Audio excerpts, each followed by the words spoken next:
All right. Give me just a second here, fixing some audio stuff. This should be the game channel. This one needs to be.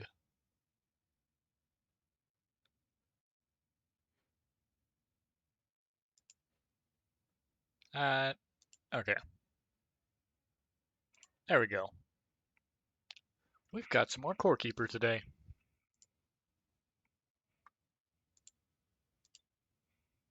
And we're gonna load back in with the Halloween again. Let me just put this over here.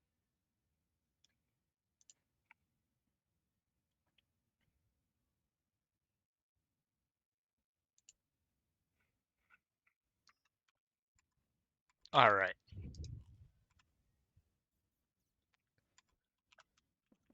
Let's see if we can actually try to organize something. Because if we got weapons over there, I'm thinking up top center here. Maybe put the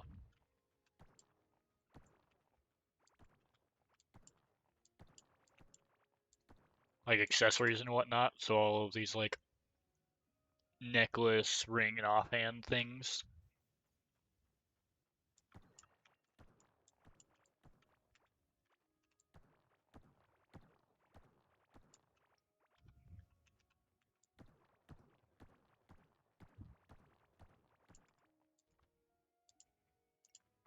Let's see.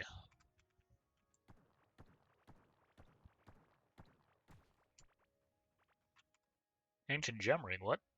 Okay.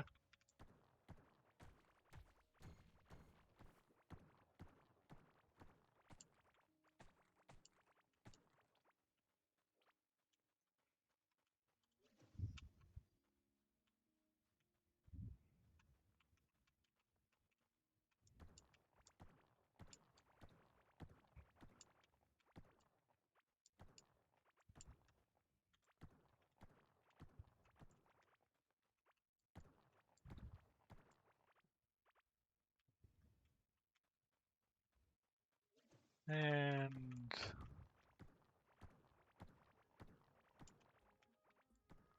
just kind of clear out a bit of the space.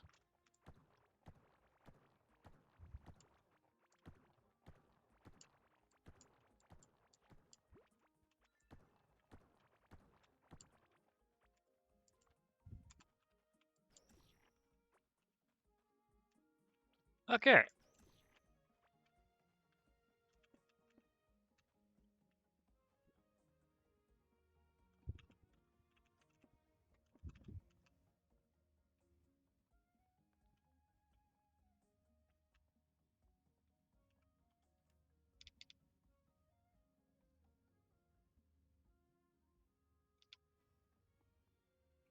I'd like to find something that's about this color.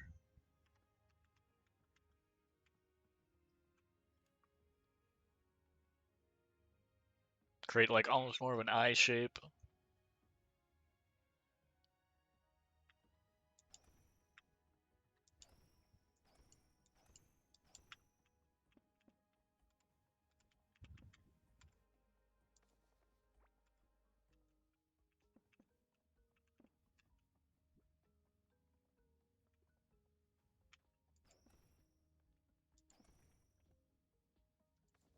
So we've got pets.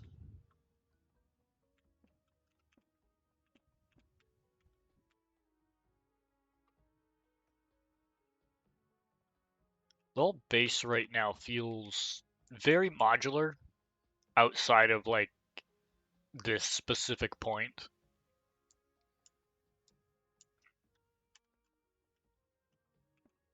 That's because I tend to do a lot with like straight lines. And I don't think I want to hold that up too much.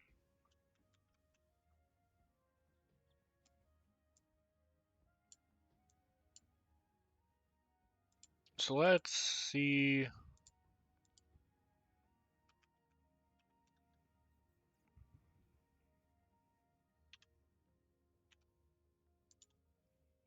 How many weapons do we have?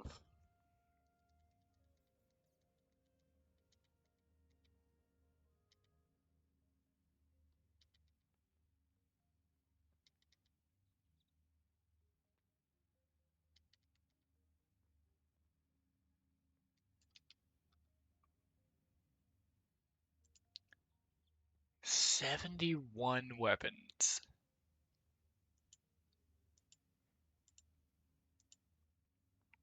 Okay.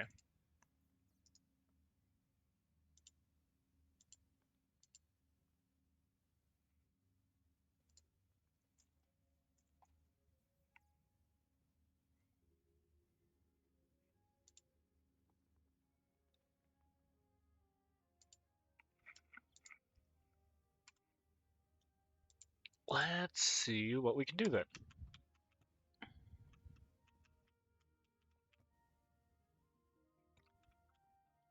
So if we need...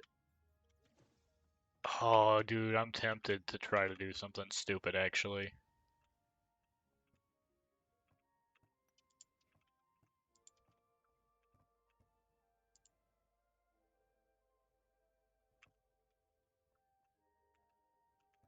After all, how hard could it be to get 71 blue glass pedestals?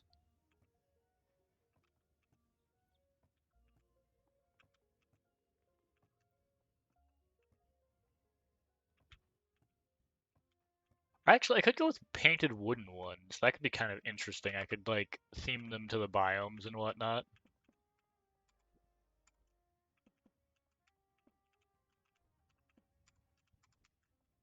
Yeah, because then we have brown in the dirt biome.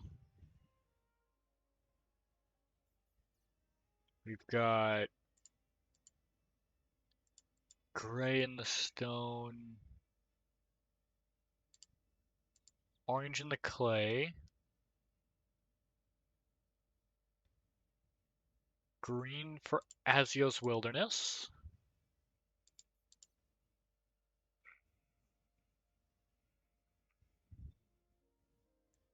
From Azios Wilderness, we kind of get into this like maybe like a light blue, but I'm thinking light blue for the mold dungeon. Then we would head out into the ocean.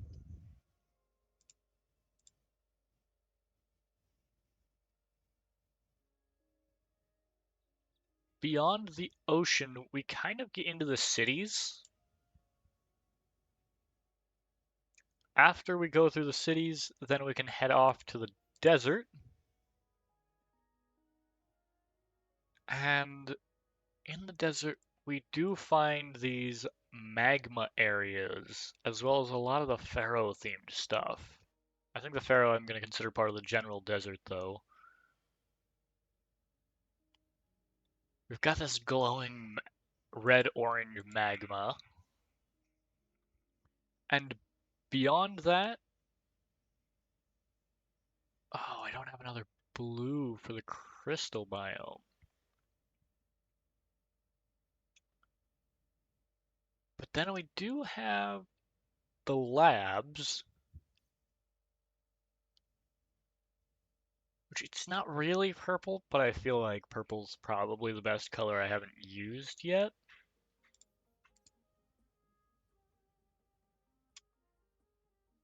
Because those are more a structure, I feel like, in those areas than a biome, than like a mini biome. And beyond that, we have the passage.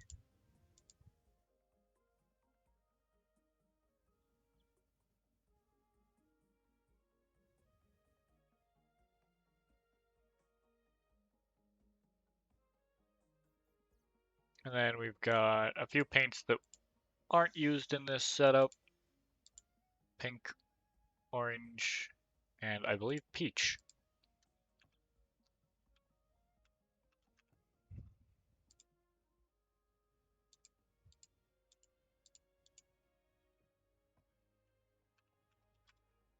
Okay.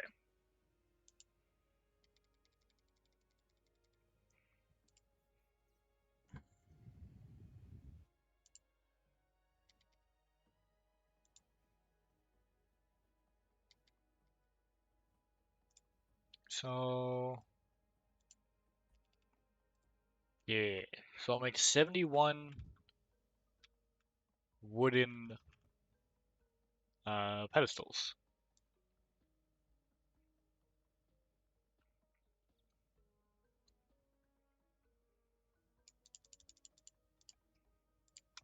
Okay.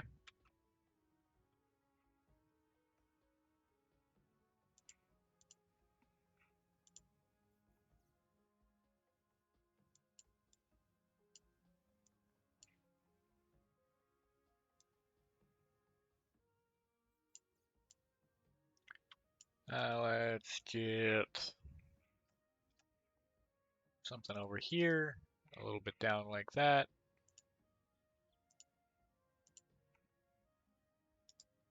So if we try to figure out weapons, we've got, let's see, that's 1, 2, 3,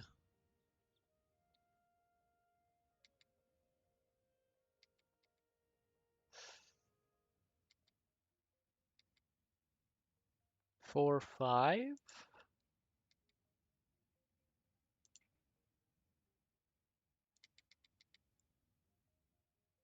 I think that's 5 there.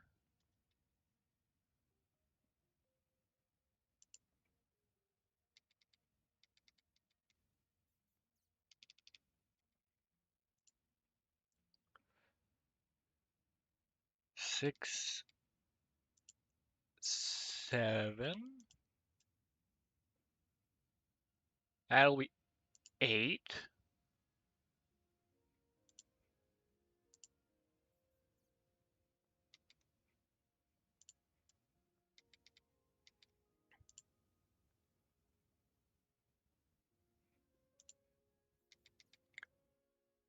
9.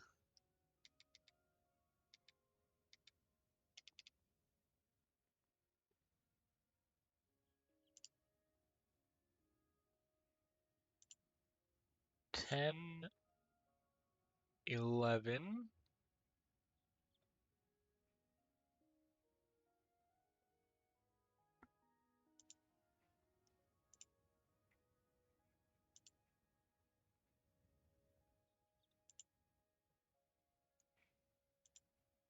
Twelve,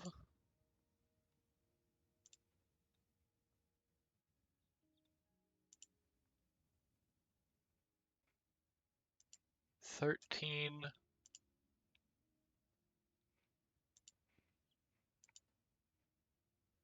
'Yeah, I think that's 13.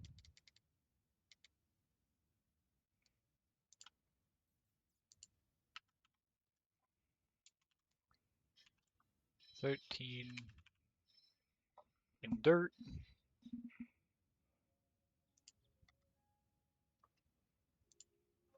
And we'll do the same count out for clay, uh, the stone area. Let me double check my paints. We've got clay, stone,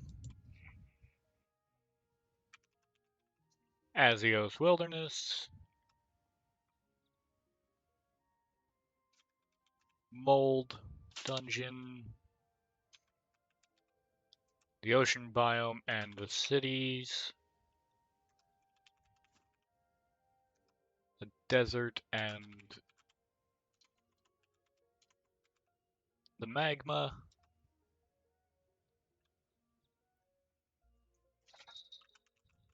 the crystal, and then the passage.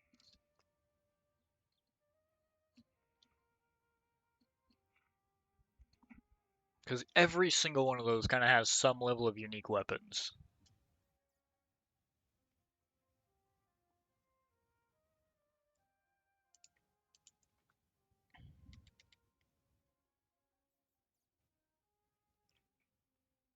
Well, that... Oh, I would need to add that, wouldn't I?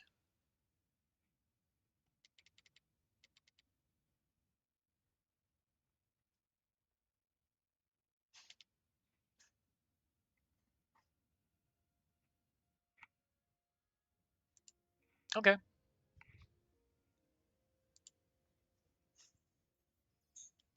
So we actually need to add one more to account for the dirt biome, because we can also get the slime sword before we leave here.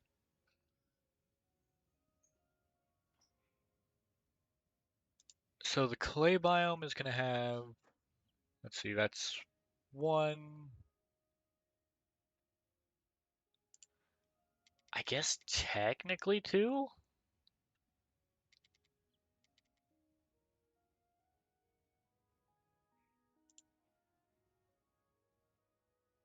Two swords, it looks like. So that's three, four at the tin dagger, five at the hunting spear, six at the larva spike club,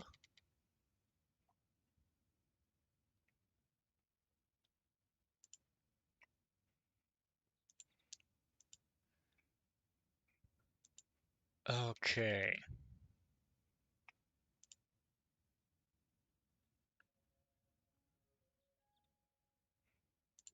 So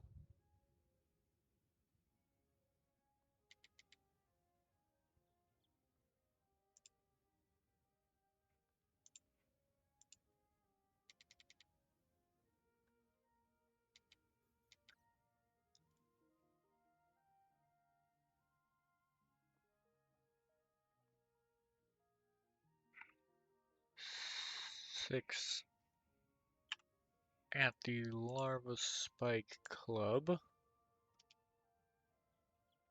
Um,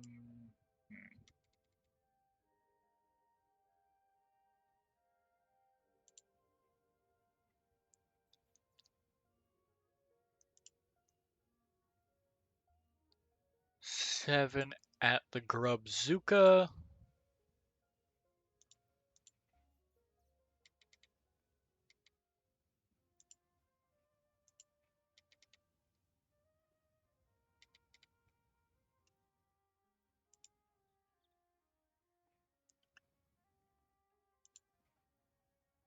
8 at the arcane staff.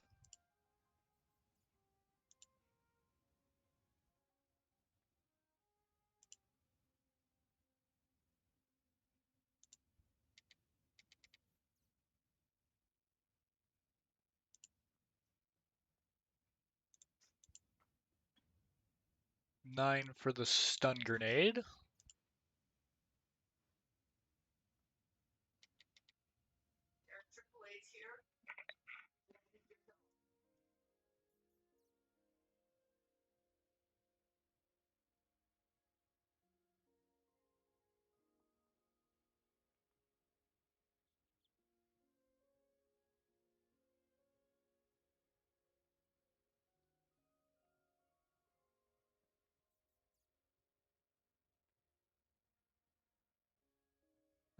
I will be right back.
Alright, I am back.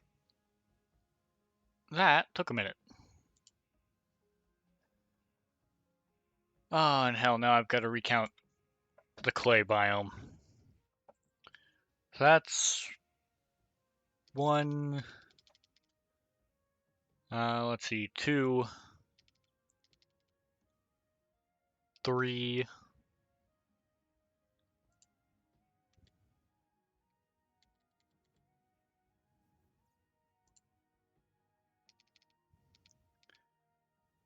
four, five, six, seven, eight, nine. Nine. Okay, so we've got 9 for the clay.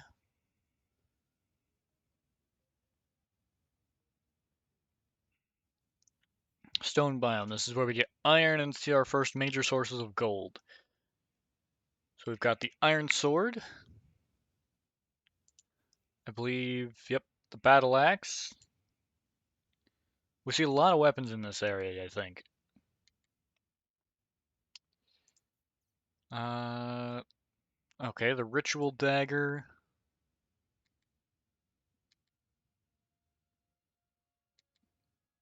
Iron halberd. The pipe club. That's 5. Okay, so we've got 5. We've got the iron bow making 6. I moved the flintlock musket back to the dirt zone because you can technically get it that early. Hand mortar, I think, is definitely more intended. You can get a decent shot from the Hive Mother, which would put it back in the clay.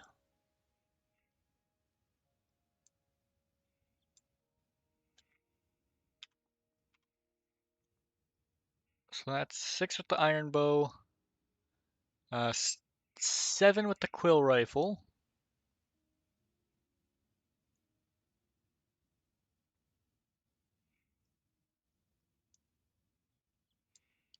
Okay, so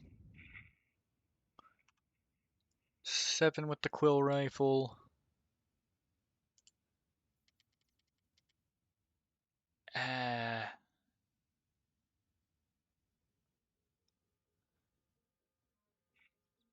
guess we can actually put that snowman into that snowball into there, which would make 16 in the dirt.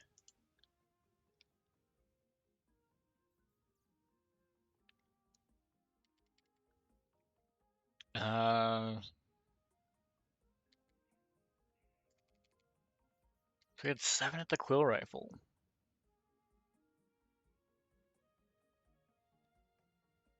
8 for the fireball staff.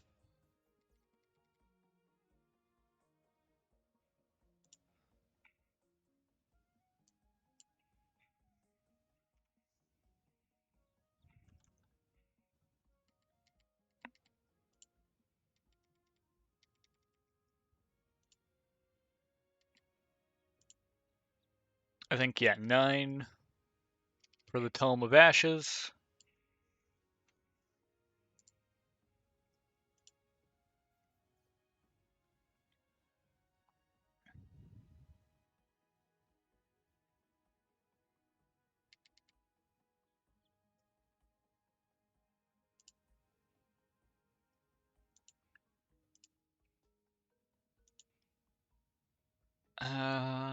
Let's see.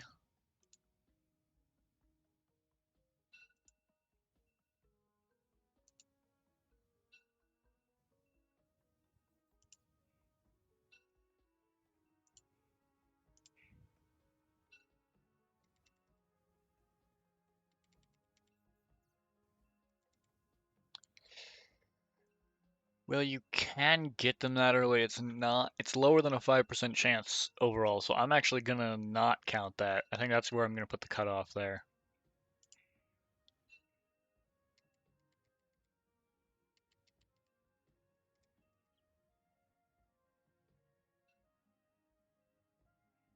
So we'll have 9 in the stone biome. So now we move on to Azios Wilderness,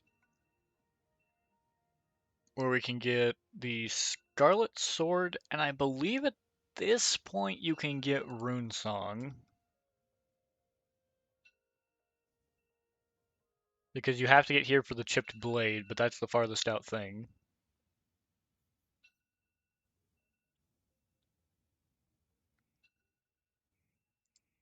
So we'll count Rune Song in this area too. So we've got Scarlet Sword and Rune Song.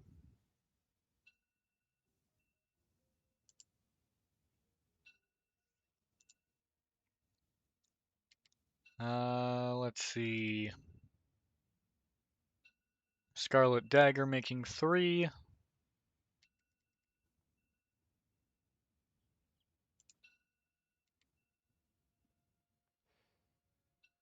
I'll give it to Ivy actually. So 4 for the Poisonous Sickle. Bringing us up to 4 weapons in melee. 5 with the Scarlet Crossbow.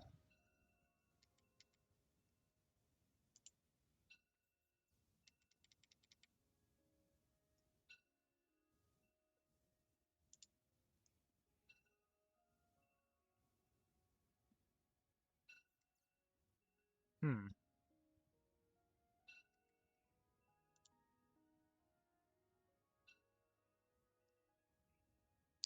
Then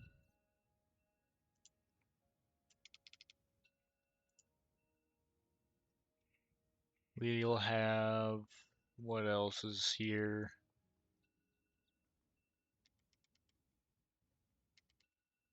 5 with the Scarlet Crossbow. That's,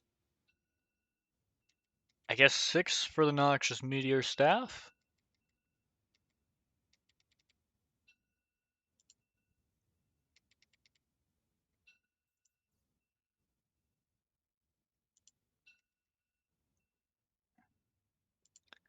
Seven for the Tome of Sprouts.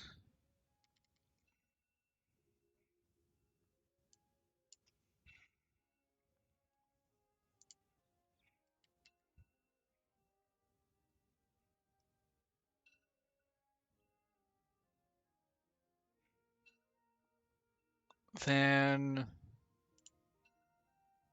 we've got large bombs making it 8.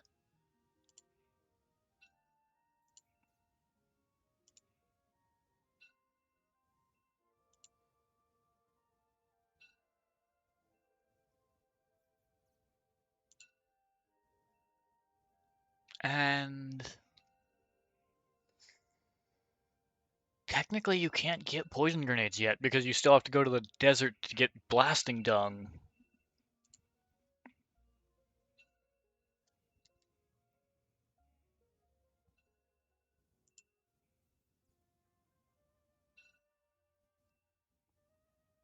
And a lot of the explosives are going to be in the desert. We'll tick that up to 8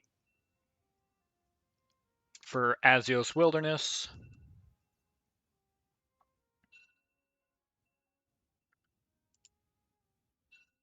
And the Mold Dungeon itself doesn't offer too much in the way of unique weapons, I don't think.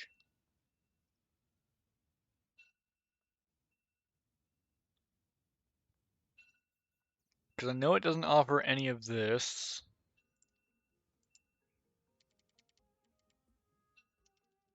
Yeah.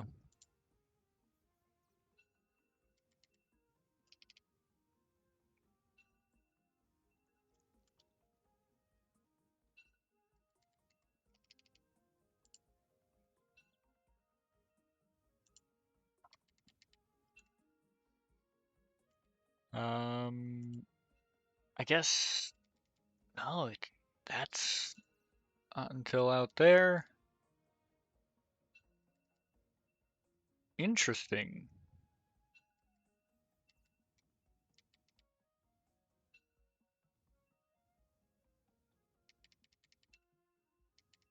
Is there actually nothing that's exclusive to the Mold Dungeon, really?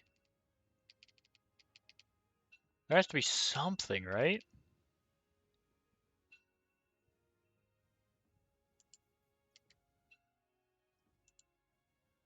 Because that can be crafted.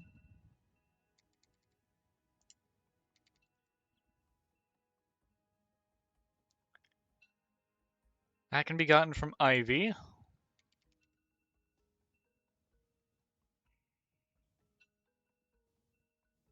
Oh wow, we might actually be able to take purple out of the equation and use the cyan for the crystal biome.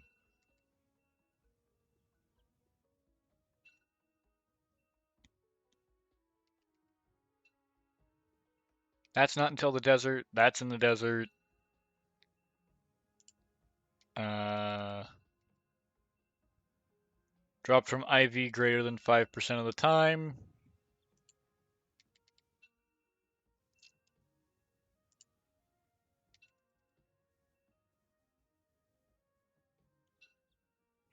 Oh, I suppose I do need to add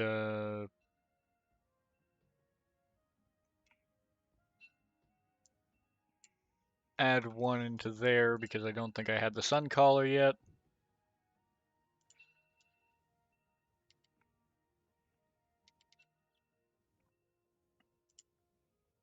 Oh, Tome of the Dead. Yeah. There we go. We got one thing in the mold dungeon.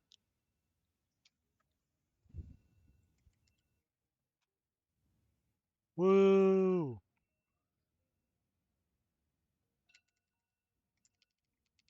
Okay, after the mold dungeon, we're going to move on to the ocean, where we get Octarine for the first time. And we'll be fighting Morpha and Amaroth. So we get 2 swords, an axe,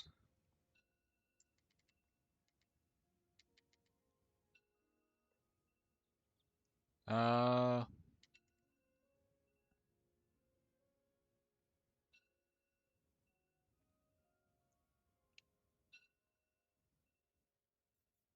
2 swords and an axe. So we get 3 melees.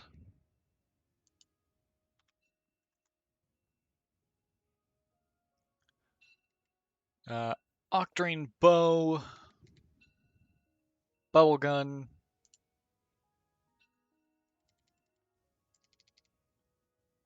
Oh, that's right, we also have the blowpipe from the mold.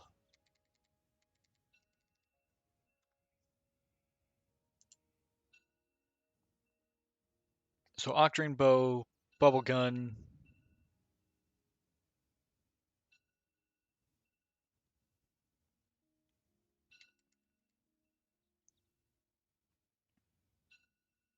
Let's see, that's not until the desert. That's in the cities.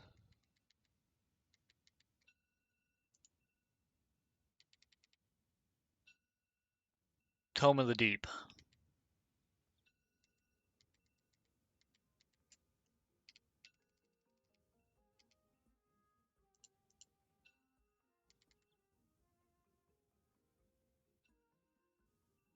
Okay. And we still don't get any new bombs. So we get a total of 6 weapons in the ocean. Now we move on into the cities,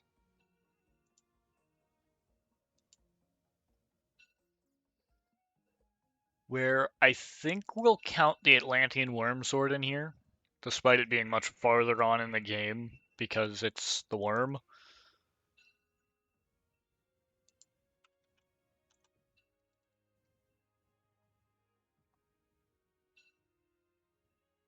Uh,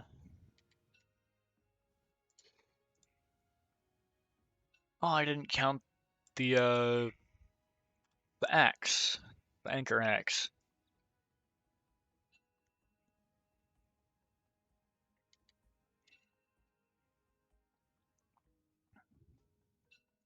All right.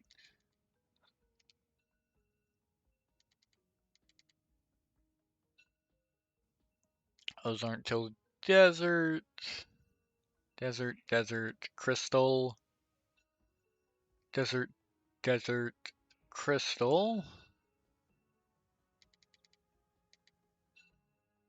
Okay. So we've got the scholar's staff, bringing us up to 2 in the city.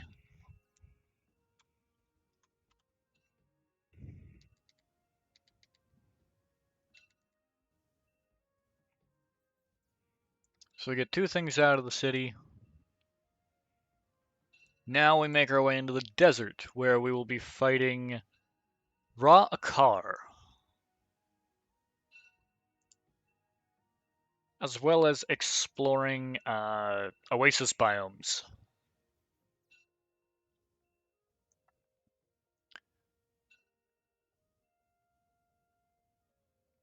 Meaning we will get the Galaxite Sword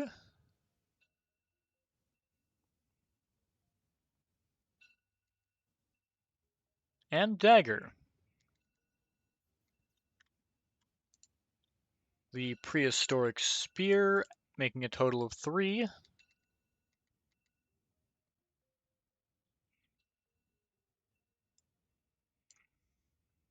And I don't think I counted the Tentacle Whip earlier in the ocean.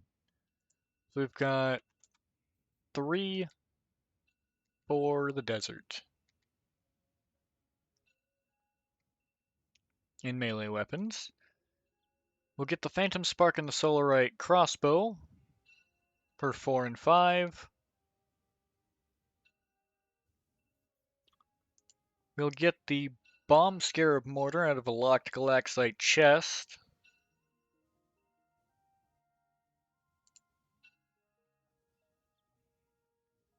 for 6.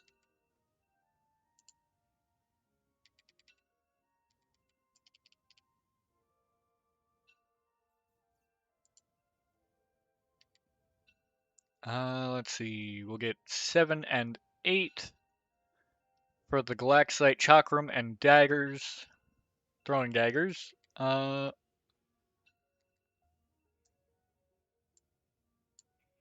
we're now at 8. We don't really see a new melee weapon in here.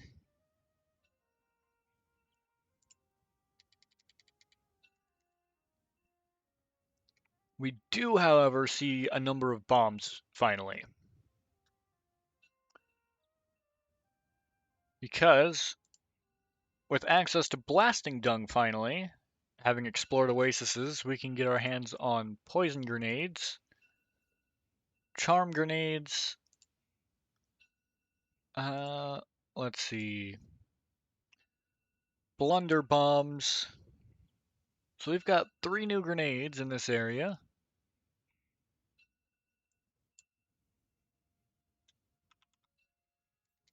Bringing us to a total of 11 for the desert, I believe. Now we'll head into the magma zone, and we're going to count Pyridra's Hydra Bone Sword in here, I think. So that'll put us at 1.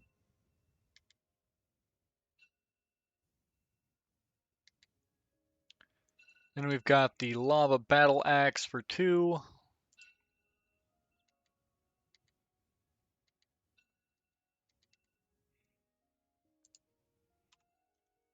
And that's what we get from the magma area.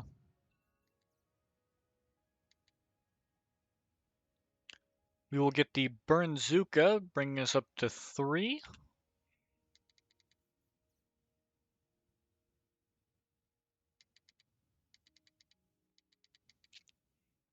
And now we'll have access to Magma Slime, which will give us fire grenades, bringing us up to 4.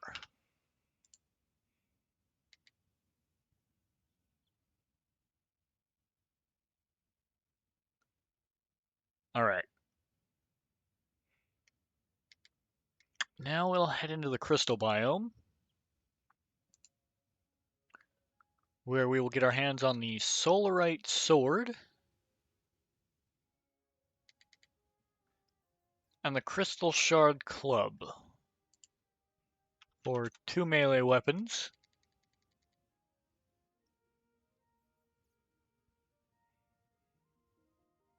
Get our hands on a Solarite Crossbow, bringing us up to 3.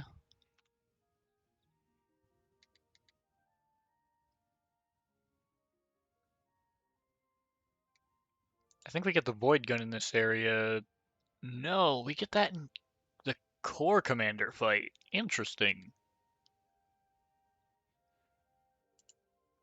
Core Commander is fought in the desert, so we'll actually add that onto the desert.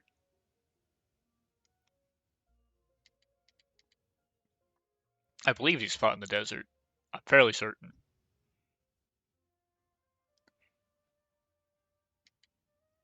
We will get the Ricochet Shuriken here, bringing us up to 4. No new magic weapons.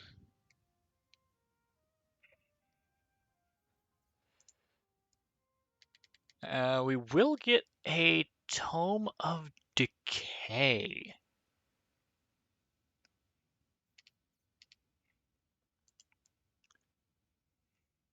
Bringing us to 5 for the Crystal Biome.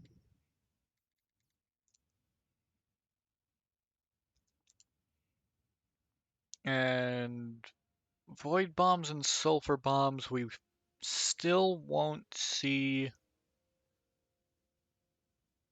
until we get all the way out to the passage. Which means we'll end up with a total of 5 new weapons from the Crystal Biome.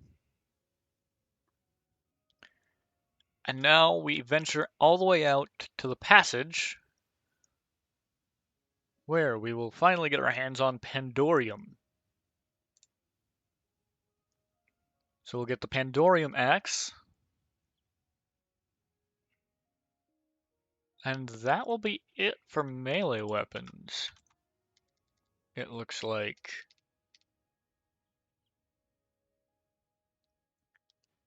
Yeah, I think everything else is accounted for.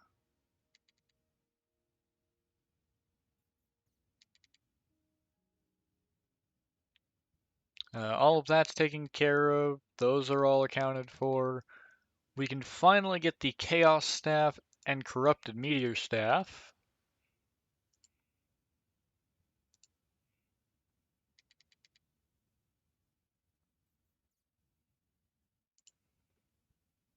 Even though I think that's technically in an Oasis biome.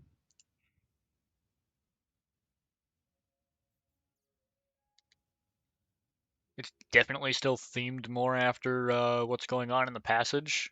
So we'll bring that up to 3. Oh, I never counted the Zealot Scimitar in the desert, did I?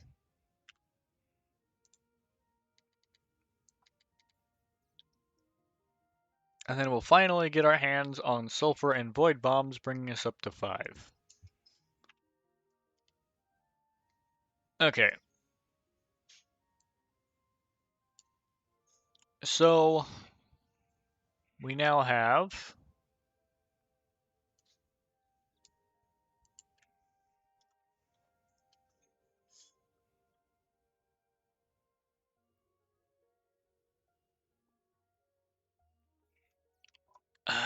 let me just get a calculator for this. I don't want to add all these together manually.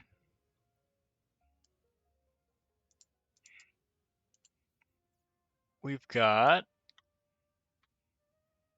16, 10, 9, another 9, 2 there, 8 from the ocean, 2 from the city, 13 from the desert. Oh, I definitely miscounted some things. Okay, so we're gonna have to recount some of these. Let's just go down through the list.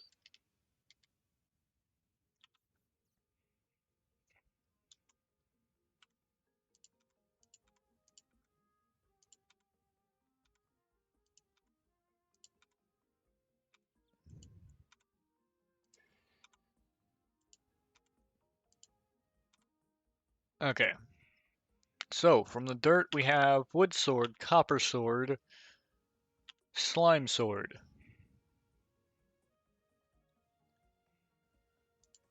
Let's see, the tin sword's gonna come from there, with the iron coming there. Scarlet, the broken handle coming in from the clay, I believe. Then we've got Octarine and Rune Song.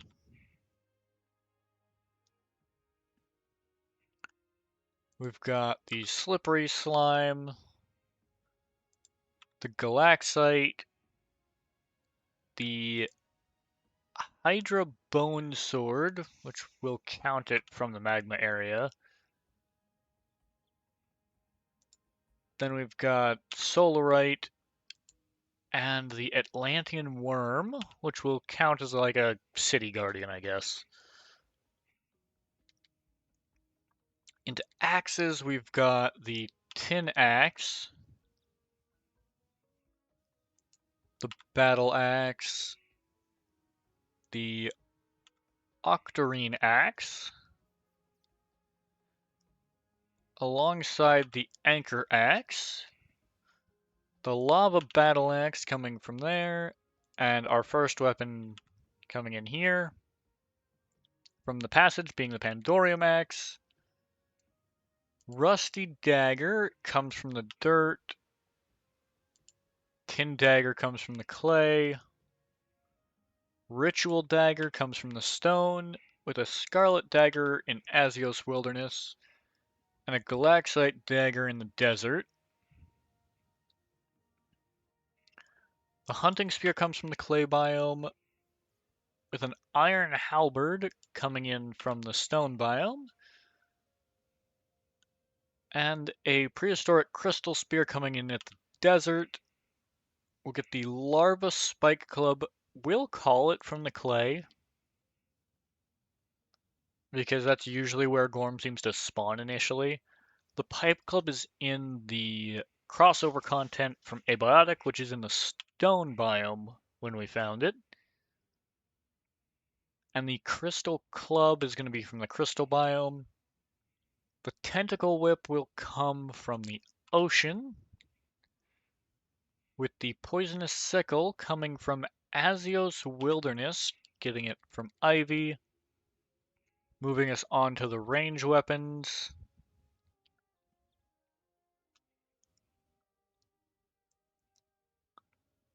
We will get... I guess I should actually condense these. So we'll say 4 times melee weapons in the dirt. Yeah.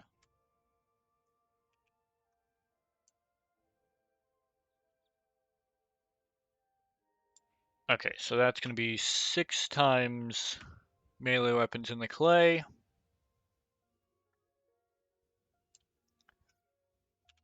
5 times melee weapons in the stone.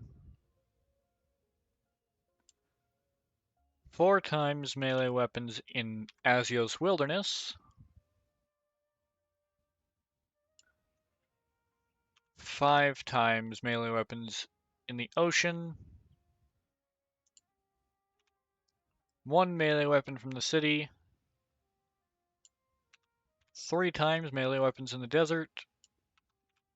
2 times melee weapons in both the magma and crystal biomes, and 1 times melee weapon in the passage.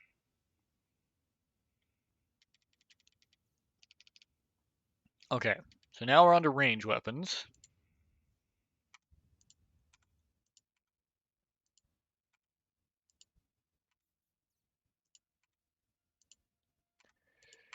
And I've got a little text document over here where I'm formatting everything as I'm going through this all.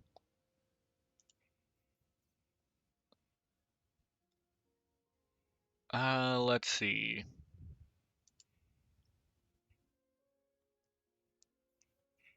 So, we've got wood bow, wood crossbow. I'm actually going to add a seasonal thing down here.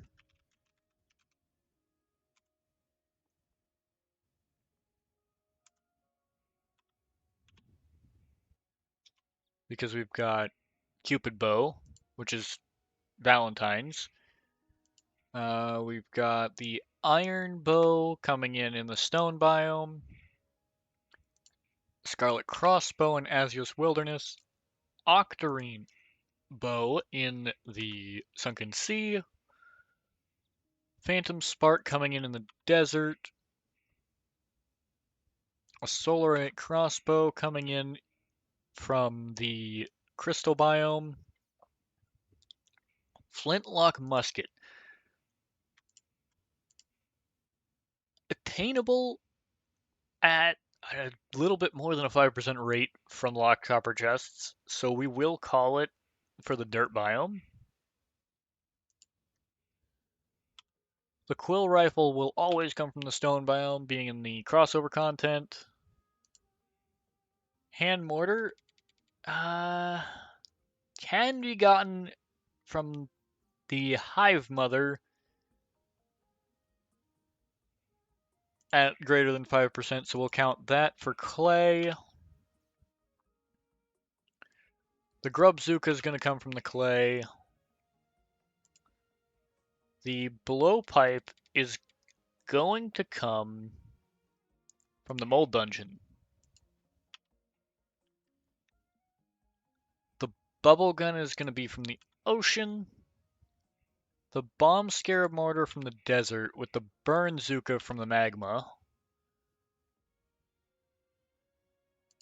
And the Void Gun.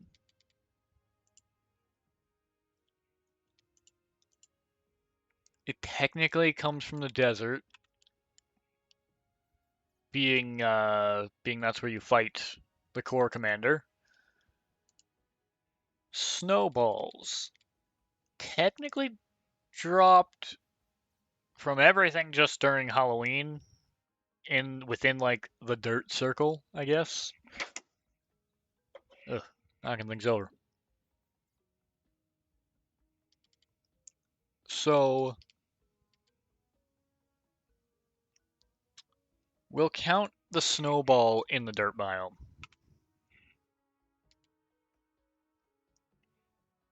The slingshot requires tin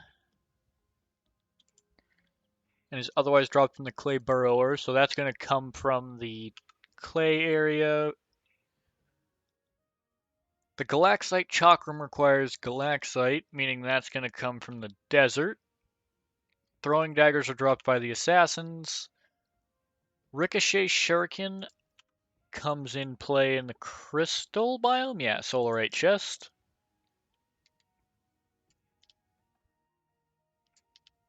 And that'll take care of our ranged weapons.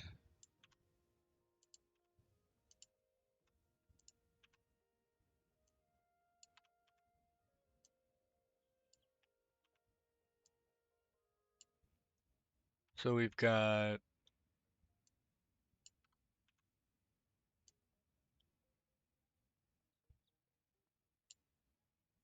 wow, 5 range weapons in the desert. That's kind of nuts.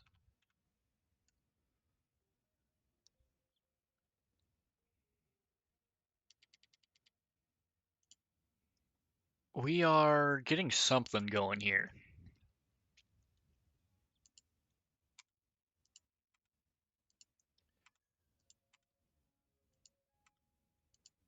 Moving on to magic.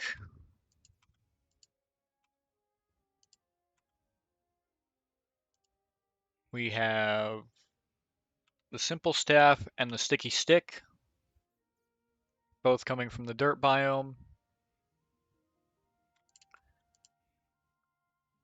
The arcane staff coming from potentially Gorm, which would put it in the clay. The fireball staff is exclusively in the stone biome, I believe. Yeah.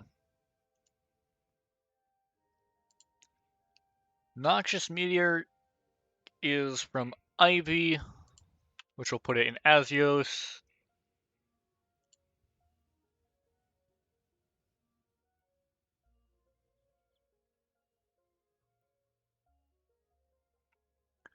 The Scholar's Staff will come from the cities.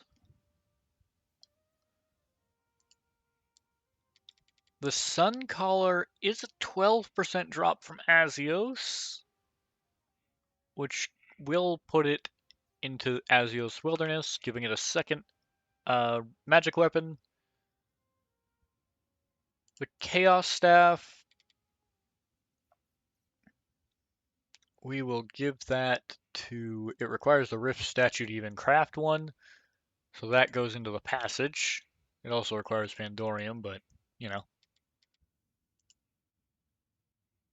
Ismera has a fight in there, and it's that is still Desert Beginnings dungeon, which means that looks like the Corrupted Meteor Staff is going to have to come from the desert.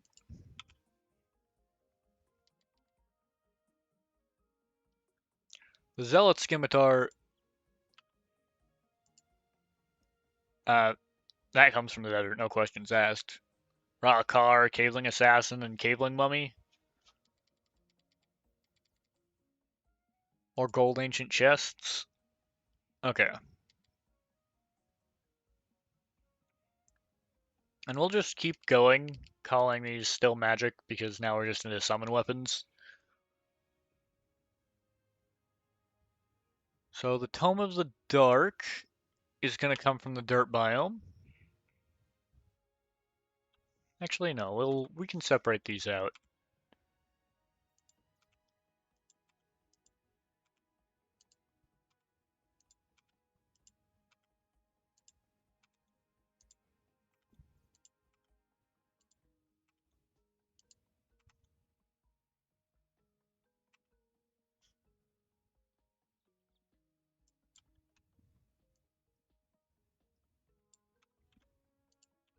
So that's two, that's two, that's one, that's one, that's two.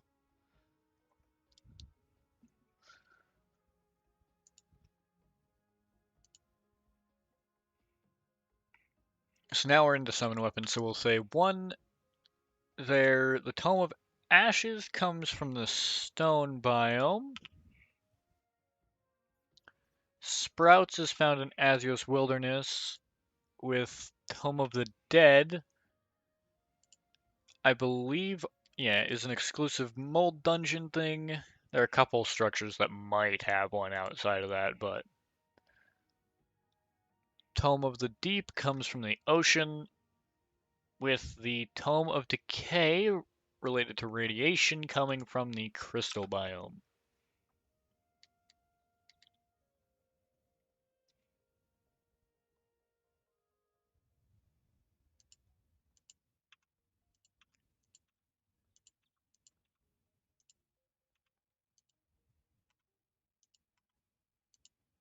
So we can tab this whole list over.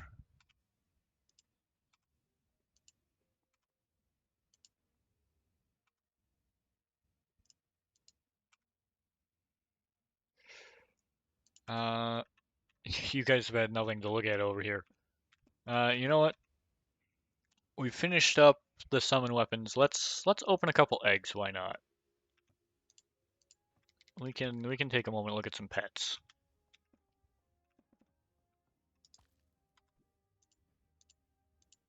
What do we got from this king slime or this prince slime? More damage based on remaining health, more attack speed. That's nice.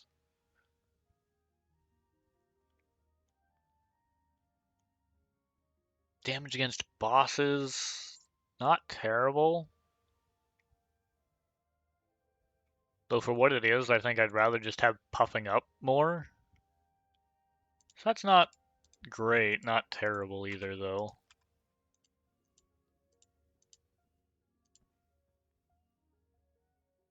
I mean, that you could stack that for bosses. Give it a little bit of attack speed and a little bit general damage.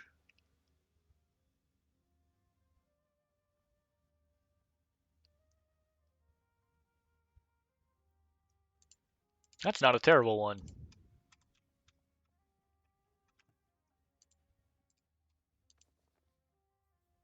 Alright.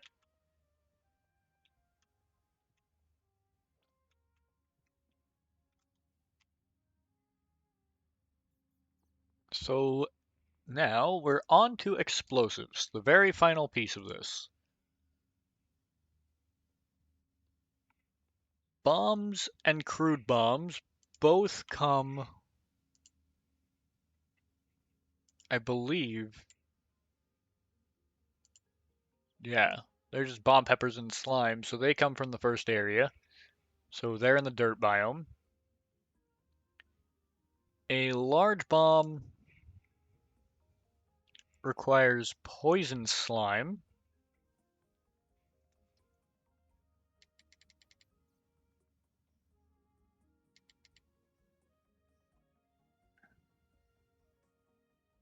Which means that you can make those when you get to Azios Wilderness. They aren't really super findable prior to that, though. The sulfur bomb, you're gonna be able to make that when you get to the passage. Fire grenade, you can make it in the magma area. Poison grenade requires blasting dung. Regular grenade is our dirt biome grenade with copper bars. Stun grenades requiring tin will come into play once you hit the clay. Charm grenades require blasting dung again, making that a desert item.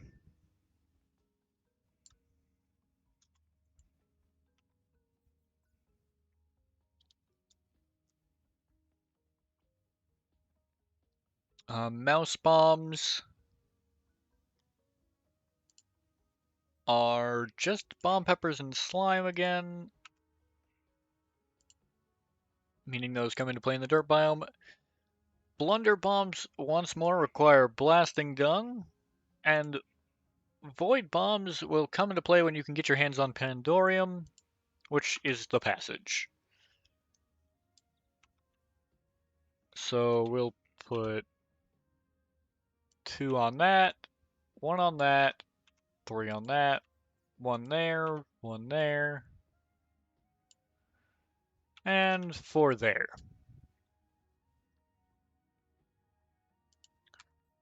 Bringing us to our grand totals.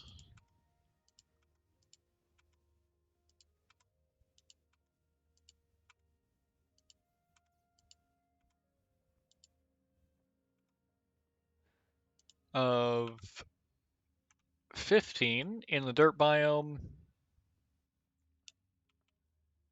11 in the clay,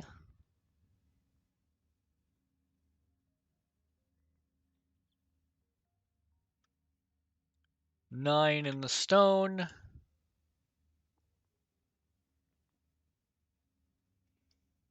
9 in Azios Wilderness,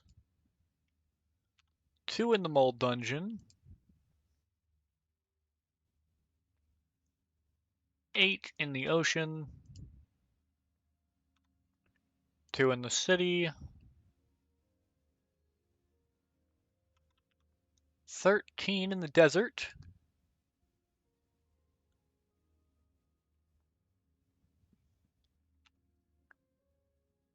4 in the magma biome, 5 in the crystal,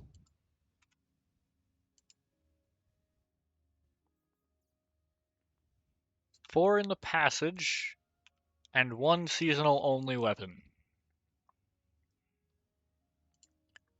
So, the calculator. So 15 plus 11 plus 9 plus 9 plus 2 plus 8 plus 2 plus 13 plus 4 plus 5 plus 4 plus 1 is 83 total weapons.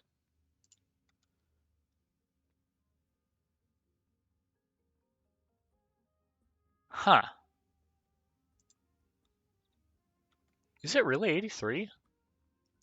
1, 2, 3, 6, 9, 10, 11, 12, 13, 14, 89, 20, 21, 22, 23, 24, 25, 26, 27, 28, 29, 30, 31, 32, 33,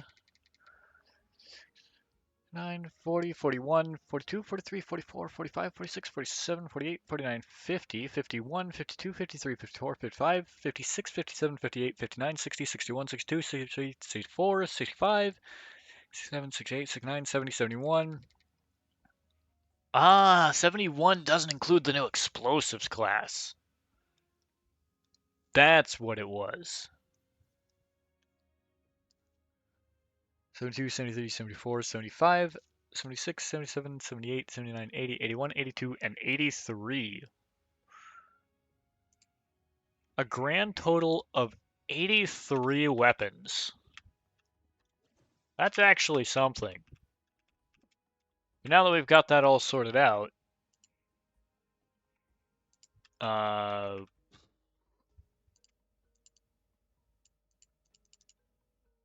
we can actually start trying to design a room for it.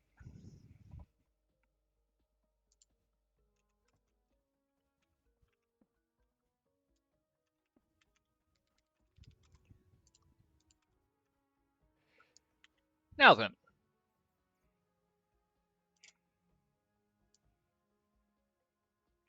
Hey, Eternius, how you doing?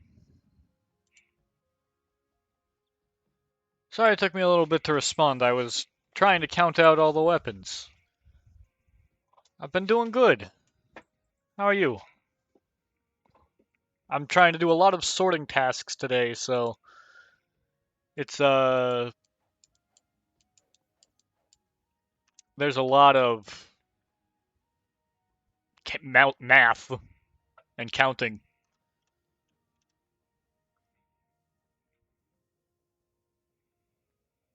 Let me see. So if we've got 83 for our total,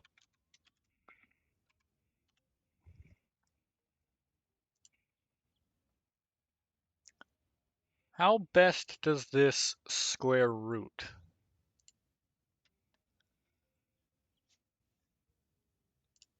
About a 9 by 9, a little bit more than, which means we'll have to push it up to at least a 9 by 10.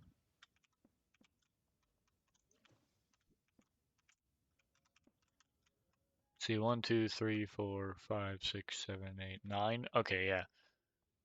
3, 4, 5, 6, 7, 8, 9. Okay, yeah. So we'll push it up to a 9 by 10 and it'll match the other side.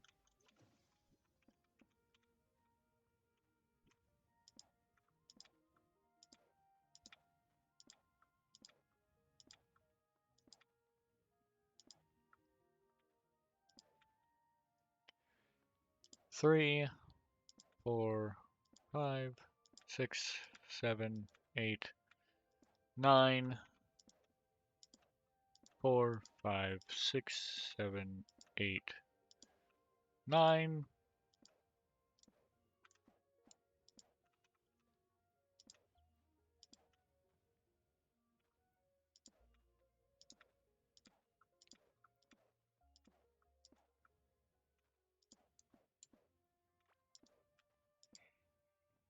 All right.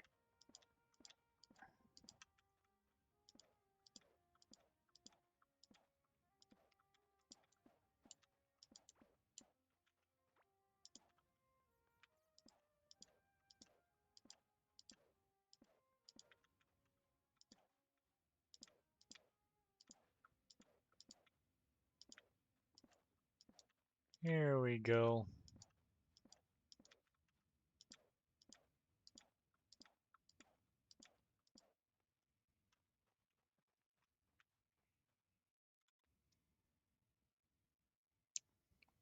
So up at the top, the simplest things to put are probably going to be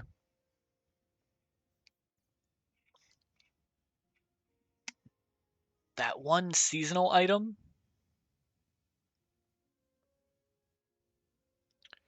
Actually, the seasonal item, maybe I'll put it down below.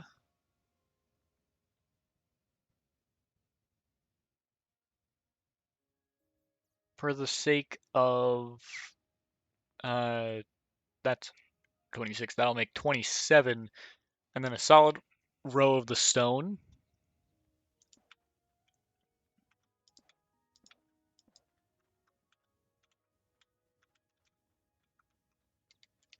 Okay.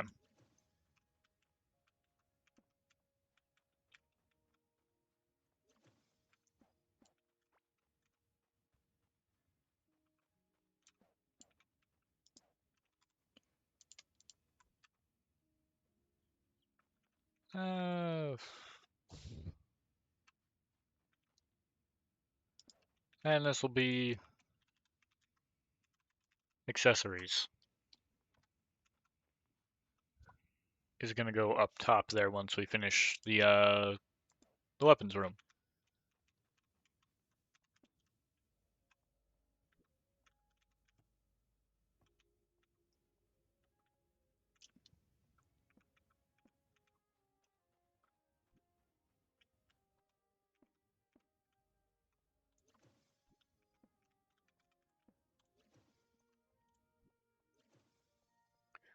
What's actually kind of funny about this is realizing that the way this is all sorted out, there's an equal number of weapons as there are to armor sets. And I'm really happy to get to display it all in this fashion.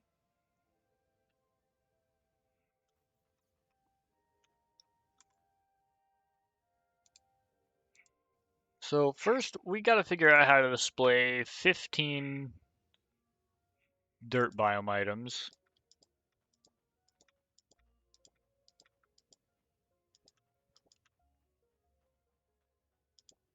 "13, 14, and 15. Okay, so we can do it like that, meaning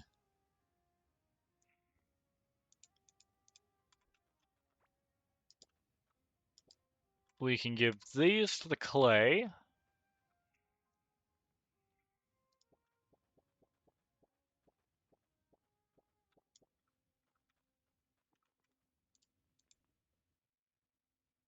And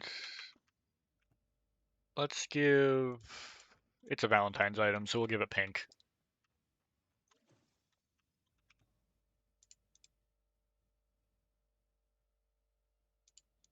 Now we've got 9 items coming in from the stone biome,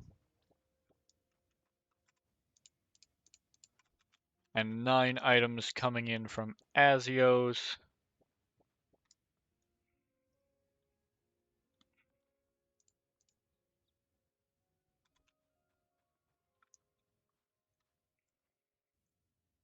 Let's see, we've got 2 items coming in from the mold dungeon, and then 8 coming in from the ocean in the city.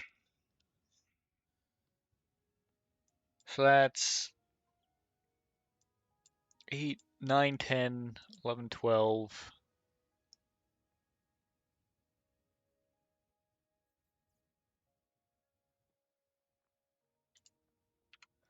So that's done, that's done, that's done, that's done, that's done.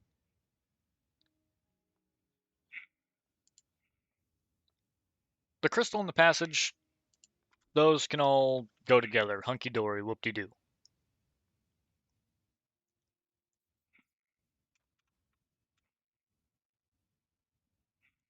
The mold dungeon, though.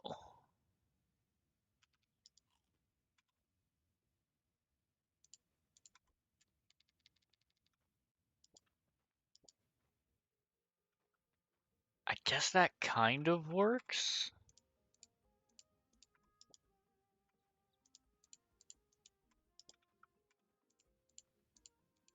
So we'll put our 2 mold items there.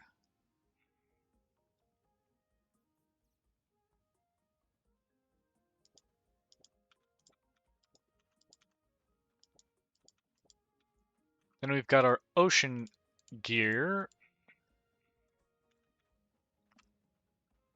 And our city pieces.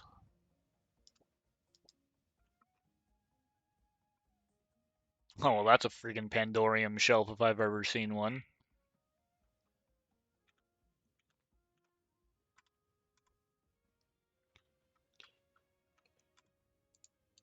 We might have to rework the colors later on, but this is a working thing for now. We have the desert coming in.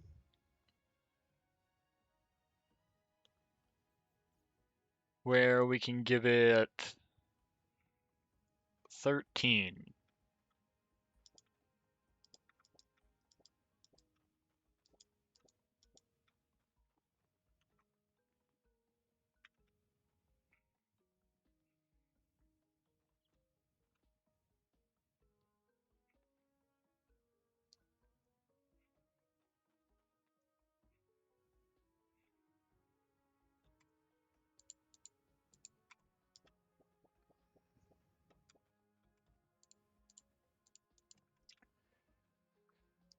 Mm, 4, 5, 6, 7.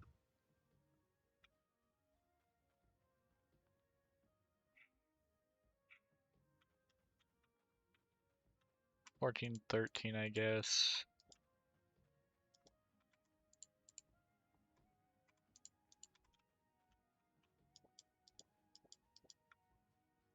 Six, 12, and then a 13 in the middle.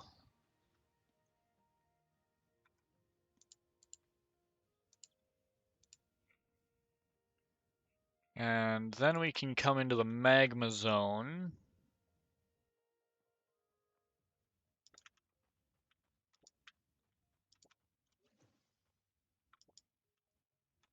Where we'll get some stuff there. After that, we head on up to the crystal biome.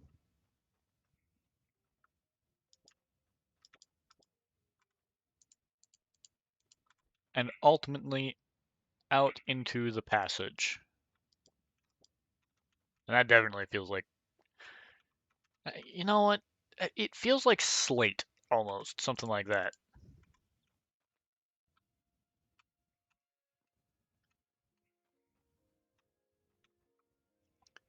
As far as the stone biome goes, there's not really anything that's like specifically.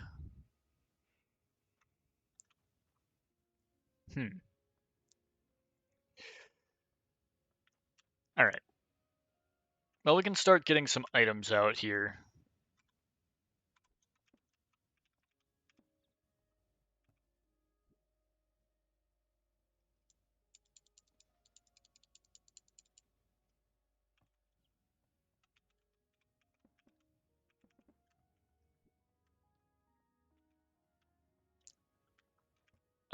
Weapons. Oh. Yeah, I guess I kind of forgot that I've been counting a lot of the tools as weapons as well.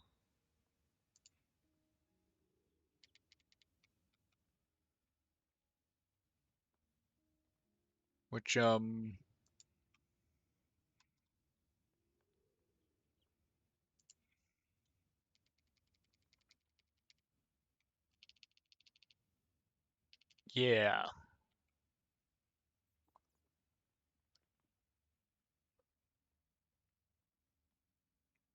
Yeah, I mean, yeah, the paintbrushes would also be, in that category, I guess. You know what, we'll make a whole nother section for things that are actually classed as tools. This is an offhand item. Why is this even here? Okay.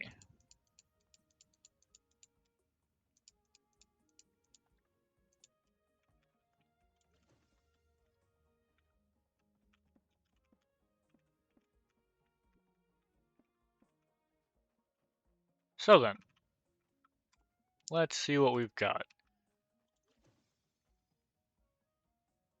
We've got a weapon from the crystal biome.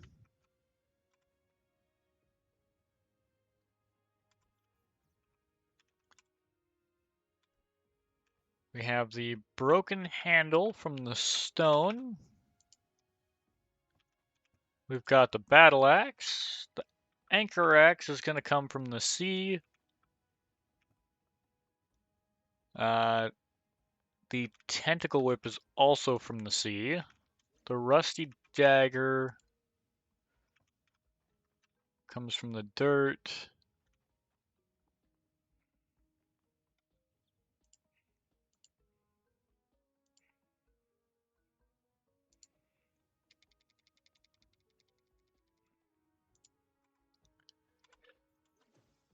Uh, this is going to come from the magma area. That's from the stone. This is from the desert in general. The hunting spear is in the clay caverns, I believe alongside the hand mortar.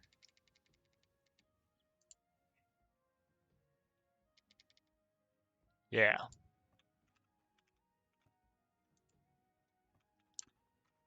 Fireball staff is exclusive to this area.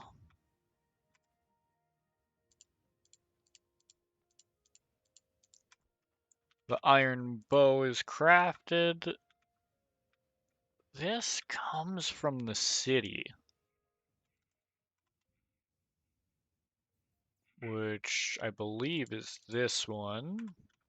This is a general ocean. That's from the desert. And the pipe club is going to come from the stone as well.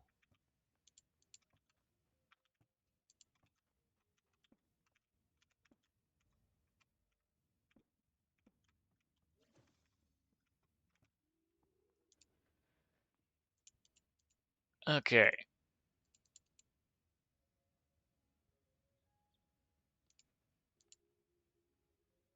We'll put that where Runesong will go for now.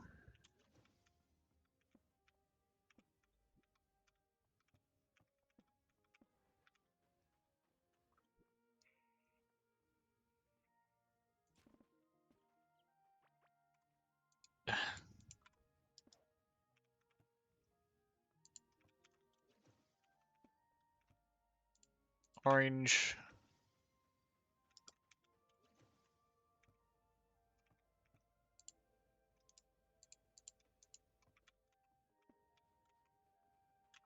Okay. Sticky Stick goes down here alongside a Tome of the Dark. Tome of the Deep is going to come from the ocean with Tome of Ashes arriving from the stone biome. We actually have most of the stone biome weapons.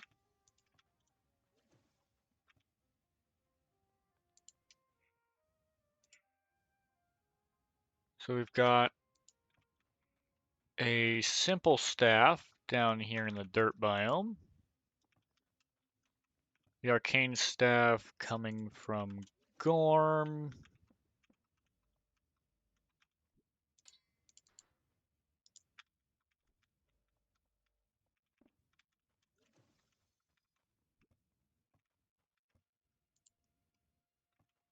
A wooden crossbow down here in the dirt.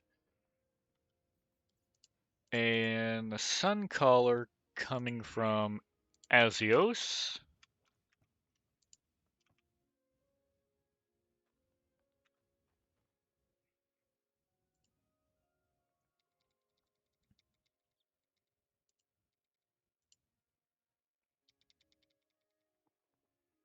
All right.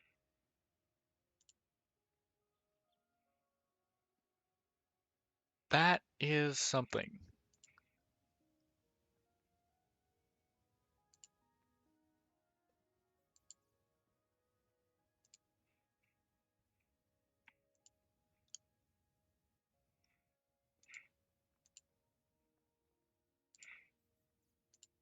Let me.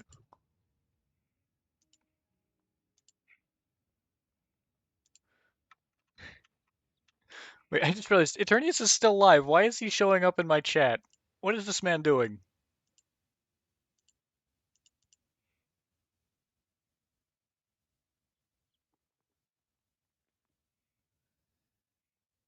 This man has been alive for over 30 hours. Jesus. That is crazy. Oh yeah, Azios Wilderness. We'll actually pull the sun color and move that over so that we can have the nice centered legendary item once we have it. Okay.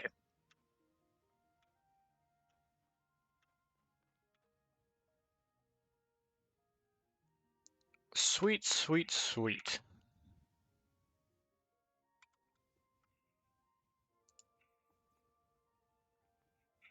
So we're gonna have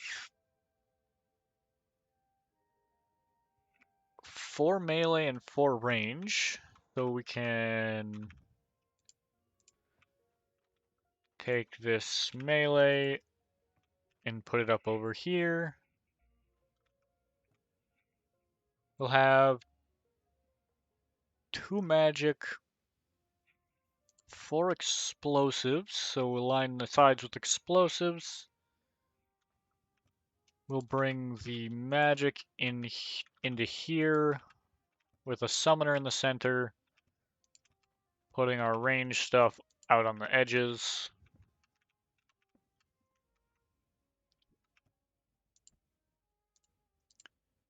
Because we're also going to need the wood sword.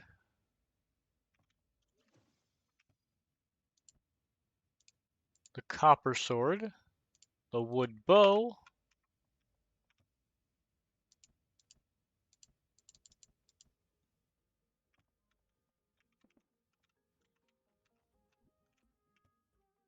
So we'll put the wood bow there. Wood sword, copper sword.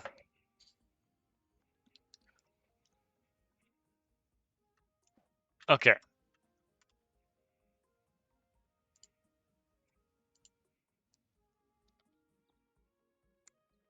So we're still missing one more melee item.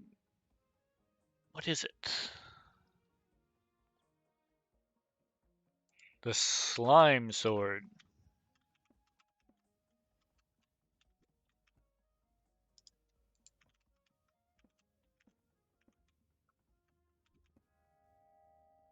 That is 10 copper.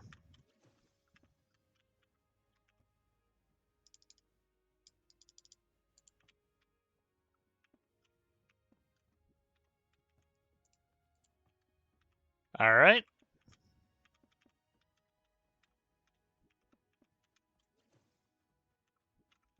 And that completes our wooden or our dirt melees.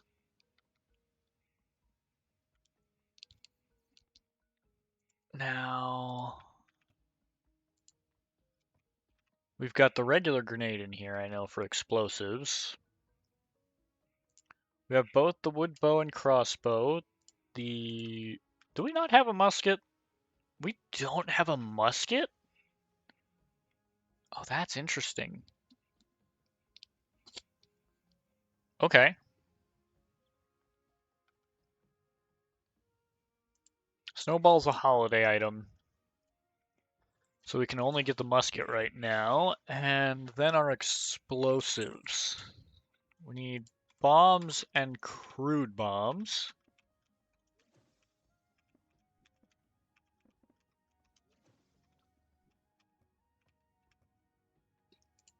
Bombs, crude bombs, large bombs. Oh, I didn't even think about proximity mines.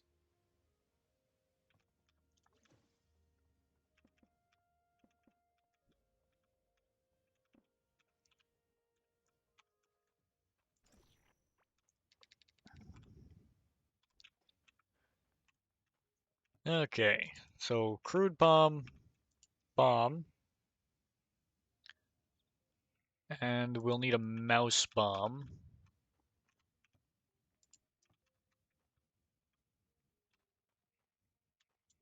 We'll put the stun grenade there for now. Mouse bomb.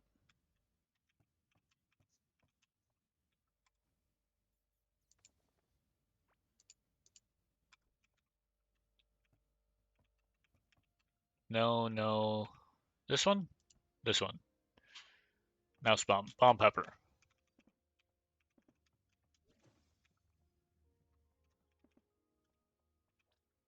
Okay.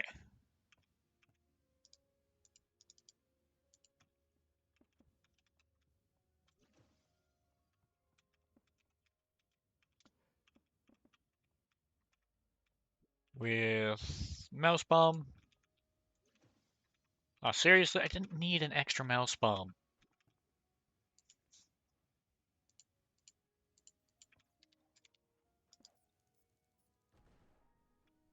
Neat. And that just about completes the dirt biome.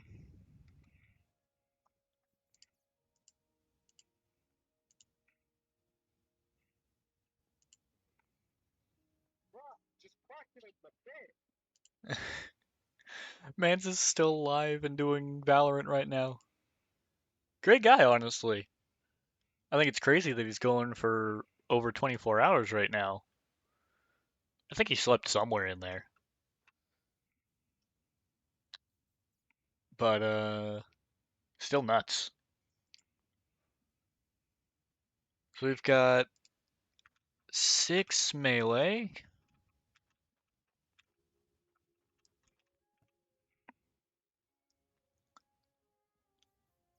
Melee range, so we've got 1 magic weapon is what we've got 1 of.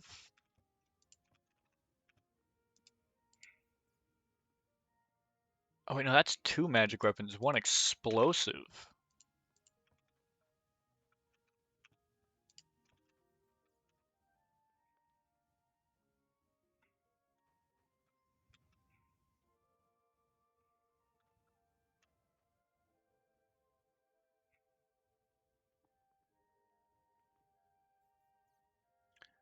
Oh wait, no, I am looking at that right. That's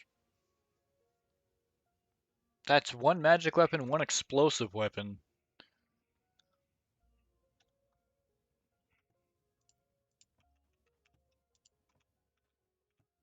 3 range and 6 melee.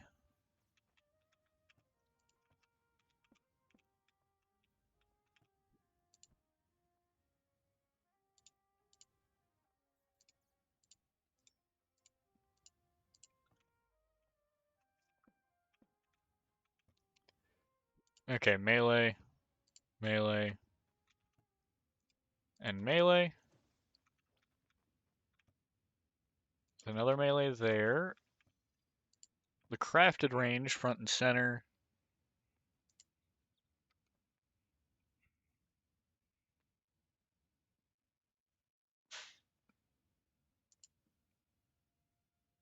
So we're looking for...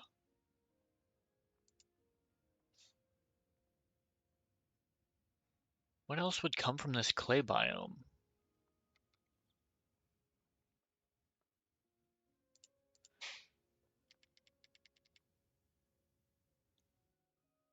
Oh, the broken handle should be down here.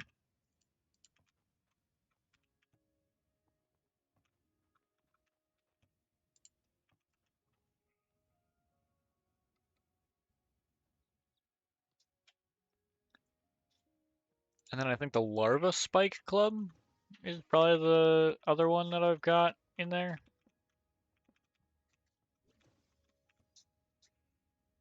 Which is 10 tin and some larva.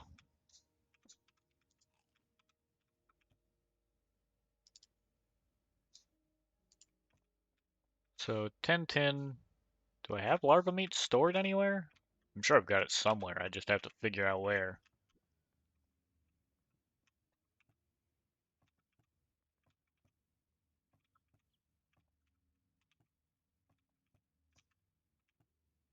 Larva meat.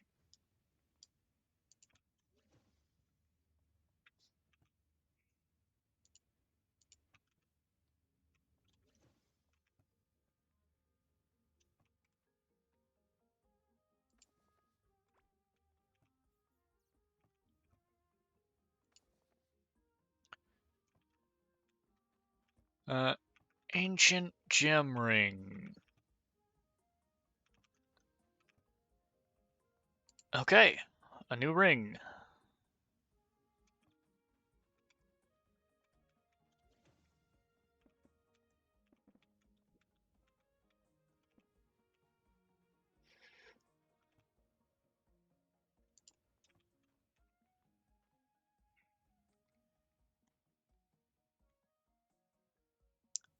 Now a range weapon. You've got the hand mortar. You've got the slingshot. Grubzooka.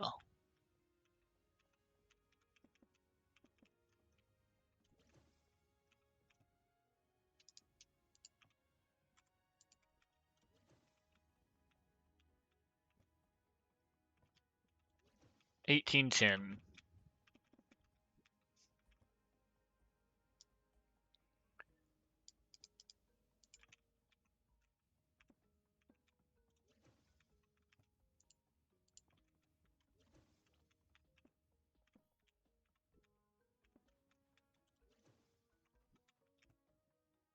And that actually completes an area.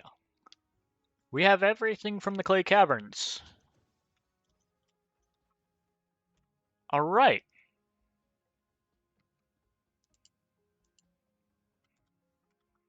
Sweet.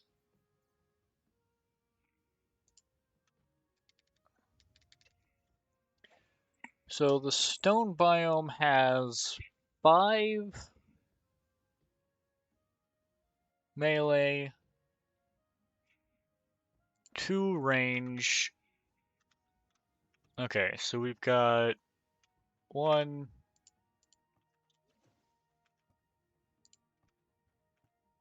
and 2 range. 1, 2, 3, 4, 5. Okay.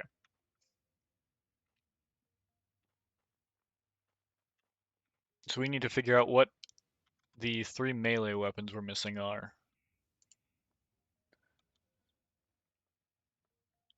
So, we are missing the iron sword,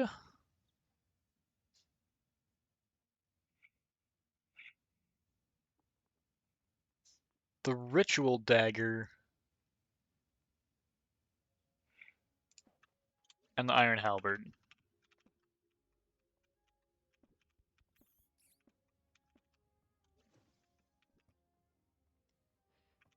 Okay.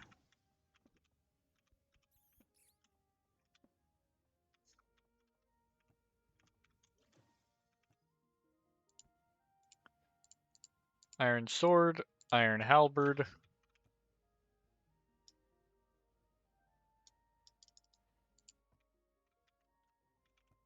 and gemstones.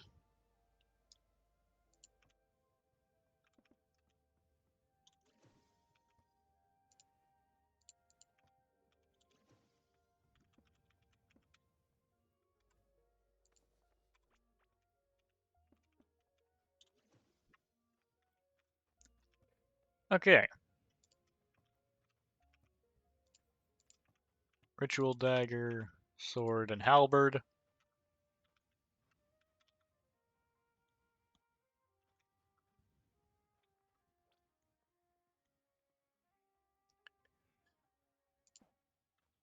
Alright.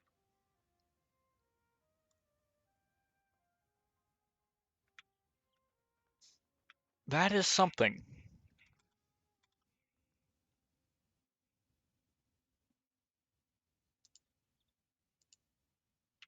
So we've got everything in the clay, we've got everything in the stone. Azios Wilderness. We have... Well, that's a bit rough. 4 melee.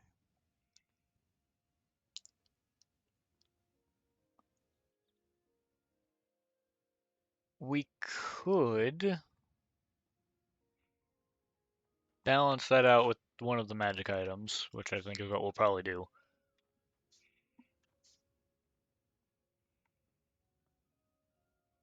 So we need a scarlet sword.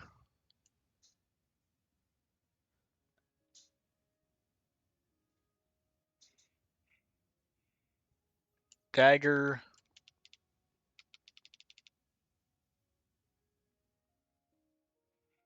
Oh yeah. So a Scarlet Sword, a Scarlet Dagger,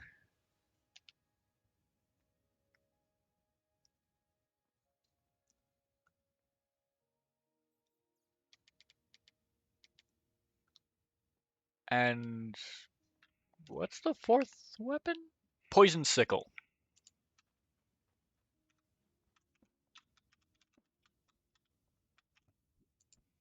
Okay, Scarlet Sword, Scarlet Dagger.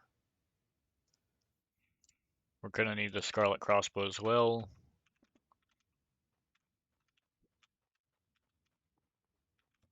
Okay, Scarlet Sword, Scarlet Dagger, Poison Sickle. We've got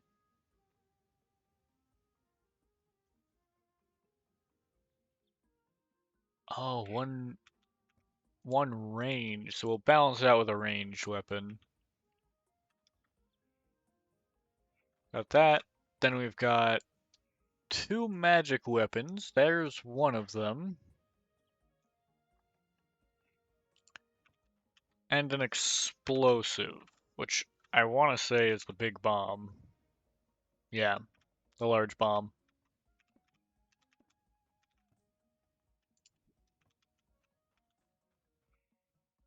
Okay,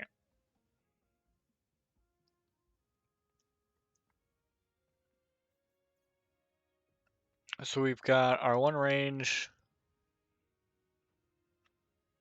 That's our spot for our second magic weapon. Or wait, no. Over here's our spot for our second magic weapon. Here's the spot for our poison sickle.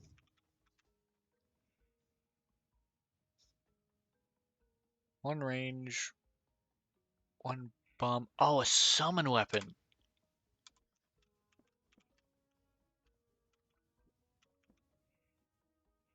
It's actually the Tome of Sprouts, the one that we've been using this whole time.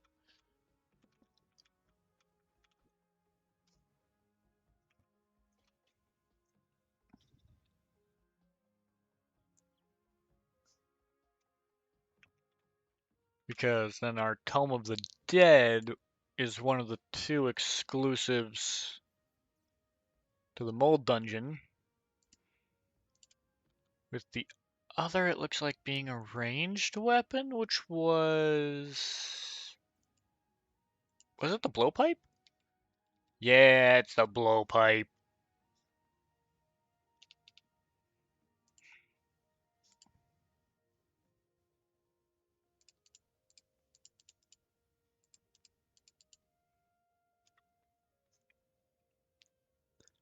Okay.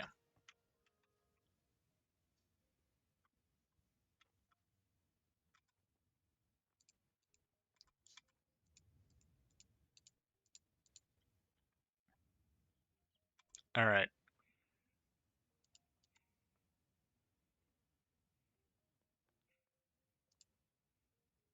This is good, this is good.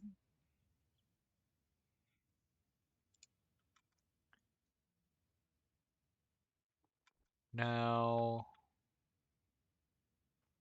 If I...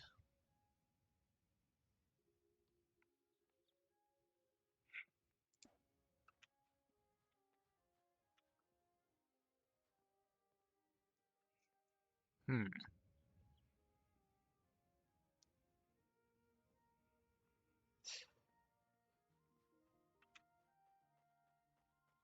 Oh, I didn't realize that weapon actually glowed a small bit.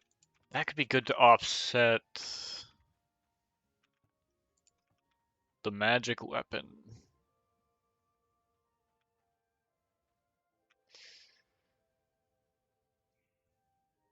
Hmm. Oh well.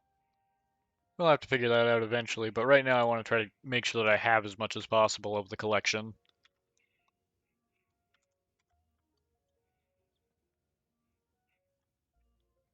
Okay, so we're missing a ranged I don't know. We're not missing ranged. We're missing a magic item, a melee item,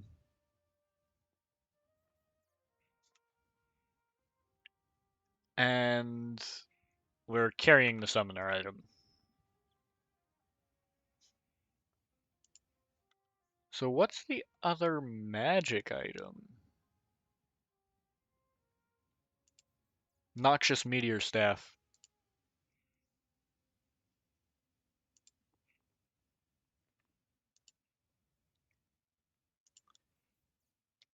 Which is going to come from either Ivy or a locked Scarlet chest.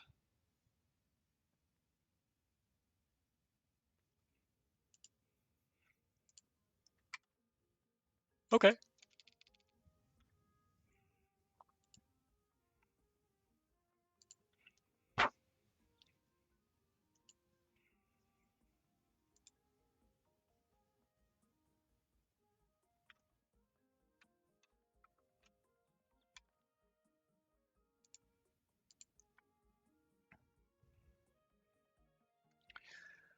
We could actually go fight Ivy, possibly. Oh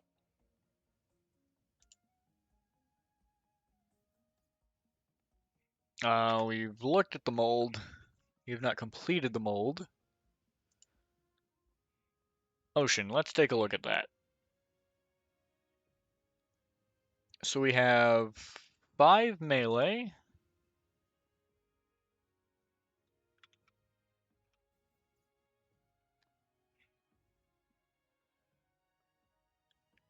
Two range.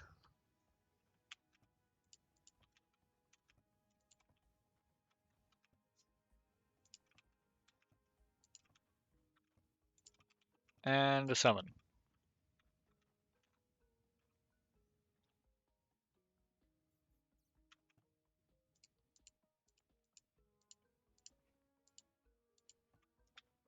Okay.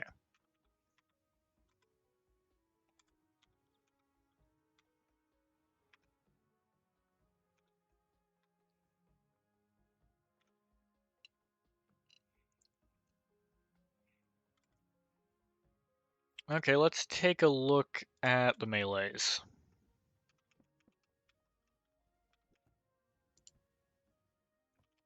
We actually need to go get some more of the Octarine.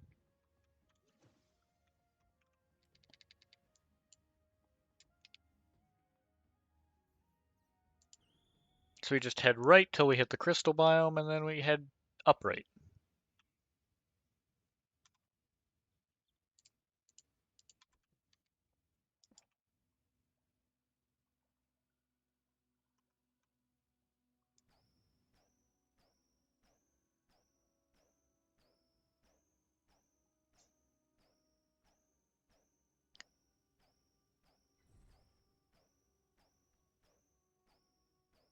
That means something landed a hit over here.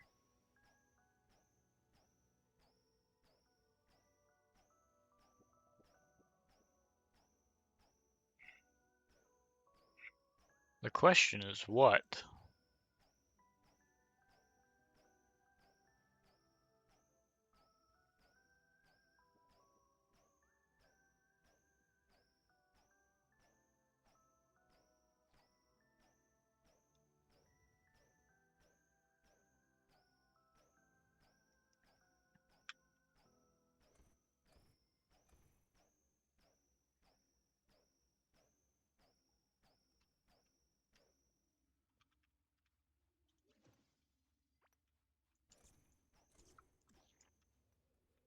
Oh.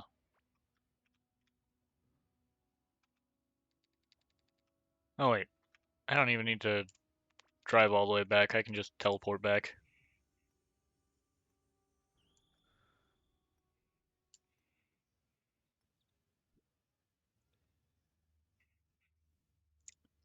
Okay.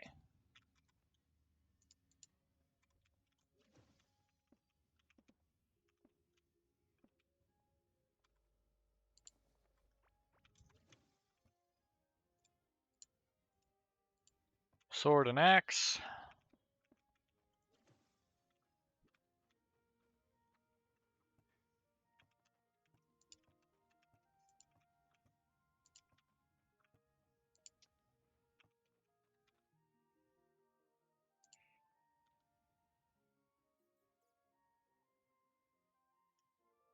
Let's see.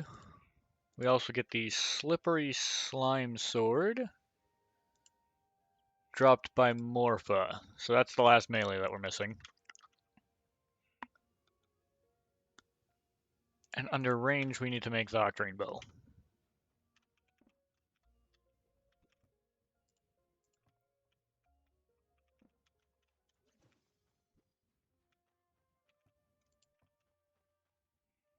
Okay.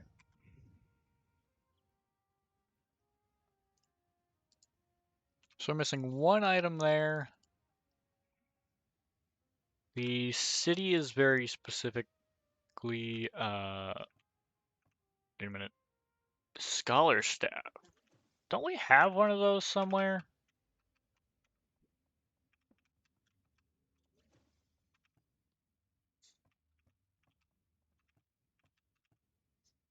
I feel like I might.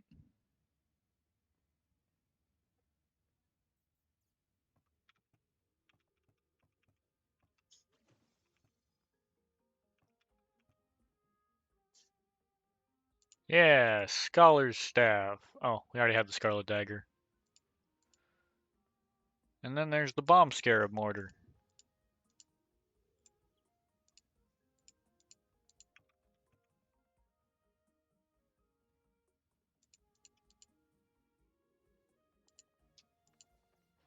Okay.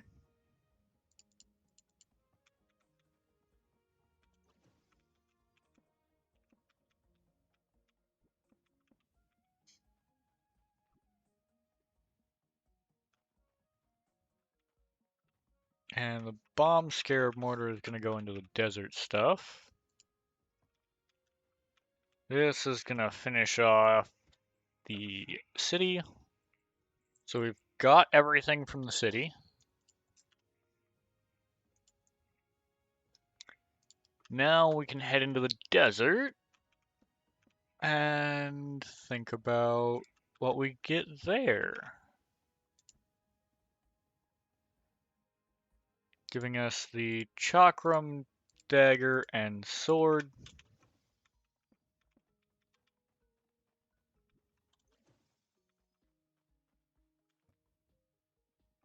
Let's see, those are both range. That is a melee. Chakram dagger, this, that. Wait a minute. Oh yeah, the chakram is a range. Meaning this comes down here, this comes over to here.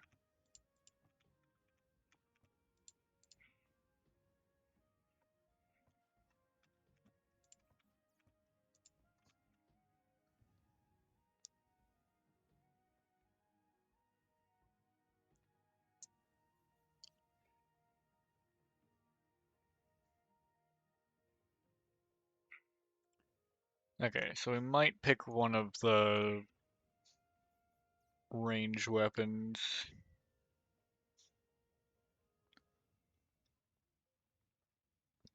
Let's see.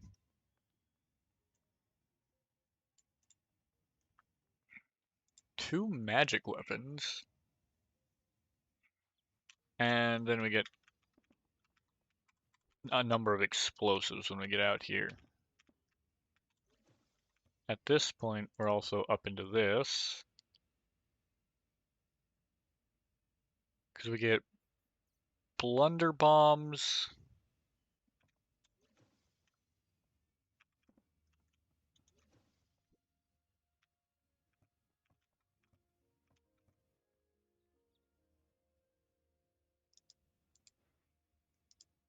Poison grenade, and I believe the charm grenade. I've got blunder bombs somewhere down here, I know it.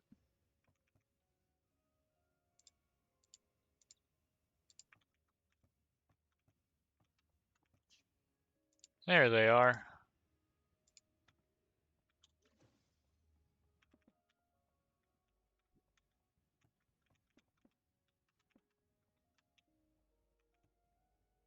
Yeah. Because we've had heartberries for a while, we just needed blasting tongue. We get those, and we get that.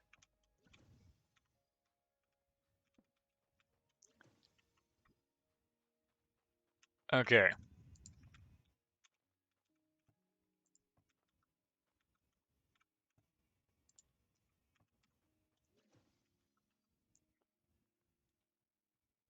Now we've got two range. No, not two range. We've got two magic weapons, which we need to account for. The Zealot's Scimitar and the Corrupted Meteor Staff. Which I think we can put the Zealot's Scimitar here, and we'll put the Corrupted Meteor Staff kind of centered more up here with some of this stuff.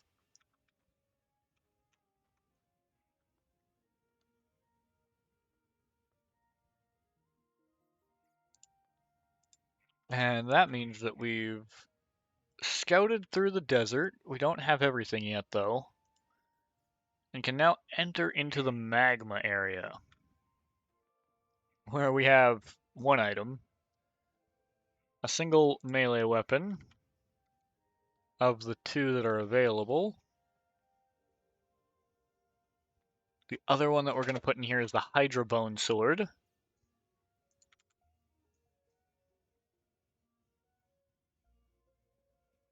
which we don't have access to yet. Range weapon is the Burnzooka, which we don't have, but we could get.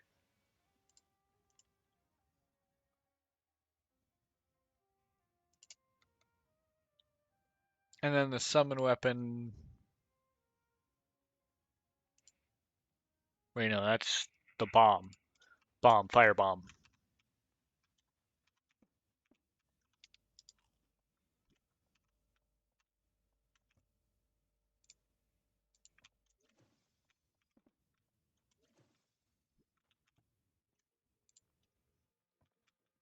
Okay.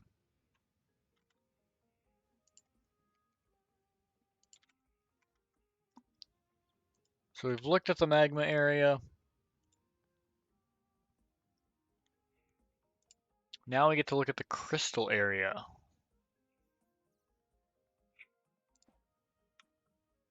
which has a total of 5 items.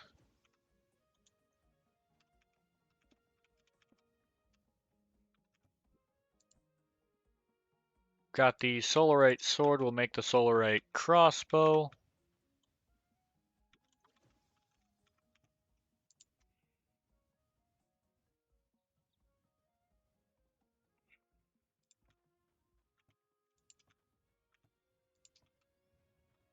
And that's where the decay will go. We might have that somewhere. I don't recall if we found that one or not yet.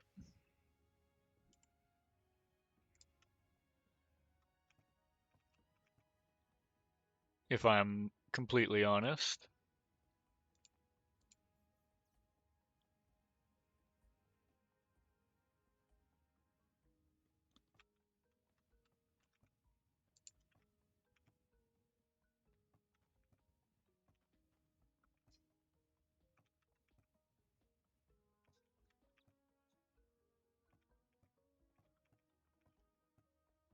It does not look like we have it.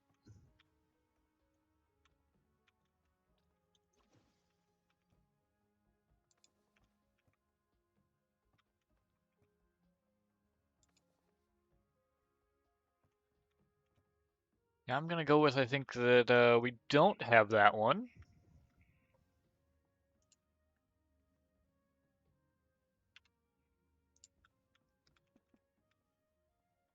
Which means that's all that we've got for now. What can we get for that area? Oh, the Ricochet Shuriken.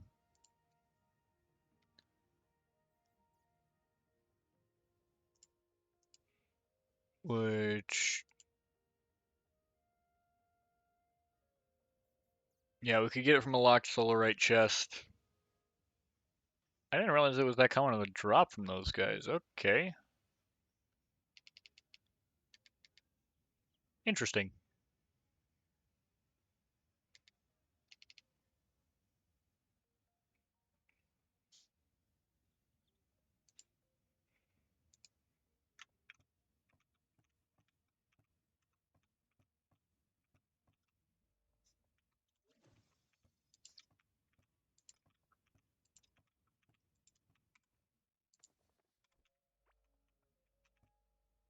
We'll drop a load of the bombs in here as well, honestly.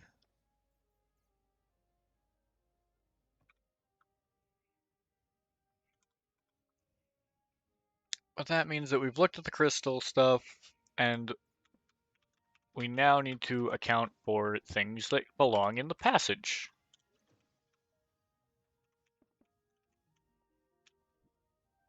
So we've got 2 bombs, a melee, and a magic.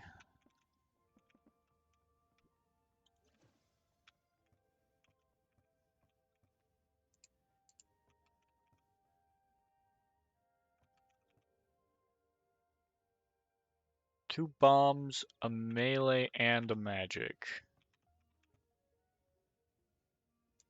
Okay, there's sulfur buds at least.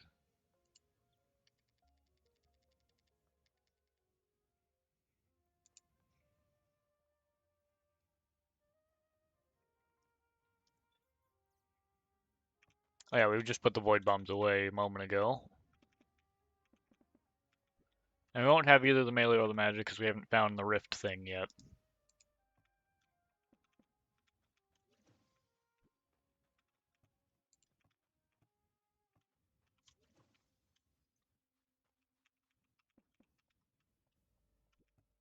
And I guess the landmine is more of a block than it is a typical bomb, maybe?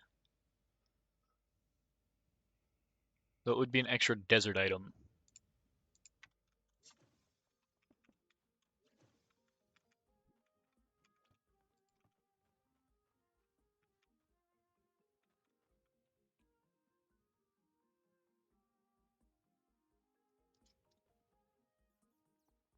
Yeah, we could pretty easily add it in there, I guess.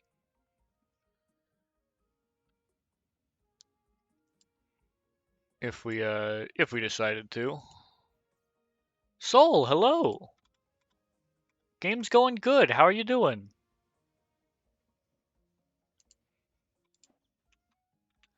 I've been sorting out a bunch of this junk because most of this is stuff I'm never actually going to use. It's just here to look pretty.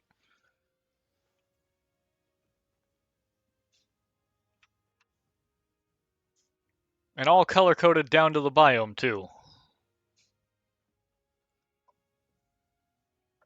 HTTYD? I don't think I'm familiar with that one. I don't think I know what that one is. Oh, you're talking about the movie night over in Volts, yeah?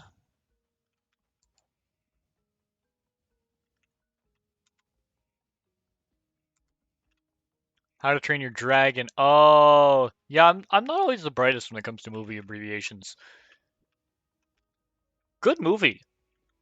Yeah, you guys clearly had a good choice.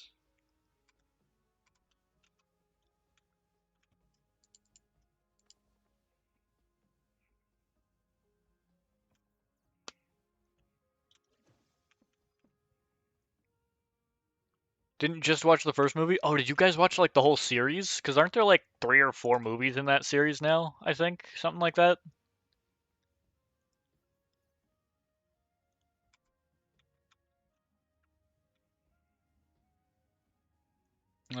I should mark that I've looked through that. It was a lot of fun.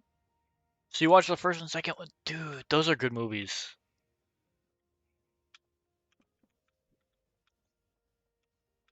I bet it. I bet it was fun, honestly. Yeah. Even not being there, I think I'd agree. Yeah, that would be fun.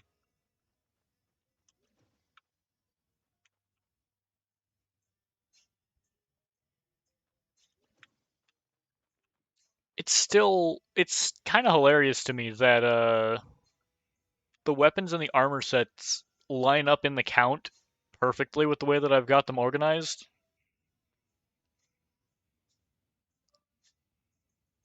Was loading a lot? You're all good.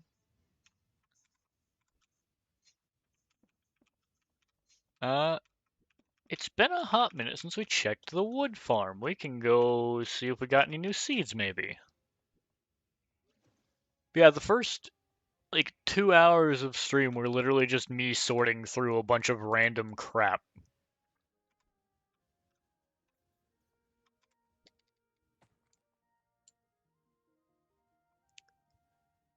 Oh yeah, that should definitely be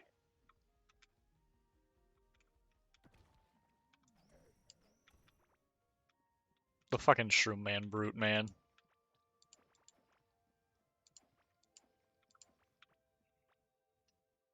Watch the second one too. It'd be too late if we watched the third one. Fair enough. All good things in moderation. Movies are fun, but nobody wants to be up too late.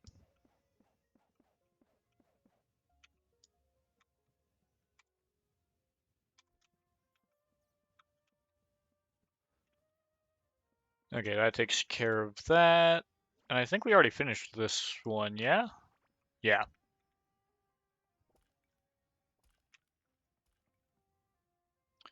Wood Farm's got some holes in it and whatnot, which isn't great, but it's also, it could be worse.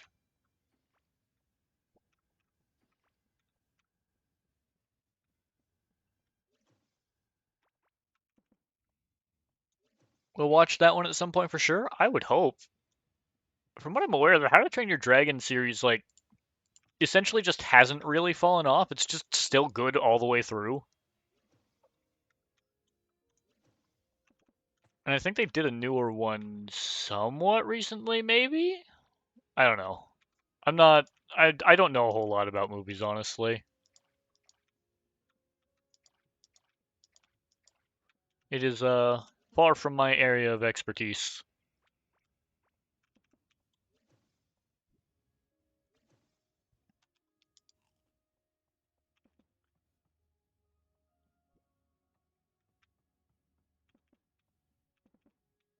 Let's see, we can. Yeah, we'll just cut all of this, I think.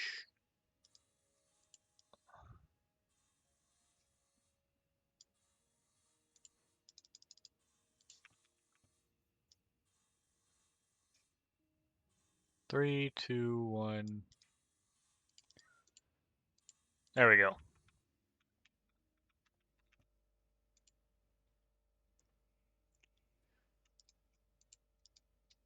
And we can also cut 1,000 regular wood, why not?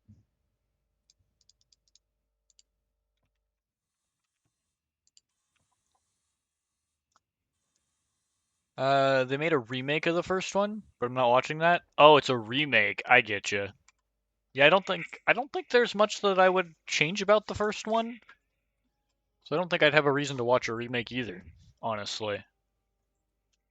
Feel like it'd be pretty hard to top it and not screw it up, especially with how a lot of media has been lately.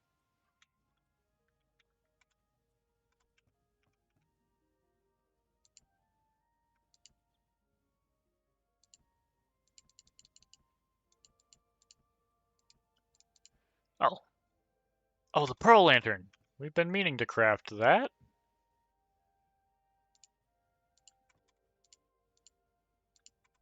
Sweet, we get blue glow instead of regular glow now.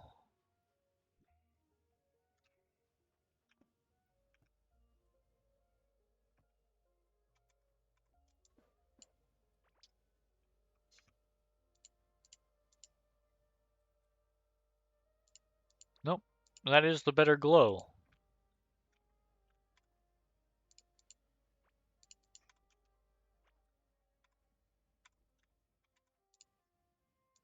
So let's go ahead.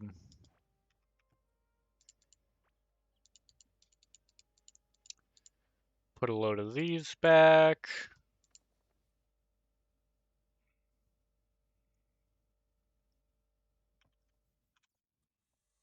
Yeah, I feel like it'd be really difficult to make a remake of any of the How to Train Your Dragon movies, honestly, and not like screw it up rather than improving it. There's always fixes that could be made, but is a movie truly good? I think it could be good if it were perfect, like if you manage to only do the improvements that are necessary, but ultimately an improvement to some people is going to be like a downside to someone else. So theoretically a perfect movie is impossible, but it could be perfect for someone.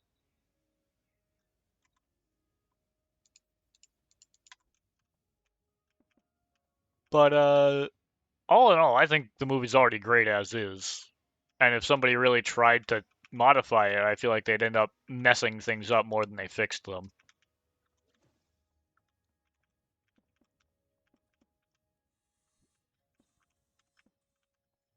Oh, Wild Warden.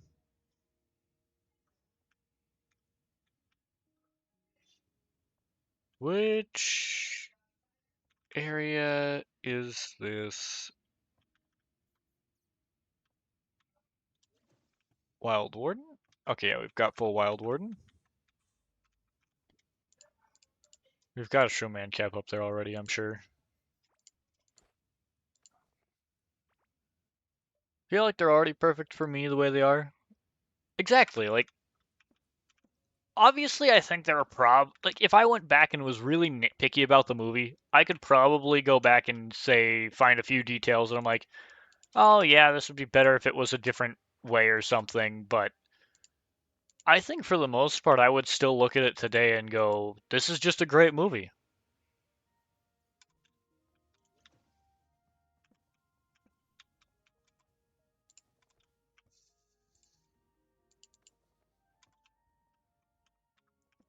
Because they are fantastic just as is. Even the third movie, which has its flaws, feels like a nice end to the movies. Exactly.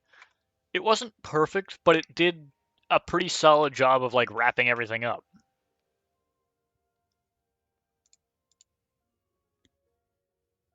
Which also, closes off the series and says we aren't gonna trash it with a load of things that didn't need to happen to the characters. Because, well, those things, sure, could happen to the characters. It's like, yeah, it feels like a proper goodbye. Prefer goodbyes over what they keep doing to Toy Story. Yeah, exactly. Especially because, honestly, you could write a goodbye thing for Toy Story where the toys just get worn out. Give me a minute.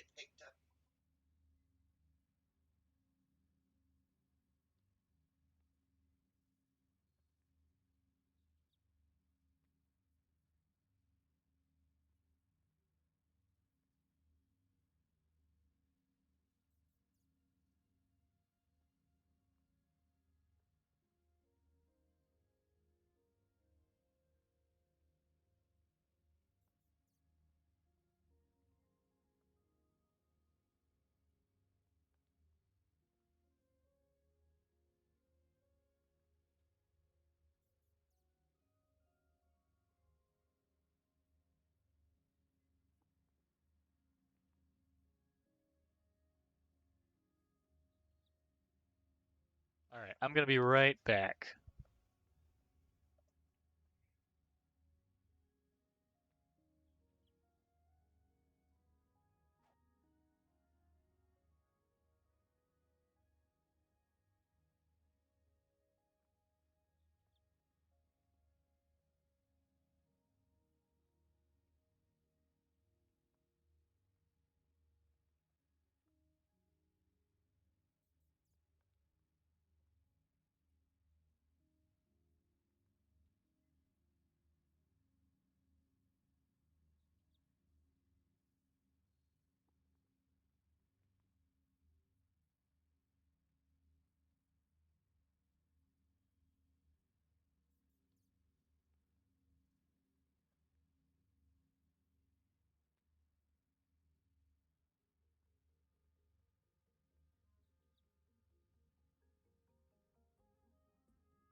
All right, we're back. Here we go.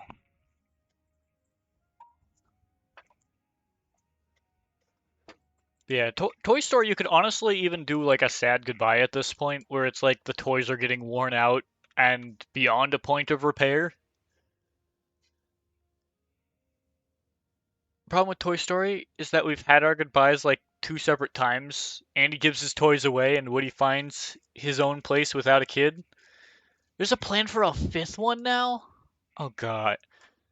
But exactly, like they've already had two decent goodbyes. Where like the toys moved on to another kid and we're gonna help them through life. Then we had a goodbye where the toys just found their own little place in the world where they didn't need a person. Come on, we don't need a fifth. We don't. It doesn't have to happen this way.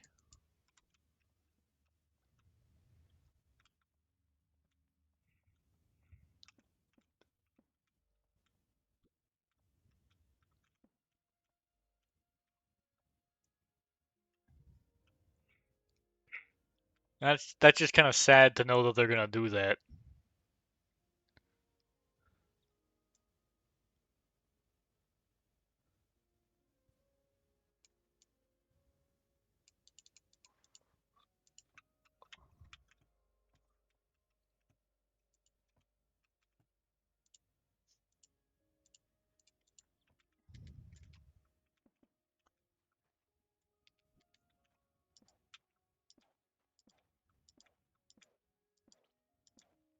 All right. They did. They had good movies. So it's kind of sad to know that they just continue to keep butchering it. Though, if I remember correctly, Pixar is owned by Disney, and Disney's kind of been, it feels like, butchering a lot of their old storylines.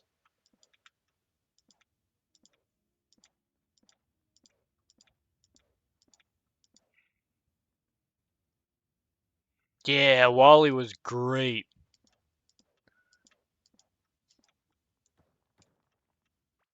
I haven't seen the new one, but from what I heard, they kind of butchered the whole like ending for the live action Lilo and Stitch movie that they did recently.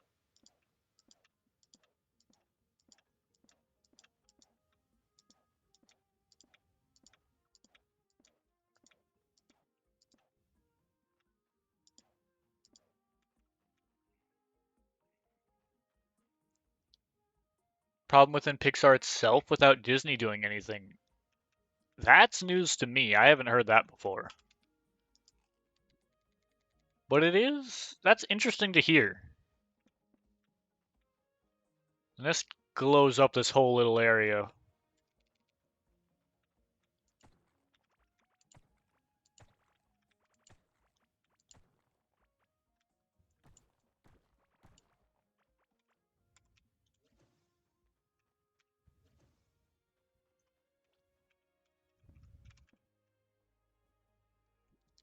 But that's kind of sad because Pixar used to do some really amazing things.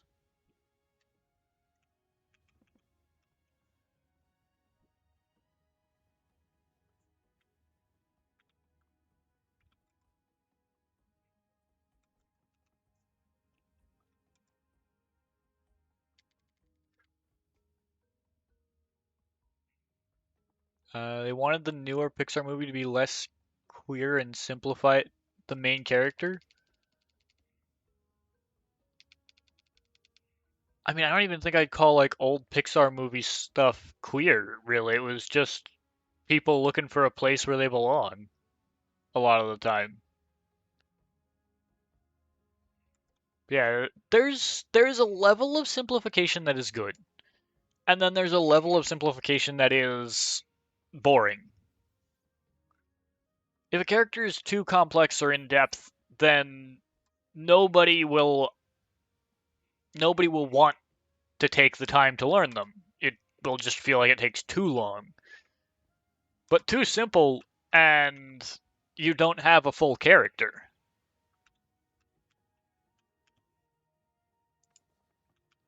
That's where you got to find that balance.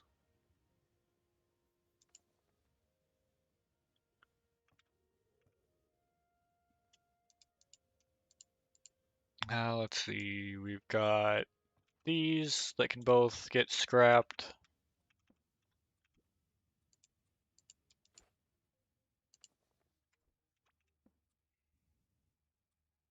About the newest movie, the original director is queer, was basing the main character. Oh, that's a recipe for disaster right out the gate. Self inserts in what I would call a AAA studio movie. Like, Pixar is one of the big studios. They are well known and they are one of the giants in the movie industry business. You don't do self inserts with Pixar movies. At least that's how I feel. Like, if I were running a Pixar movie, which, let's be honest here, I would never because I'm just not that creative of a person, I think. But even if I did, I don't think a self insert would be a good plan.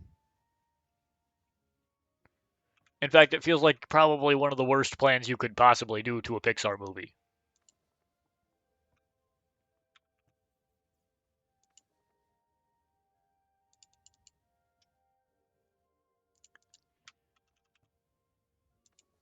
Alright.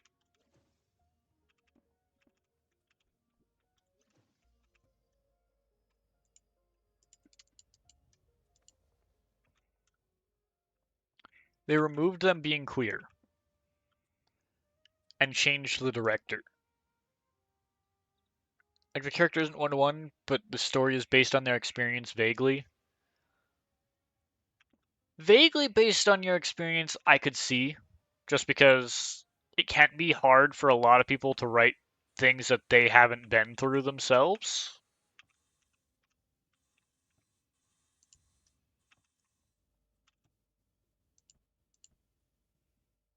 So I could see something like that.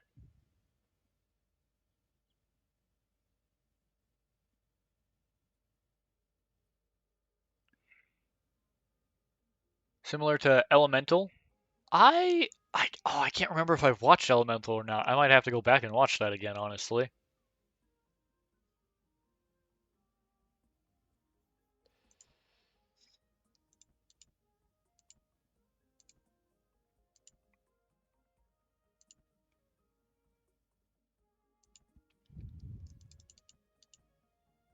I am kind of tempted to use this Gleamwood wall. What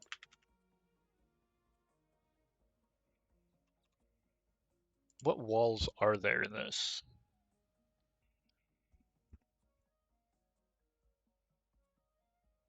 Uh,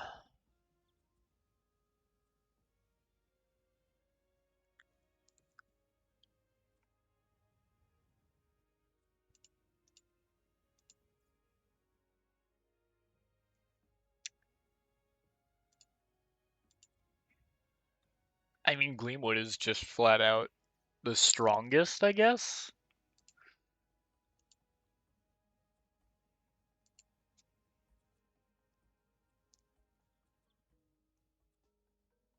No, I think Scarlet would be enough to prevent it, which would mean we could also use Coral or Galaxite.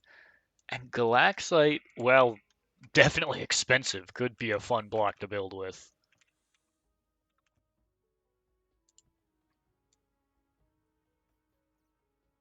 Let's give this a shot. See how this is gonna look.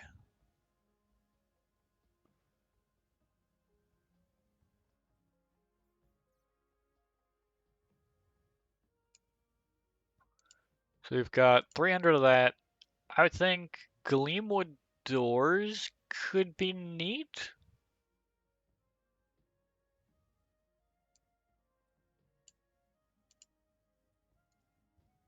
And I think we'll keep the stone floors for now.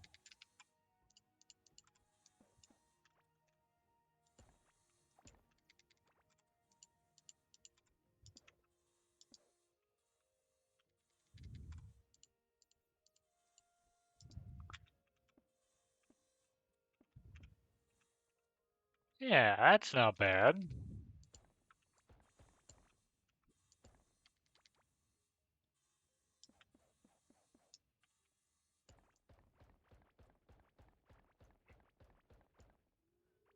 Based on the director being Asian American and it informed a lot of the movie. Oh, that's neat.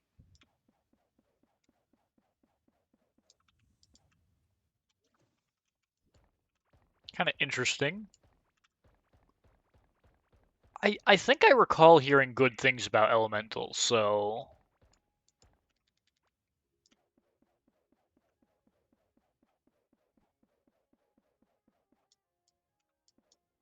cow. Cow, why? Why must you stand here?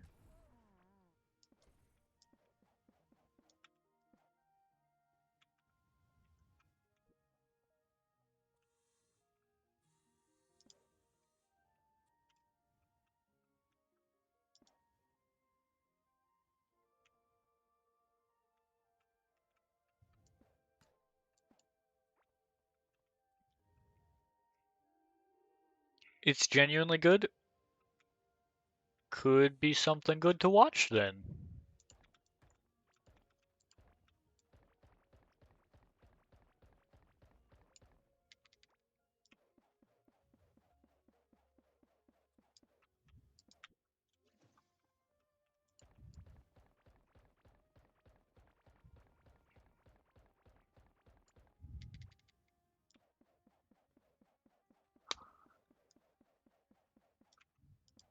There we go. Because now we've got this kind of like space theme with the walls going on here. Which, given that this whole collection, I do want to eventually fill this all out.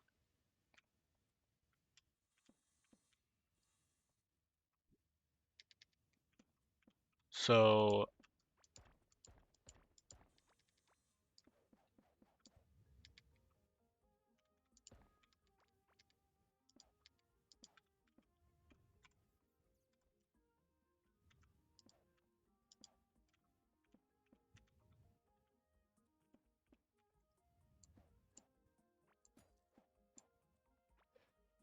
actually, looking at the way that this room is, it could be interesting to do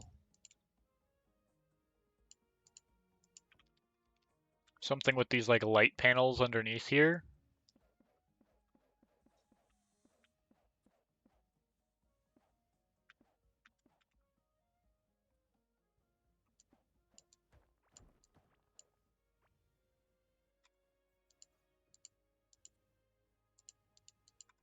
Okay, floor, that,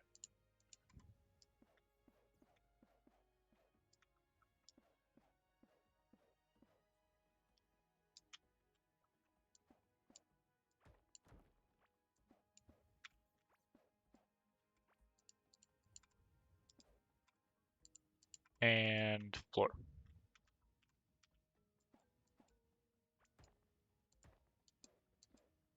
Okay. Yeah, that gives it a nice little bit of light.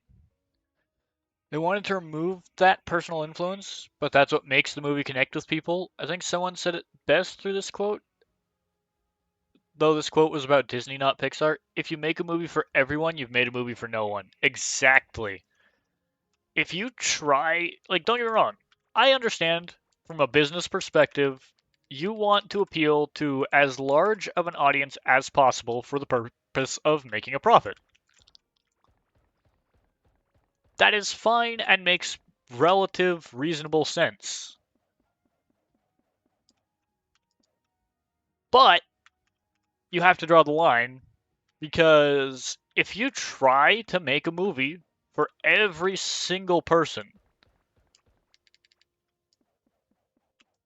then ultimately, yeah, you nobody's going to want to watch it because there'll be too many aspects that they don't like about the movie.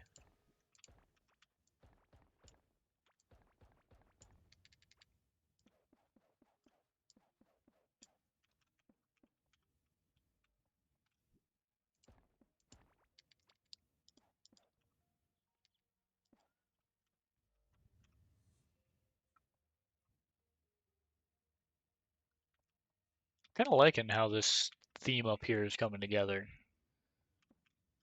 But if you make a movie targeted at like a specific group, you can get almost every person in that group to watch it if it's good enough, if it's themed properly.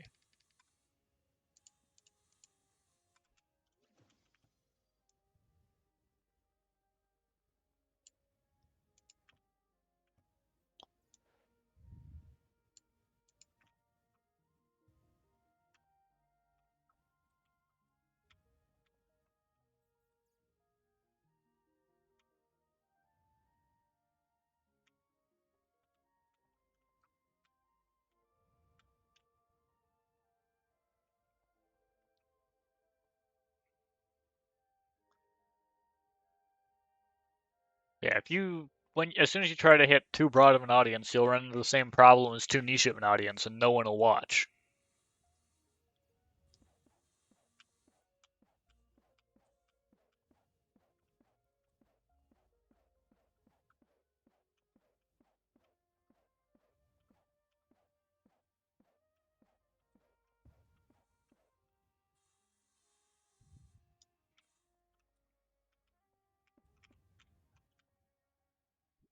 Okay. What's glowing on me? Oh, it's my backpack. Well, I can't very well take that off now, can I? But we do get 8 blue glow total, which is kind of crazy.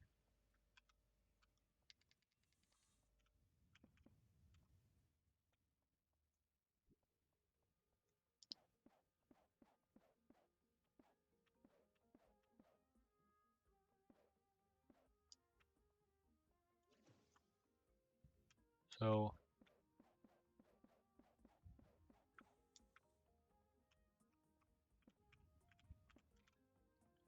there we go. Helps to light up that tunnel a little bit without actually having lights in there. Disney, they try to get the gay audience and the homophobic audience too. Exactly. Like, and those are two countering audiences. They are specifically the opposite of each other. If you try to get both of them with the same thing, you're not going to get either one.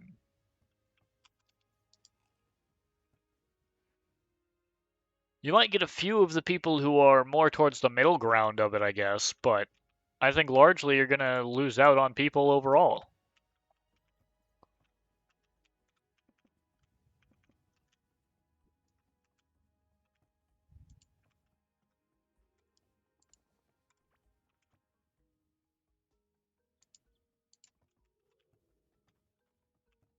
Like, you do have to, at some point, pick what you want your audience to be.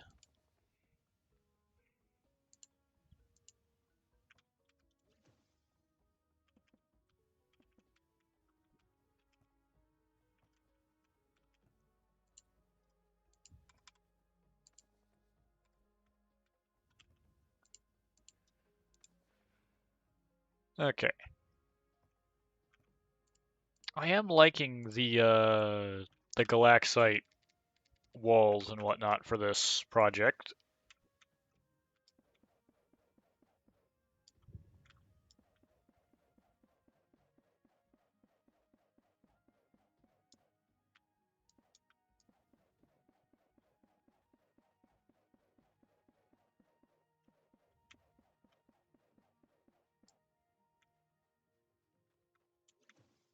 Yeah, because now we've got this nice space theme going on in here, where it feels like almost a cosmic like collection of look at all these things.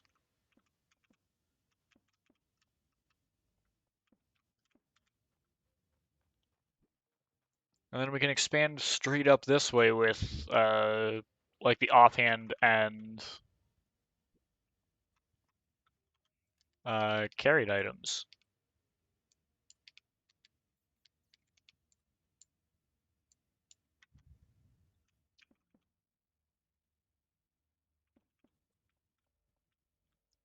Eventually, I'd like to give these rooms a little bit more shape than just square.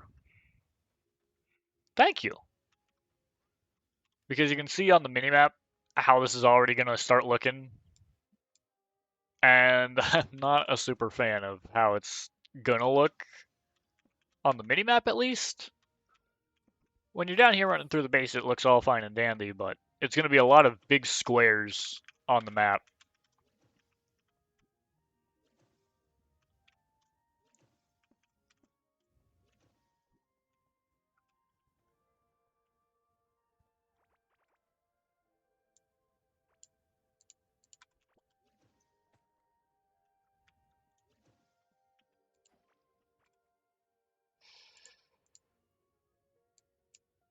Let's see, place that.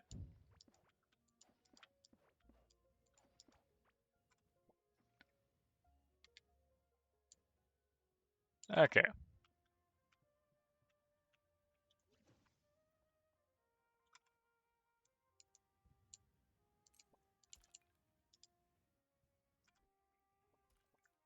Yeah, I think the wall up there is looking pretty good. I think it could be interesting to maybe try to incorporate some glass somewhere. Give some views between rooms, maybe.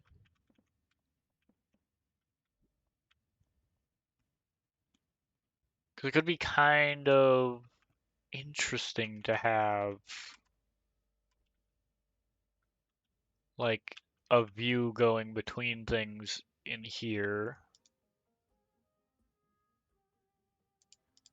So let's 1.25K sand into there to become glass. That way we can get some glass to try to make some walls and whatnot.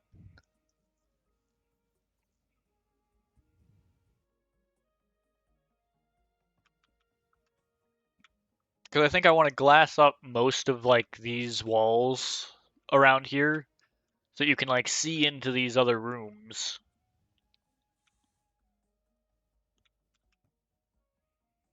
Possibly a different floor type. I'm undecided yet.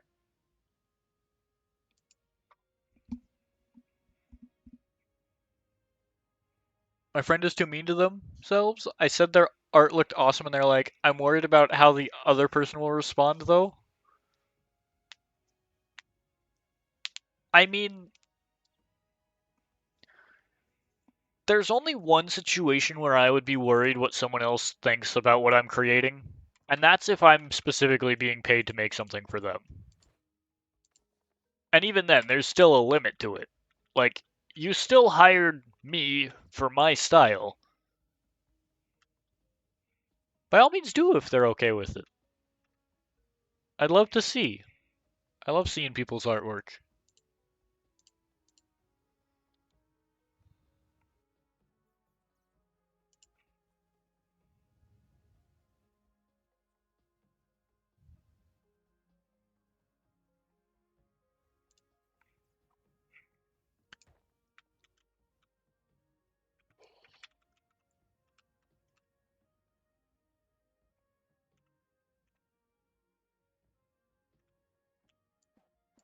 I'm thinking maybe swap these. Yeah, because that leaves this way more visible so you can see the boat bench.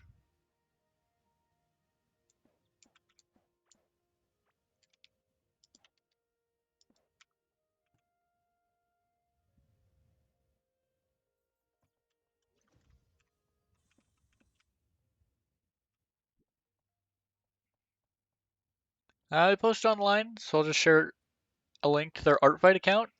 Like, look at that. Let's see, what do we got here?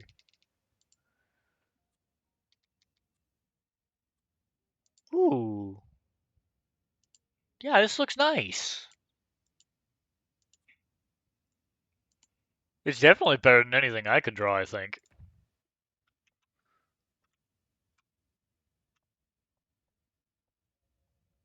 I like it. It is a cute drawing.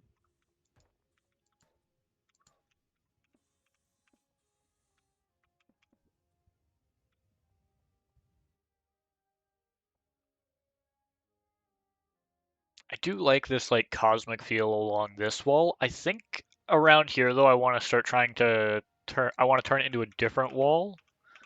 I don't know if I want to keep the stone. I think I want a little bit more color. So maybe scarlet walls?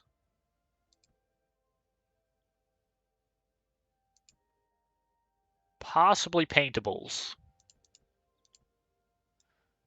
Let's see how scarlet walls go first.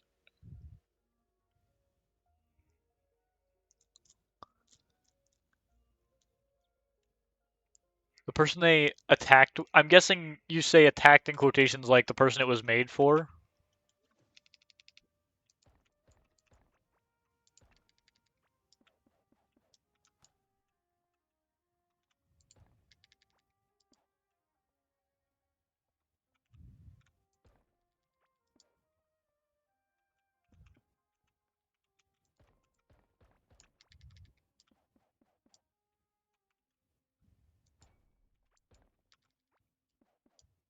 Oh, that's interesting.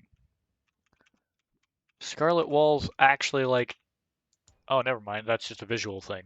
Okay.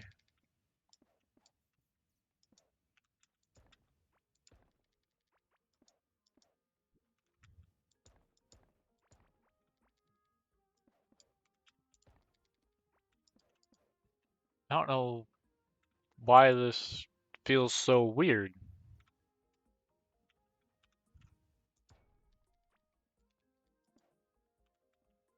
Like, it feels strange that that like tilts upward like that. Art fight, each attack is a drawing and you take revenge by drawing the other person's OC. Oh, that's fun! Yeah, that seems like a neat idea.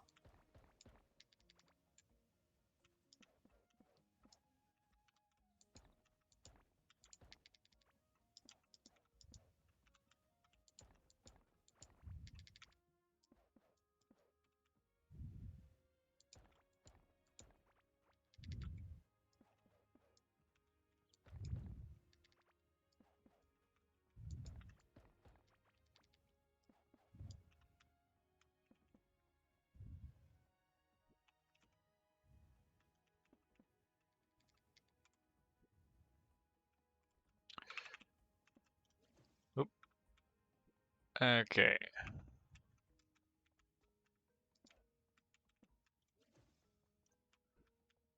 And at the foot of the bed. Wait, which wall is it on? It's on the side wall.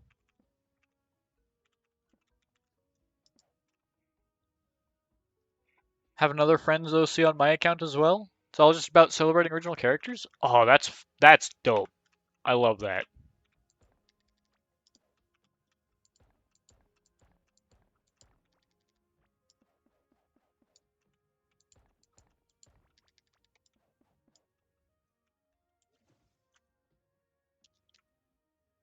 Okay, so down against the wall and then against here.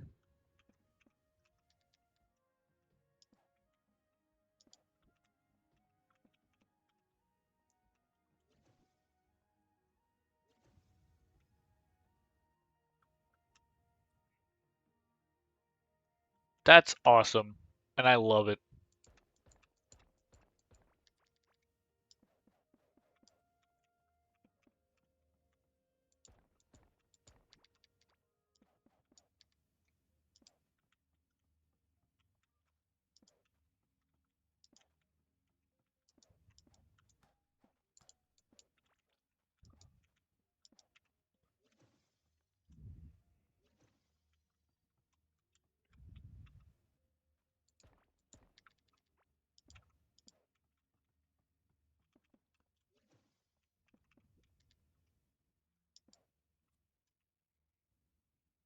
You can have other characters up? Well, yeah, with permission usually is, oh, well,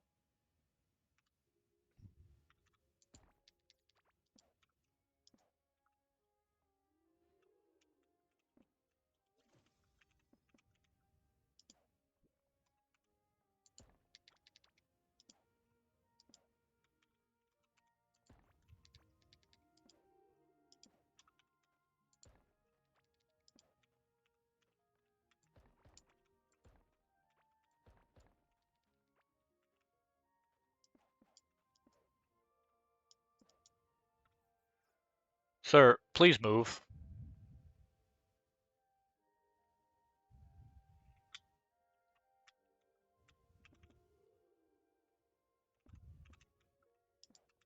Aha.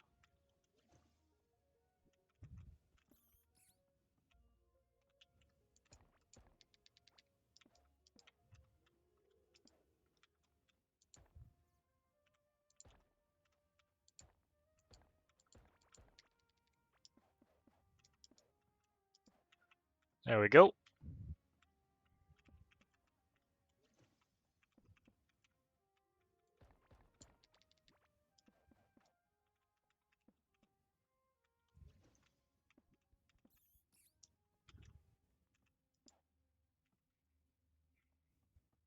Honestly, I love little things that celebrate either smaller artists or people who just like to draw.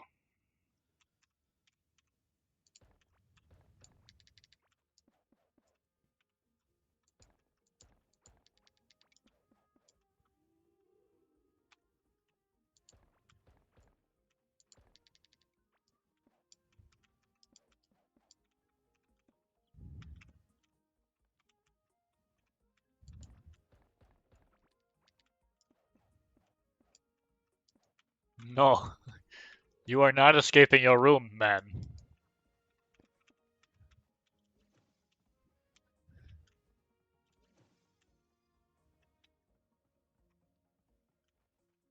Okay.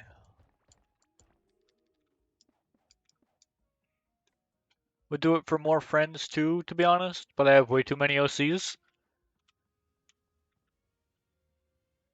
I feel like I've seen a lot of people who like doing art end up with a lot of those original creation characters, and you've got a lot of ideas floating around up there, I feel.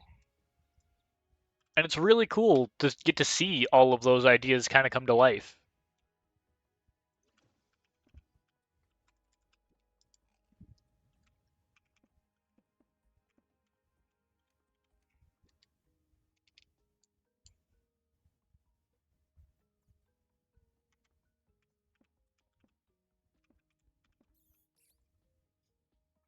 See, this feels almost like a portal kind of door, so I'm liking that feel.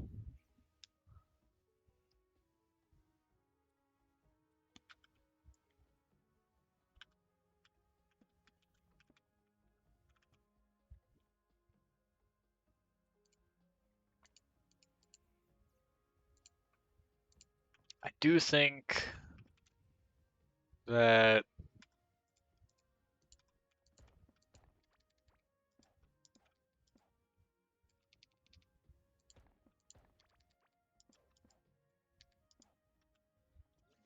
yeah, finish these off with the red.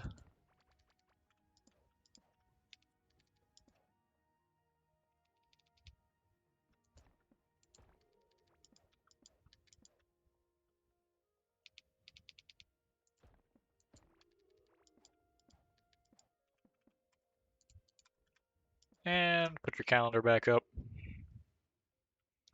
I could kind of tell you we're hastily putting the walls in to make sure they didn't escape. Yeah, because these guys will just wander aimlessly, even when they have an assigned room, from what I'm aware.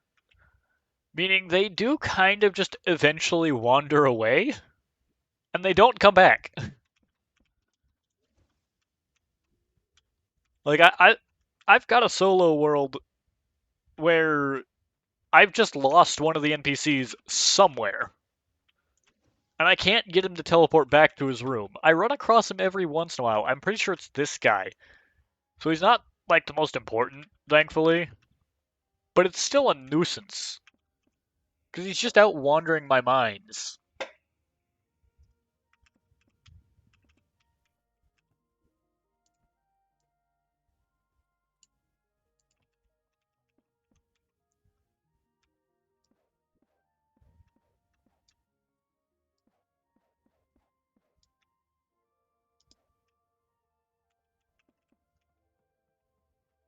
Okay, and that gives that hallway a little bit.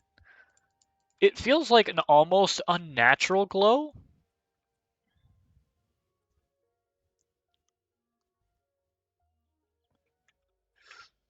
That could actually be a brilliant way to do this. Because if I dig up this,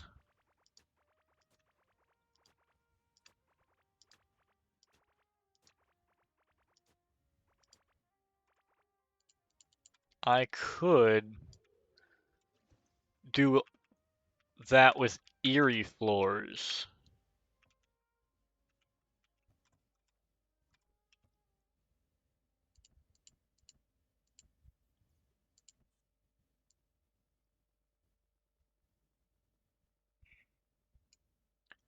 Little center area with the glowing stuff looks cool. Yeah, I'm loving these glowing blocks.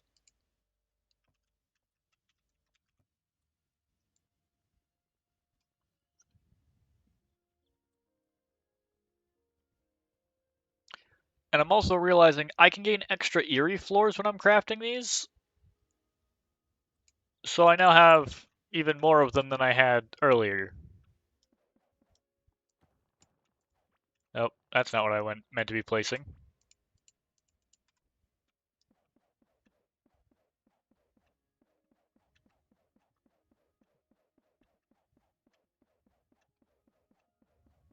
Yeah, I think this'll do.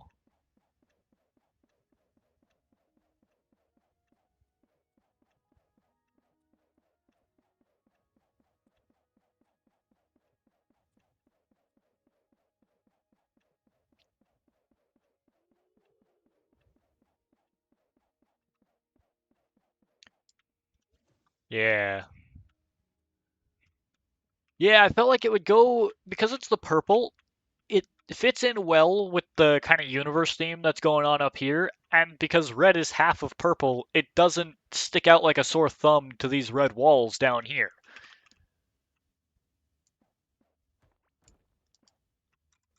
So it kind of helps to go with both of them.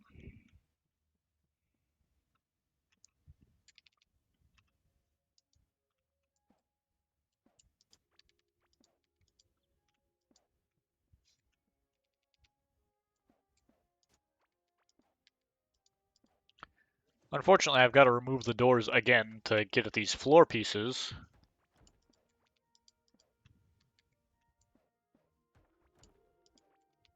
Thankfully, nobody was sitting by their doors.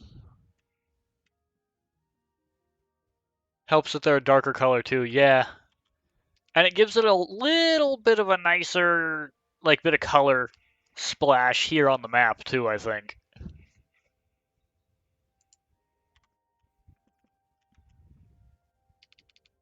These, I think, are alien tech blocks.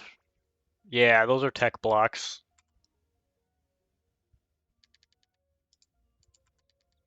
So that's eventually what I want to fill this area in with.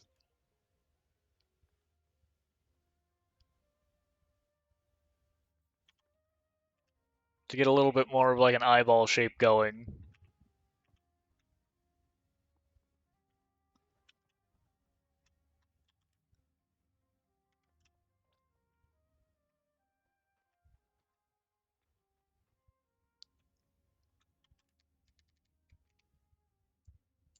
Hmm.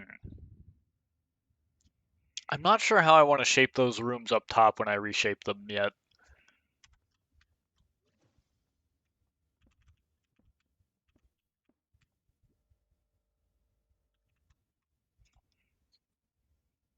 Looks nice so far though. Thank you. This is the first time I've really taken time to actually like focus on the base when I'm doing this. I've had other times where I intended to and then just didn't.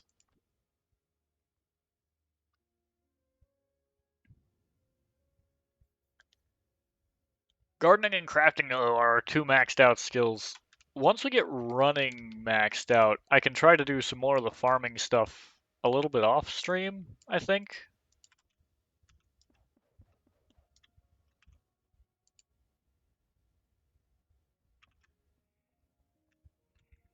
I just don't want to be doing anything that's actually going to like level skills and whatnot off stream. I want to try to keep that on stream, but because moving gets you skills, until you max out running, I can't walk around without gaining levels. So I could let it run idly, but that's about it. Okay, and that finishes off all our wood farms. They should all be running at maximum capacity. Yeah, the eye shape, because this wooden outline is actually the outline of the original shape of the starting room when I first started the world. Hence the reason that it's a little bit lopsided and whatnot. And then I've got this kind of general eyeball shape going around the outer edge here. And if I recolor this to match these portions, which are colored after the alien tech blocks, I believe, then it could look like a decent pupil with the core in the center here. And then I could keep my wall outline because I'd still have the different floor design marking out the eye. But right now it doesn't feel like an eye because it's got all of these like inward bits on it. And the wood, it might be about time to let it go.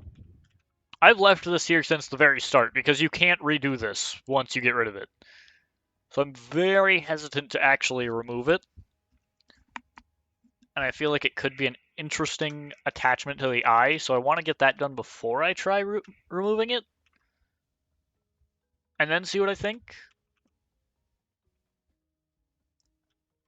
You can also see we've got some random little dirt patches still in here after I filled this in with stone because I already had these chests down and they've got a lot of random junk in them that I don't want to move.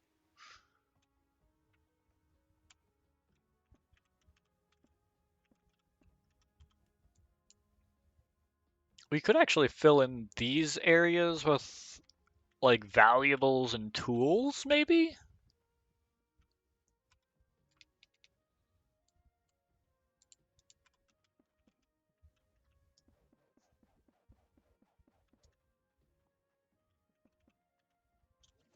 I don't think the stone is necessarily a bad block. I think I just had way too much of it prior to this.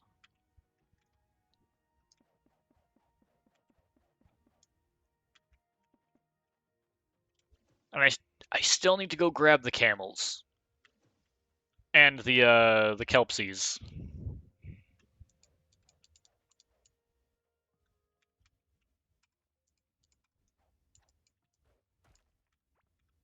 Okay, good. This is still empty. It's not got water in it or anything stupid.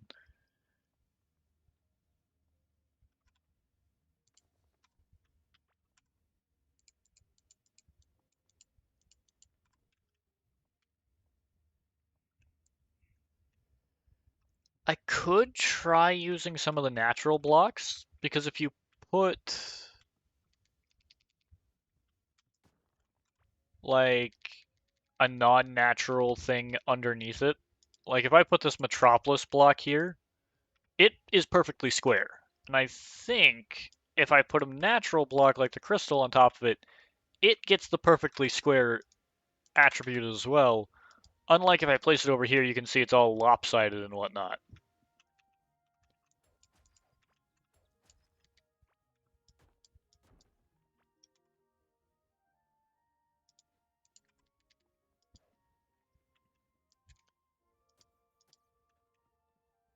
So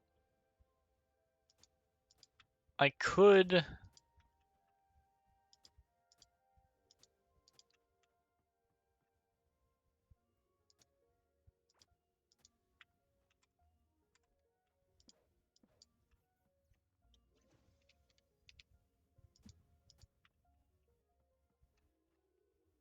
try that.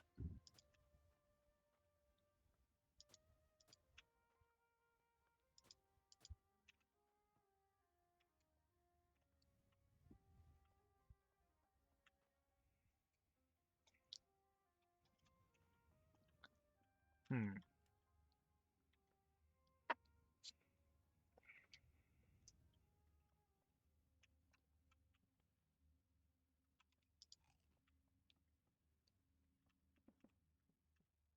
I do like the glow that this hallway has now. I can also remove this torch.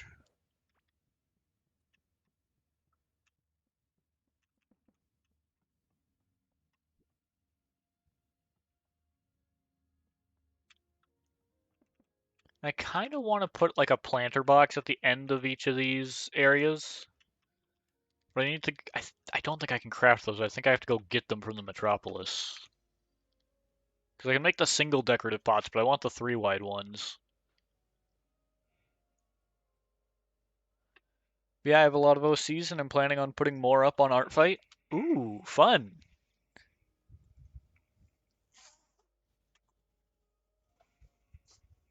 If I did art stuff, that I think I would definitely love to take part in something like that. But I don't really draw that much, honestly. Well, I don't really draw at all. But mostly because I don't have the patience to draw anything for the life of me. Though part of that might also just be art teachers that I had growing up, but I love seeing what people create.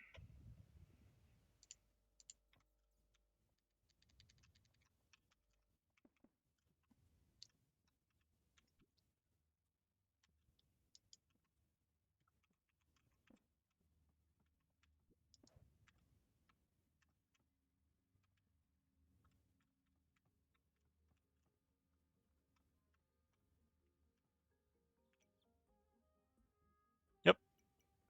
And with that, we can also change what our character looks like.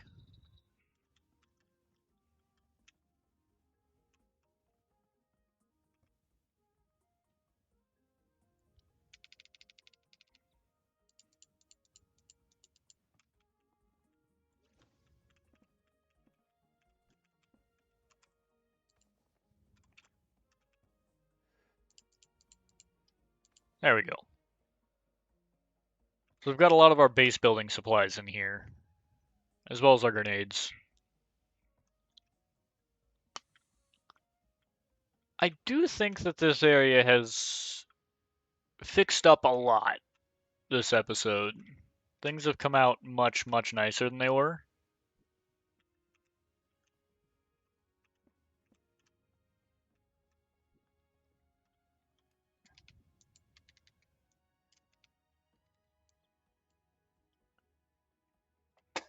I also think I am still dreading trying to search Azios Wilderness for the broken blade.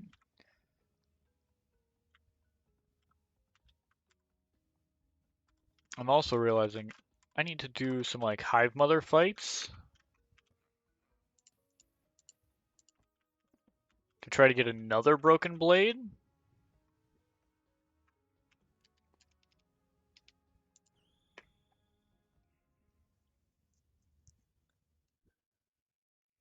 Oh wait, actually, we've got a Galaxite trap just chilling in a chest. Let me go grab that.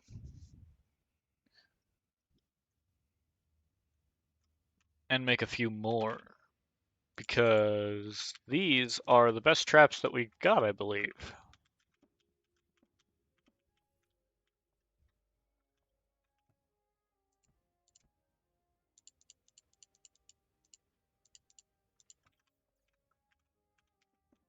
And I'm curious just how quickly Hive Mother's going to go down with these underneath it.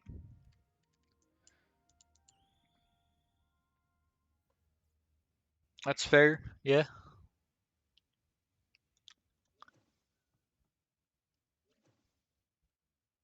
A good teacher can honestly make all the difference for someone's interest in a subject for quite literally the rest of their life.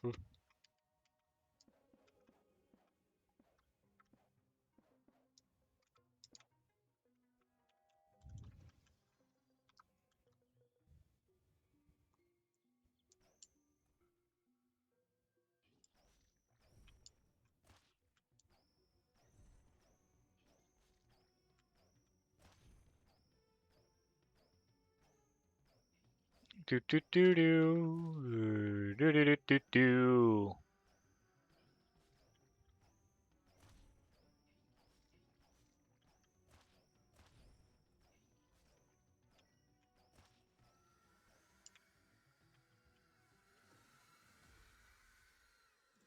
So the Galaxite traps didn't actually seem to lock onto it at all.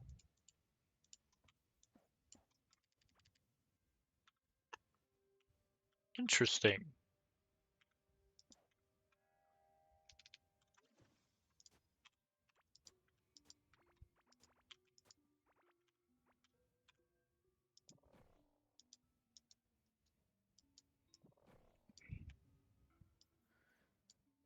That's true, but so can your ability to remember things. Fair.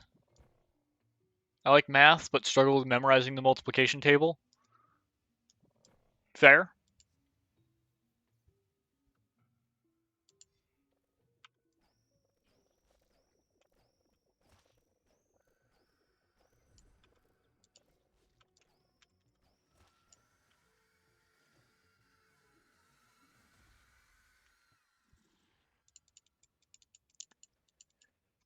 I don't even remember what I was trying to get from that. Oh, I'm trying to get the broken blade, I think.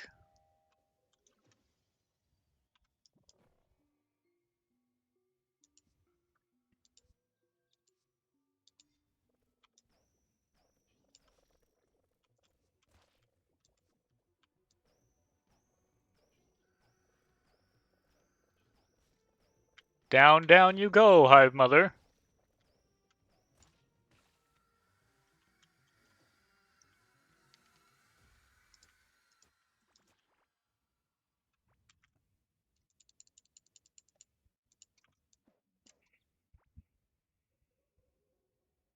To be fair, I didn't have a diagnosis of ADHD during my time in school.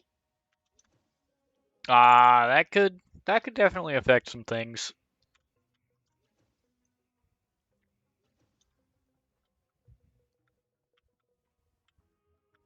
Yeah, I was very lucky to have my diagnosis from a very young age.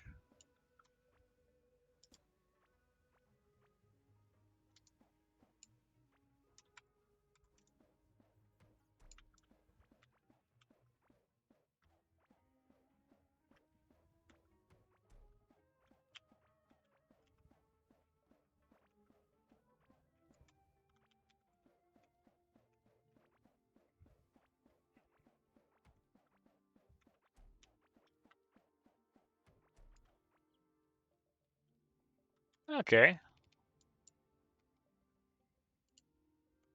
take that one off. So we no longer have automated gold, but I don't think we have a need for gold for things anymore, really, anyway. My mom tried, but she was also convinced it was autism I struggled with and not ADHD. Having ADHD, there are a lot of things that are similar to autism, but there's also a good bit there that's like, is not autism.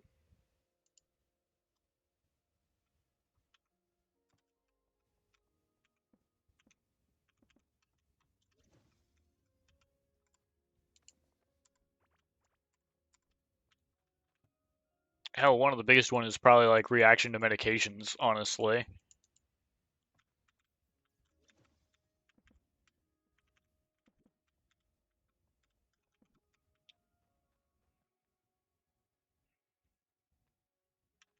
Okay, yeah, there's a hand mortar.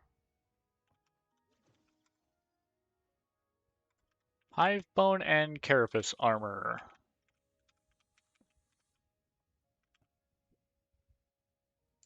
We've already got the pants, and we've got full carapace.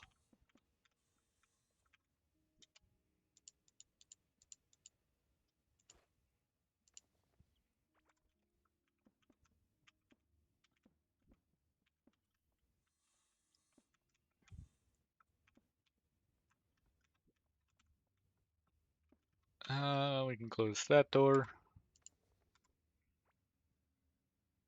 Thought I had a hard time noticing emotions in people or empathy. ADHD can be a little bit funky about that, I think.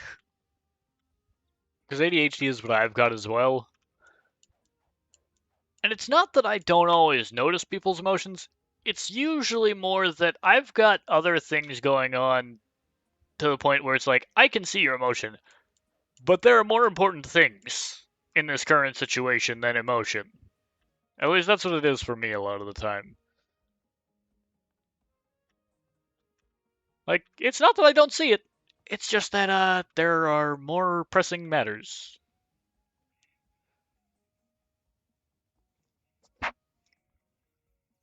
Just talk in a monotone way. Pretty quick to notice mood changes.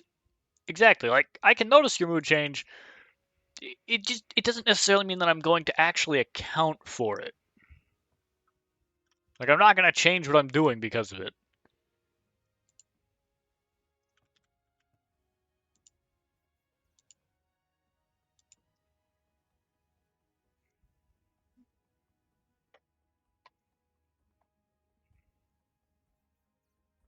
And it feels like everybody just assumes that's what everyone should do. No. No, learn to manage your emotions.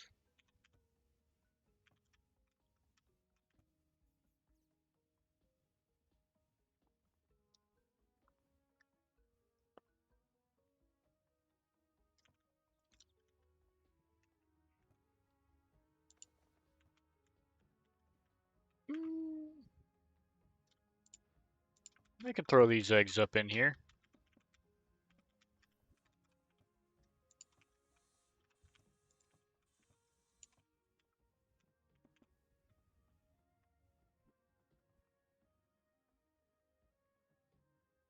I do change what I'm doing. I would say I tend to be or try to be empathetic. Fair enough. So that one confused me, to be honest. Fair. I think a lot of what it comes down to, because I won't deny, I do try to be empathetic a lot of the time, but the times that people notice are the times when I don't.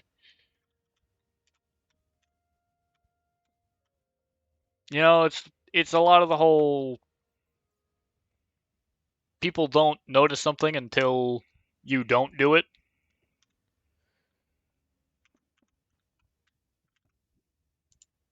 Like you can be empathetic 95% of the time, but everybody's gonna give you shit for the 5% of the time that you aren't. It kind of becomes like, well, okay then.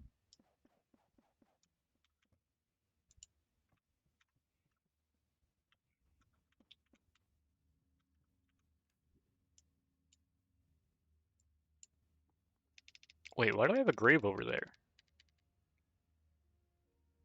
Why do I, why is there a grave there? Well, now I'm curious. Ah, it is possible you've got autism and ADHD. I feel like that's a hell of a combo right there.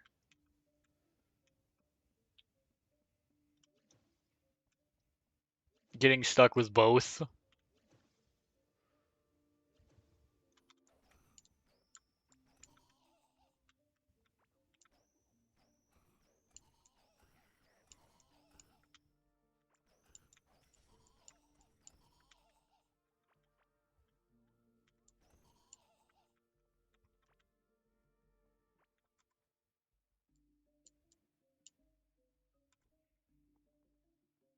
Pretty common one apparently. I mean, it makes sense because a piece of ADHD I don't necessarily think is 100% biological. I think there's definitely a component to it of like how you have to learn to deal with life and it creates certain other problems.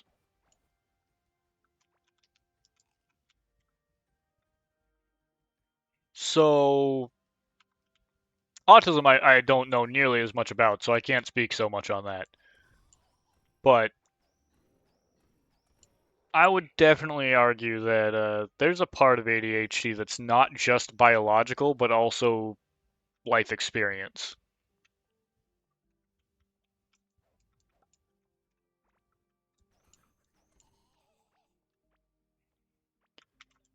So it would make sense to me that a lot of people who like have one or the other could gain the other one possibly just by how they have to learn to deal with life.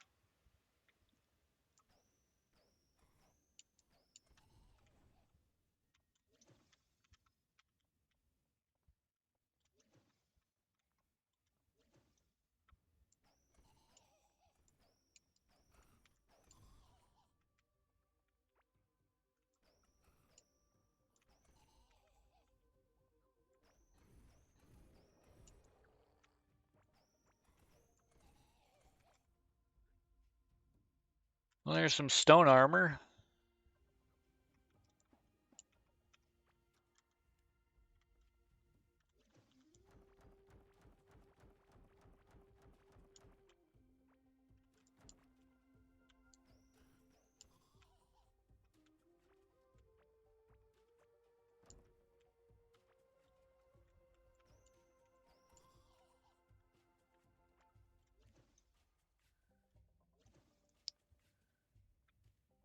But yeah, there's a lot in the world that I don't think people even most people even come close to understanding.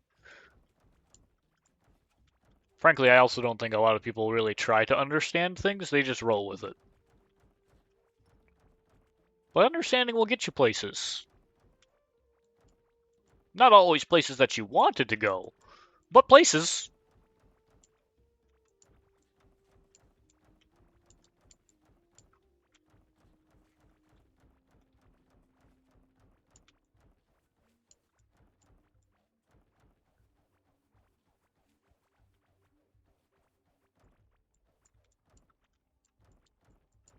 Places most assuredly. When she started crying about her grandma, I started crying too. I just kind of hid it.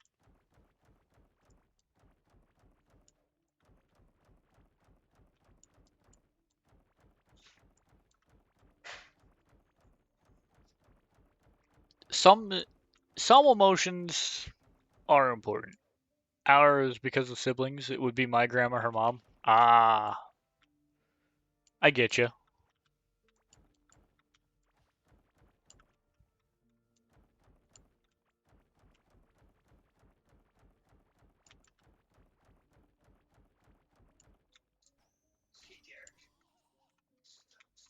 Ah, hey, spooky blanket hood.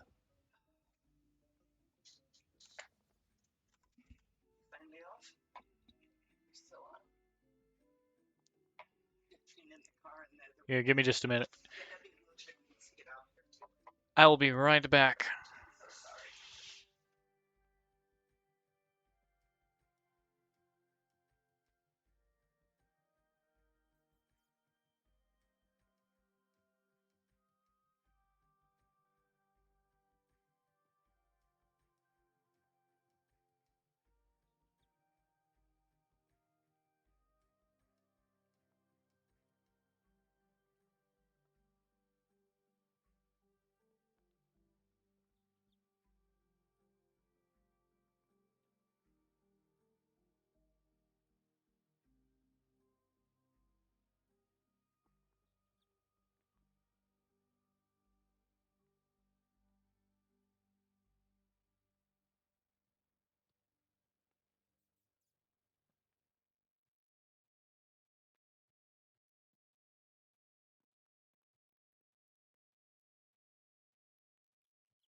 Oof, busy day today.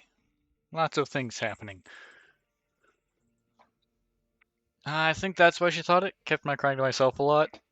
But that was just depression, and, well, after living by myself, felt like I cried way too easily at stuff instead. A lot of people do tend to think that if they don't see something, it just doesn't, it's not there. But, yeah, the counterpoint to that is a lot of people are just private about that. And it's something I feel like you see it a lot with family stuff, usually, where it's like, but why do you hide that from me? I'm whatever to you. It's like, a person doesn't have to give you a reason for why they don't do something around you.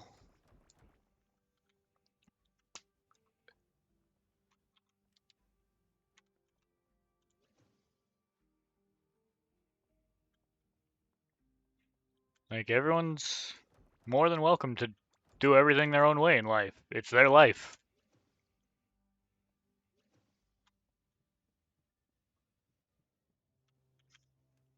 At the same time, during those stages of growing and learning to live, things change a lot.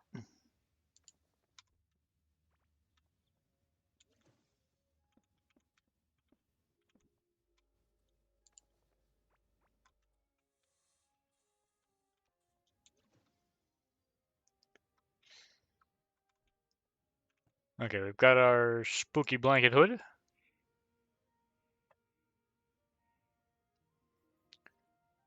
When you grow older, your closeness drifts away from your parents. Yeah,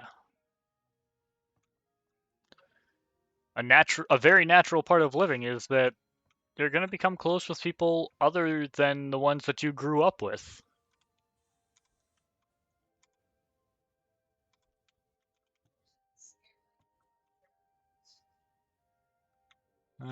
Here we go. Stone armor, already got it.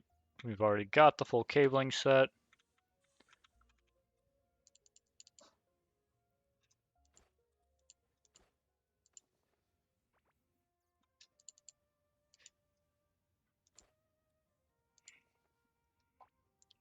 Have some other reasons as well. Most people do. A lot of people I find have some reason other than just like you don't live with your parents anymore, so they're not the people you go to about everything.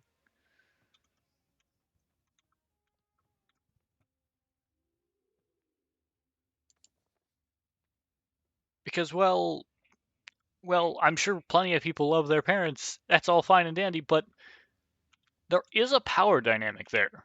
Your parents had a lot of control over a lot of your life for a very significant portion of it. Well, I moved out young. Not going to start talking about that in a stream chat. Fair enough.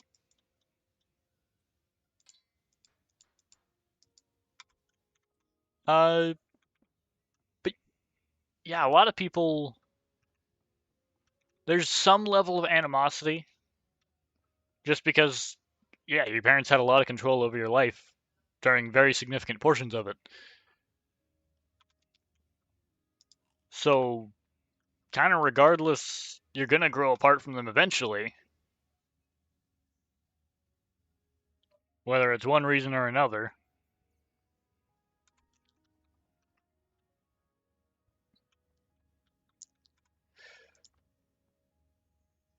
And we've got to do the Titans now.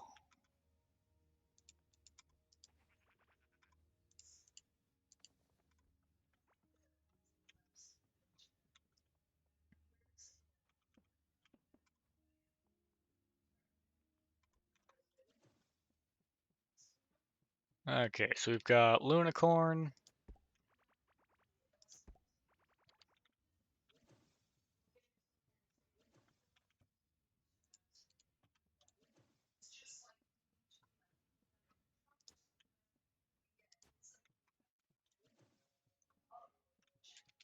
We might as well harvest the whole thing. I'm gonna lurk now. Have fun though. Hope you have a good time, Soul. I will have fun.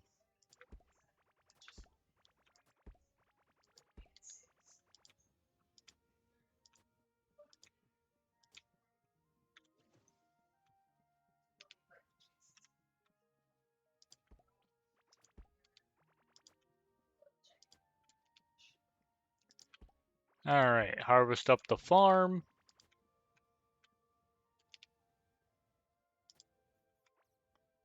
Oh, we got a Grumpkin seed.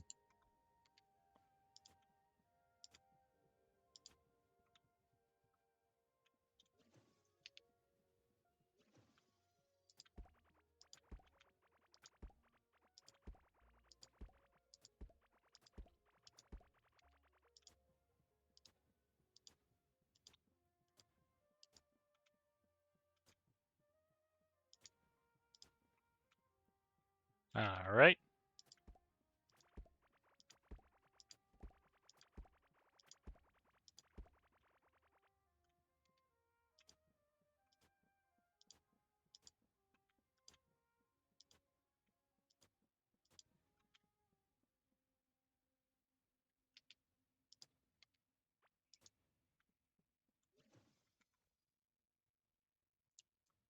Sweetness.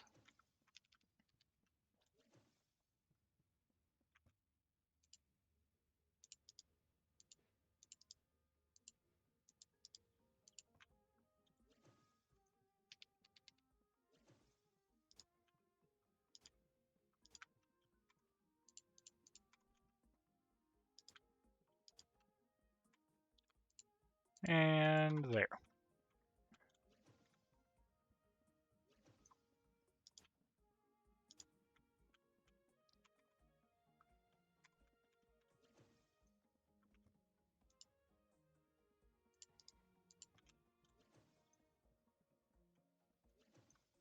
Pupayas.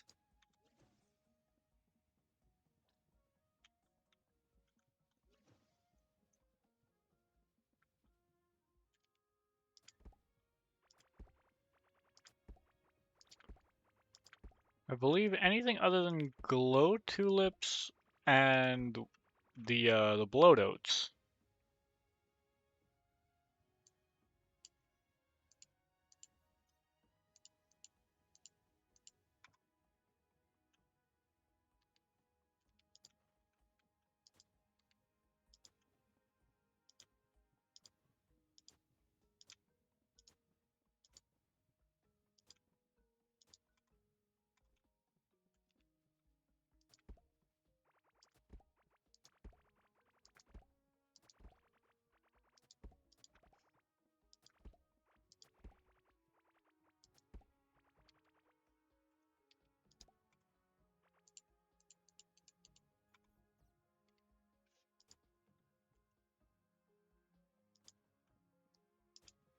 Alright.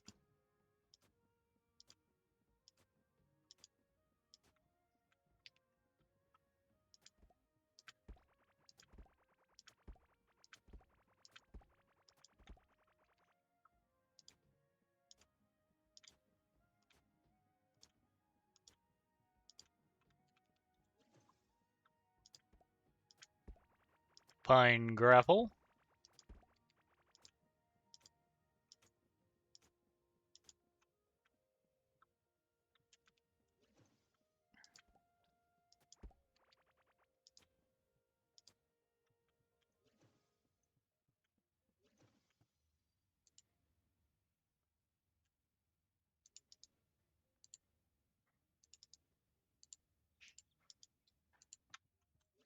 Alright.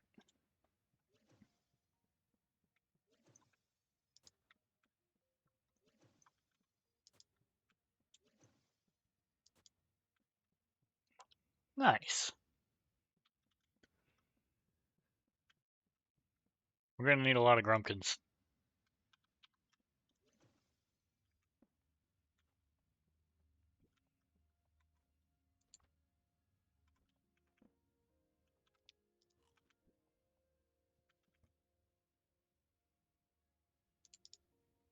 Alright.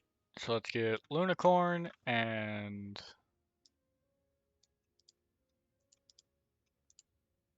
Upload out.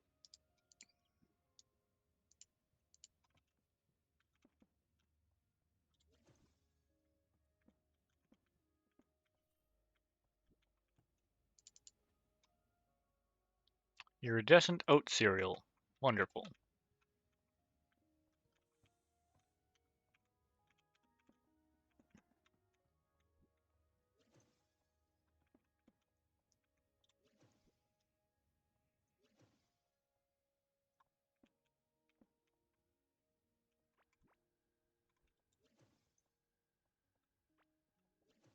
Oh yeah, we gotta get the watering can.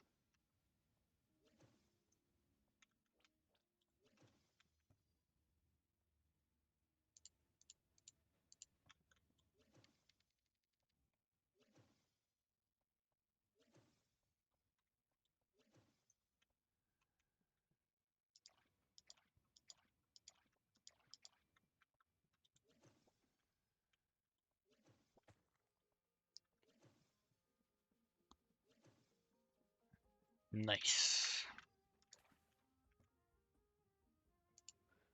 Put that away.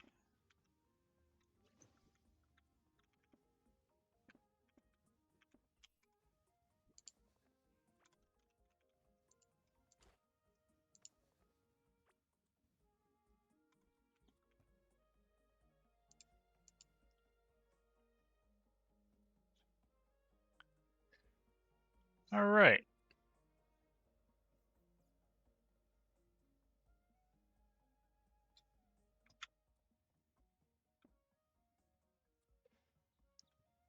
I could go fight Ivy, I guess.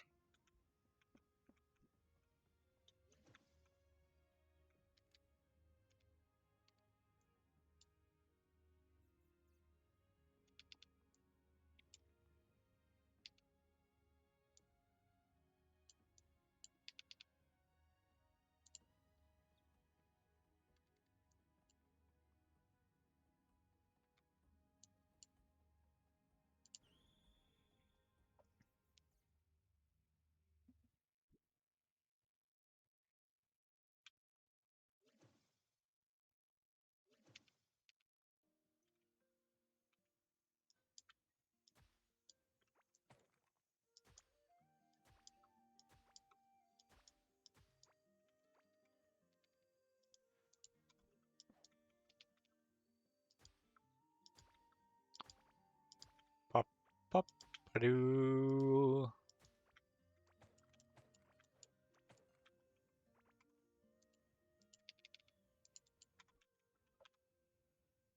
Okay.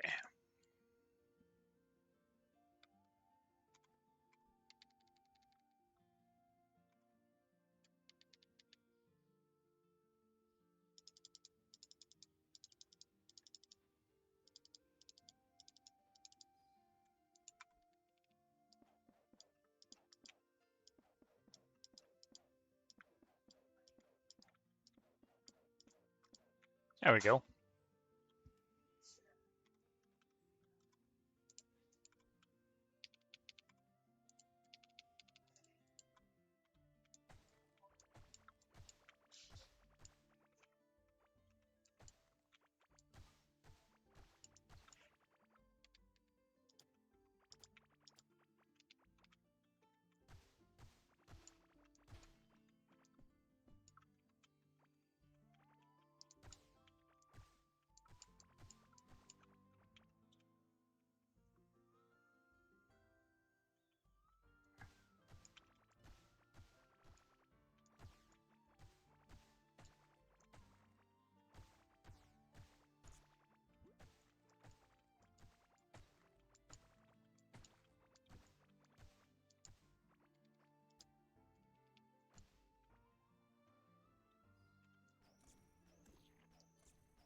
And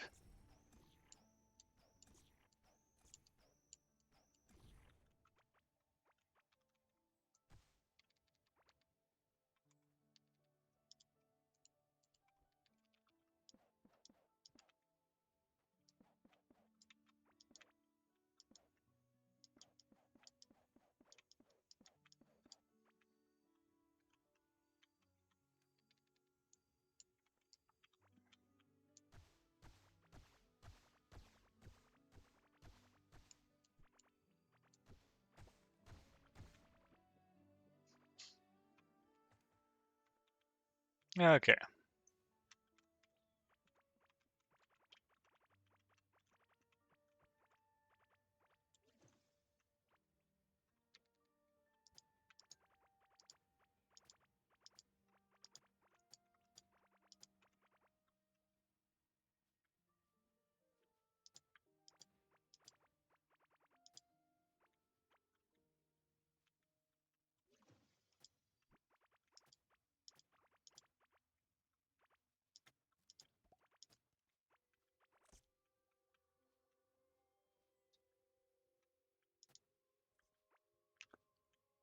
Oh.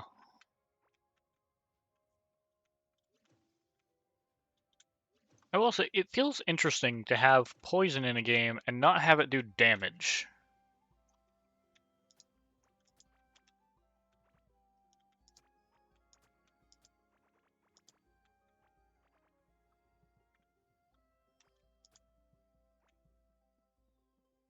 And you know it had to be a deliberate choice when they did that to Core Keeper, because every other game with poison has it do tick damage. It's a dot effect.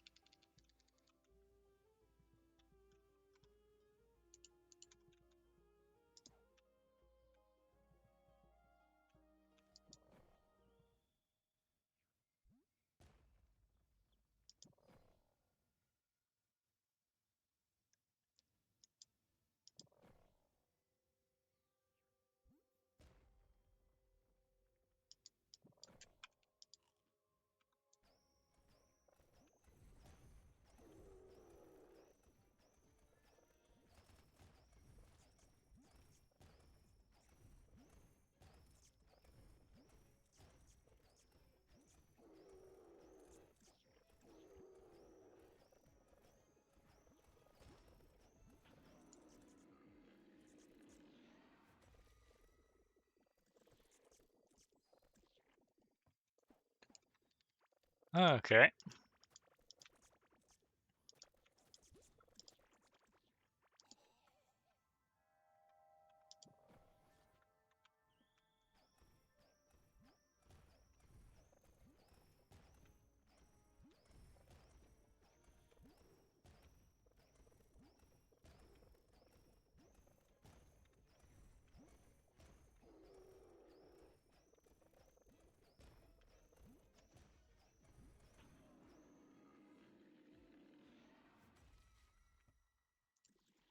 Hey, there we go. The Meteor Staff. Ooh, and the Toxic Defender.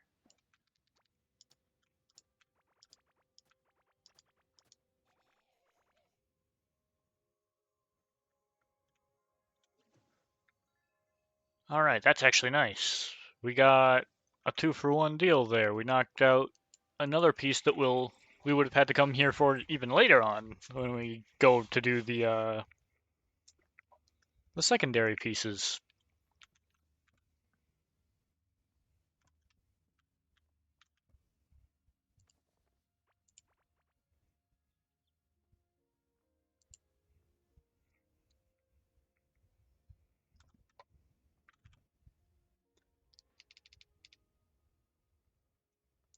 Okay, offhand.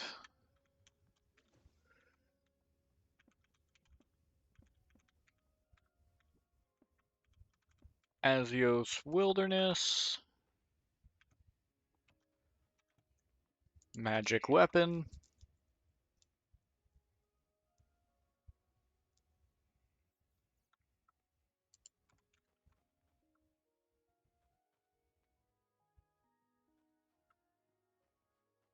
Oh wait, Magic Weapon. There we go.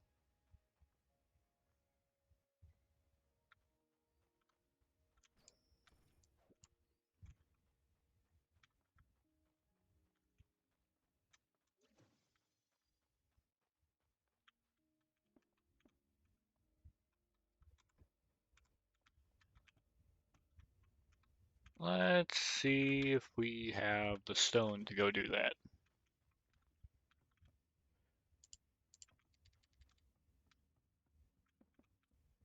This definitely isn't enough stone flooring to do the whole room.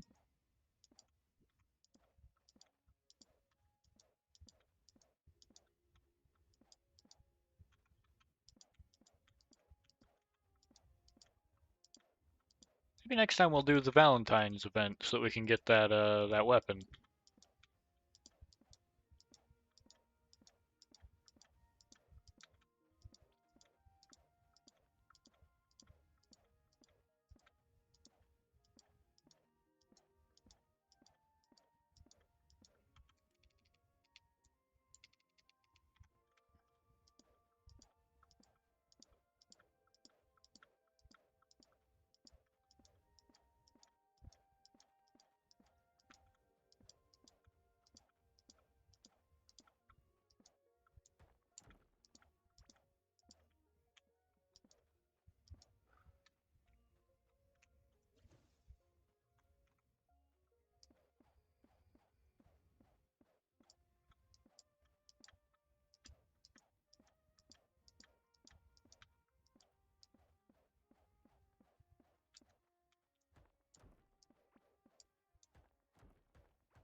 Doobie doobie doobie doo.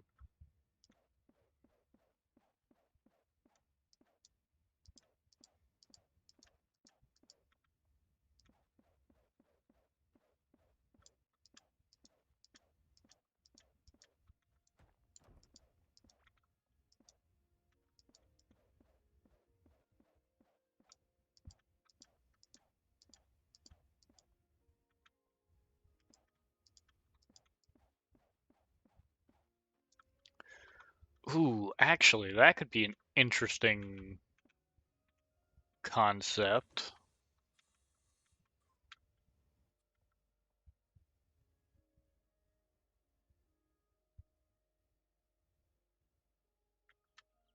Hmm.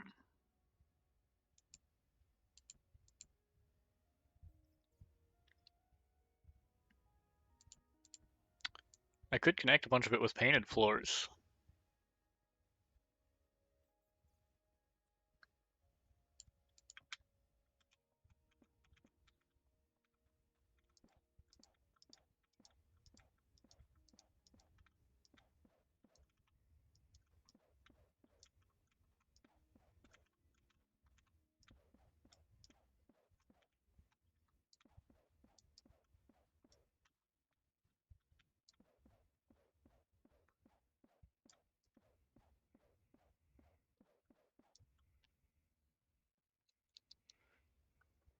All right.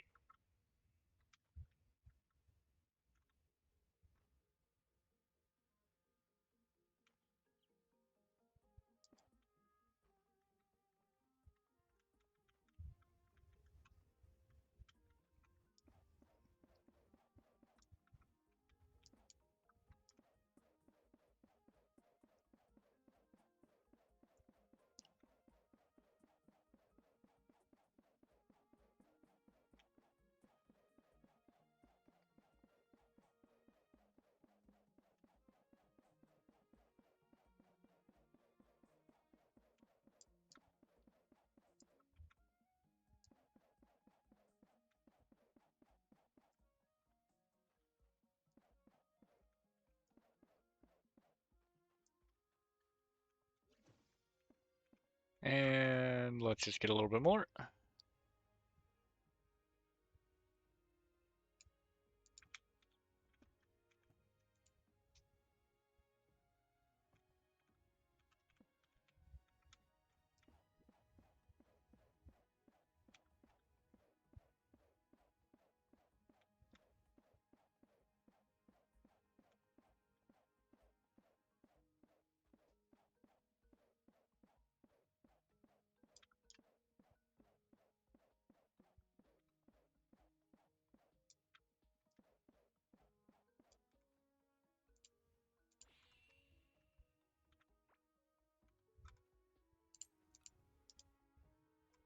All right. See, I could even use these floors to do like a pixel art kind of deal. 'Cause these rooms appear to be almost an even diagonal.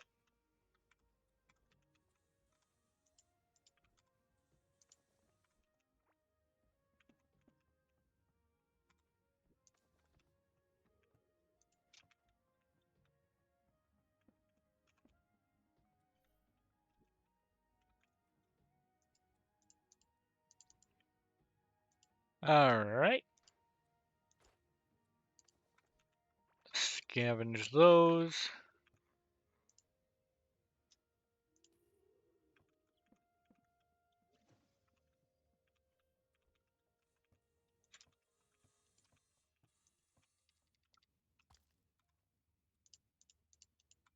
Fan hair, burb.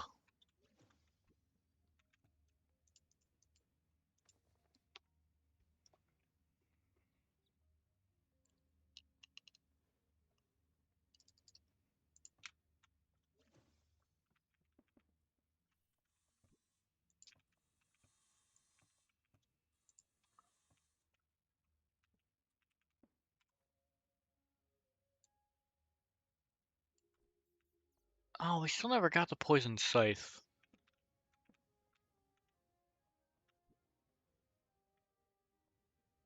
which is what we were actually there to try to get. Oh well.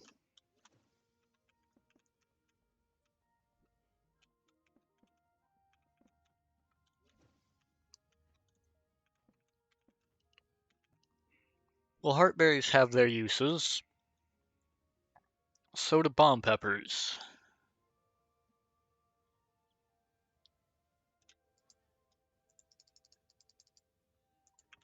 Let's use, say, 200 pupayas.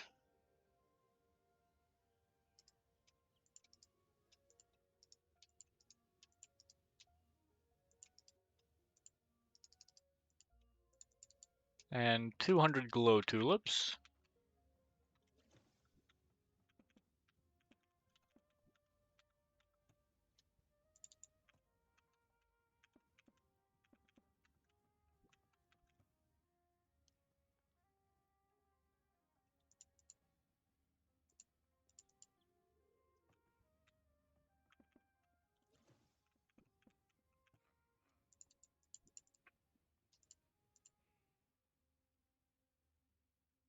Hmm.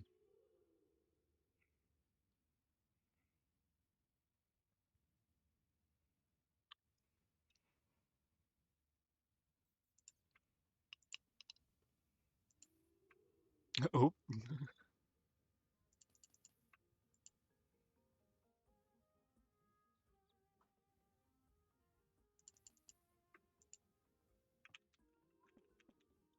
Alright.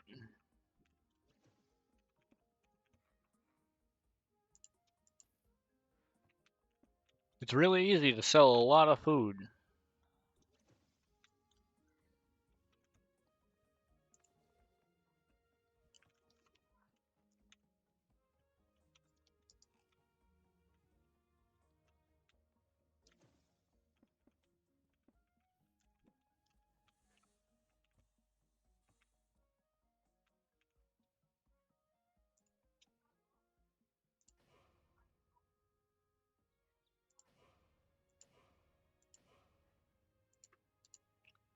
Okay. So we've got a maxed out bow now.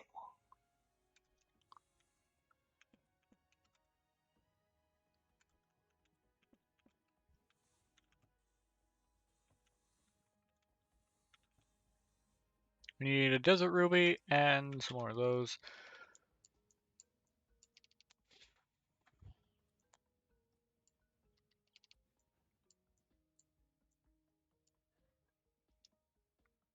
We will need to try to find some of those labs, I think.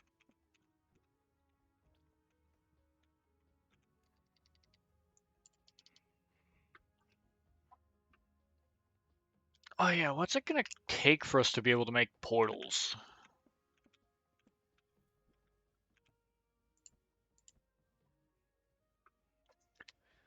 Iron, copper, octarine, coral wood.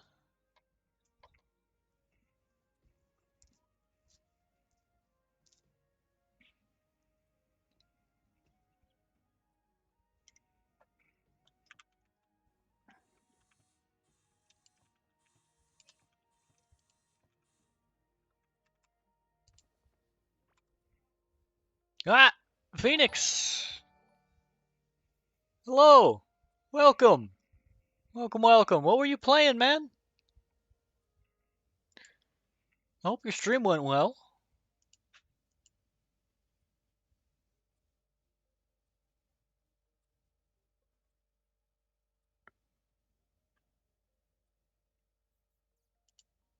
Uh, Playing Pal World. Ooh. I think that's what you were playing last time I saw you as well. Because I remember I think I asked you about the Terraria items, and you said that they were essentially incredibly unbalanced. It is a fun game. I've played it a little bit before.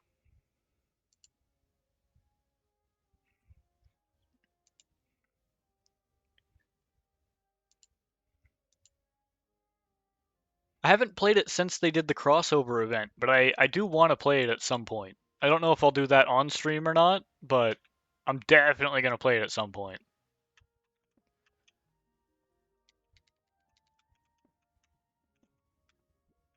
That door it just never needs to close.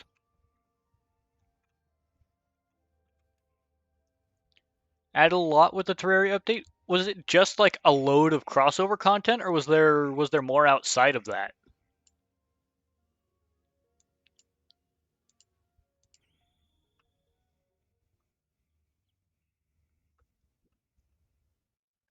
Oh, the towns are more fleshed out. That's nice to hear because they felt a little bit bare, honestly.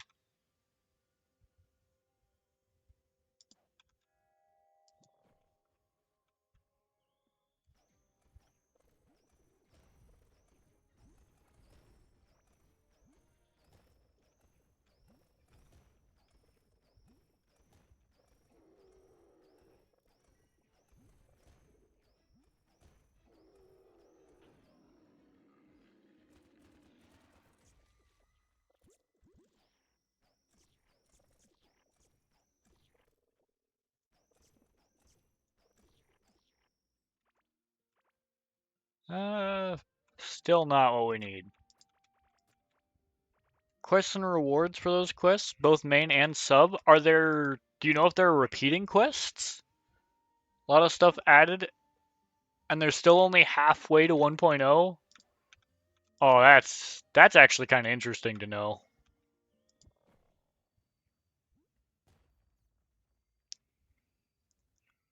Only halfway to 1.0.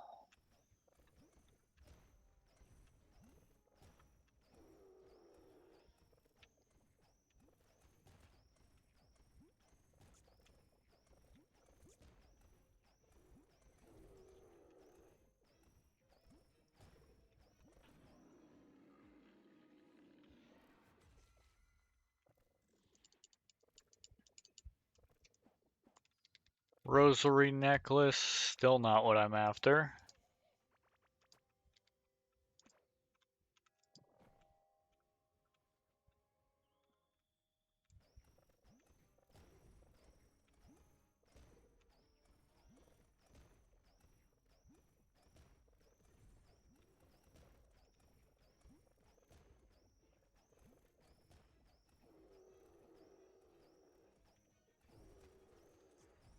All kinds of ones. There's ones for killing bosses, capturing pals, doing bounties, showing off your pals, fishing, and maybe more I haven't found yet. Ooh. Oh, we got the Ivy figure. It's still not what we were here for, but I guess that'll be good for the figurine collection later on.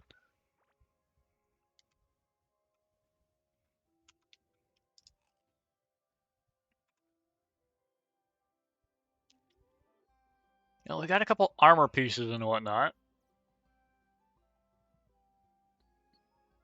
24% chance to apply poison when blocking melee hits. Gotta go cook some food, so I shall be the big lurkin. Enjoy your lurk and enjoy your food.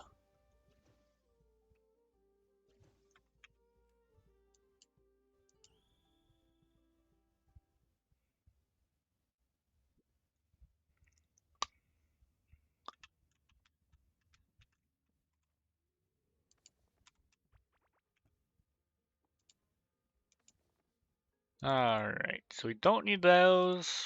We can put those away.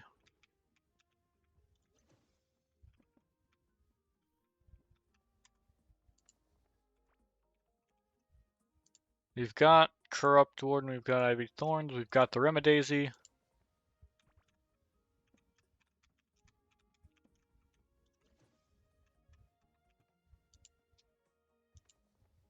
Okay. I guess we could go fight some Hive Mothers.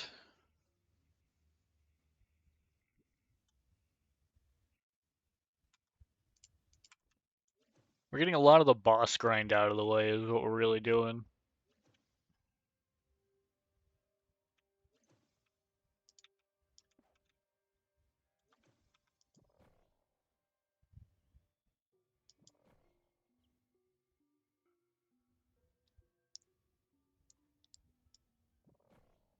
And come on, give us 4.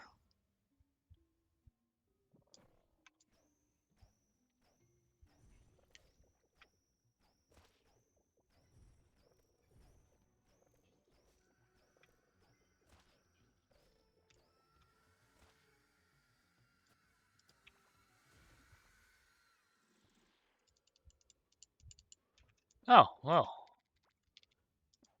There's the piece we were after.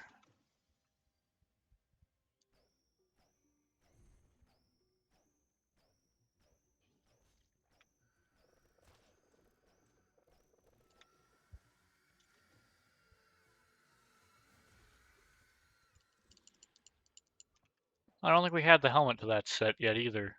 So that's nice.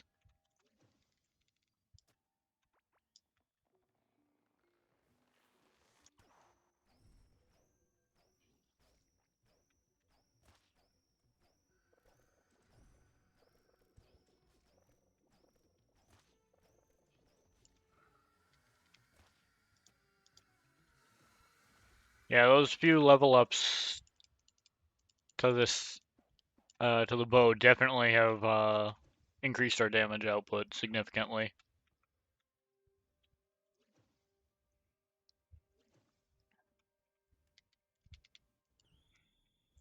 So we leveled up the bow like what, about 4 times or so? Because first thing was to max out the pick. Now I've got the maxed out bow.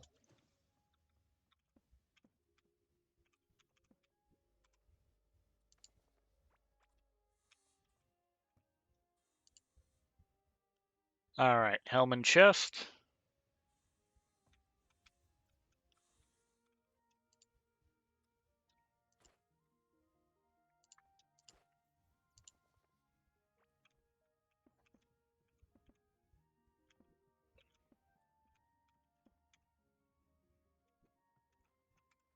And dump everything away.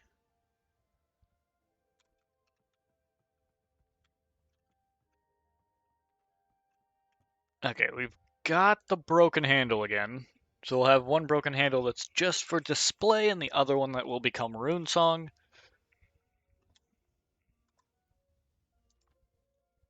We're almost leveled up in range.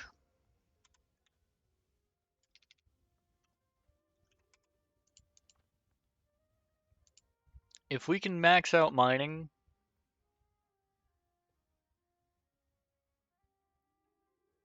I definitely think that we're going to go for that. For the self-mending alloy.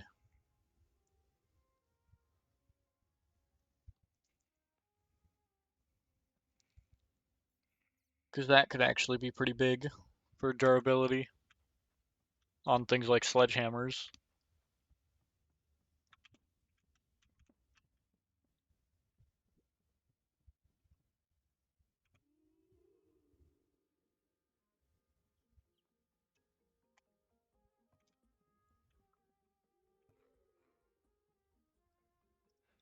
Okay, you haven't restocked just yet.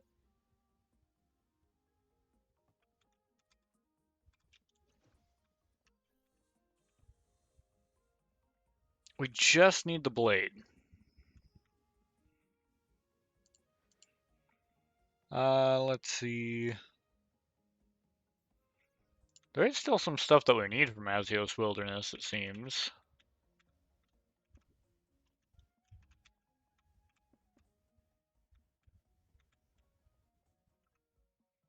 Let's let's see what all that is. So we've got 2 magic. We've got the range. And we've got the bomb. The summon weapon is what we're using. So we need one thing, and that is the scythe that we've been trying to grind for.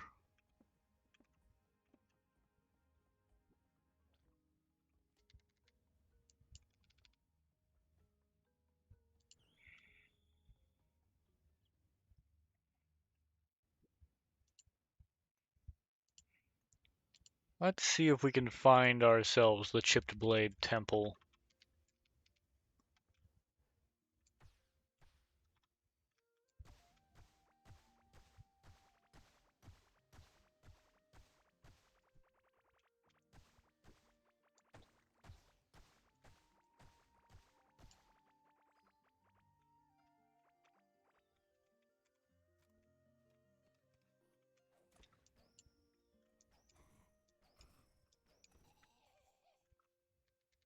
Okay.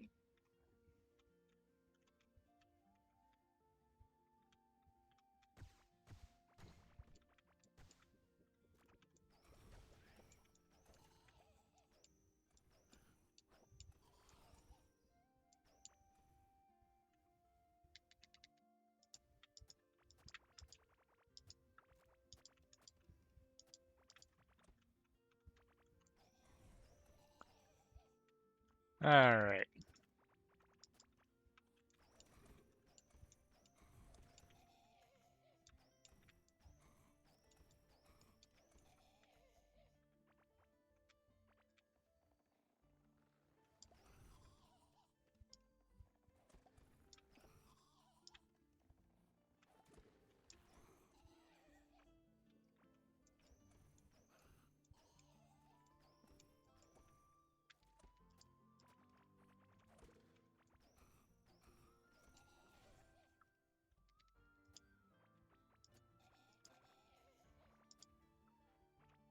Okay. Clears out a lot of the spawn blocks in here.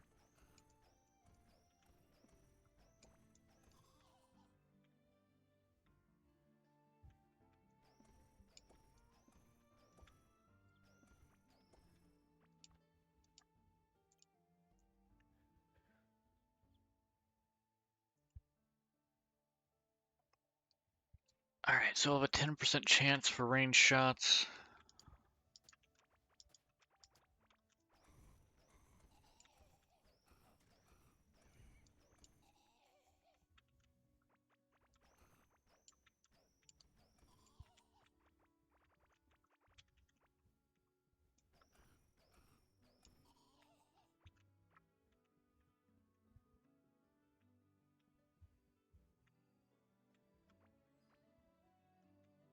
What was that? Oh, Moldweb pants.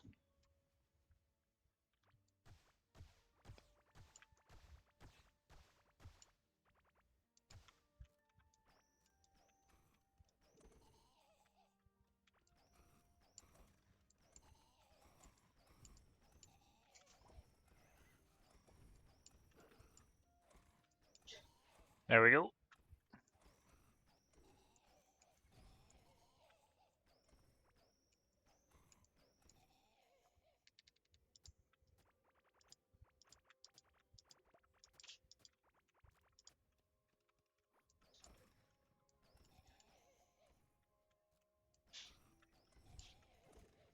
Alright.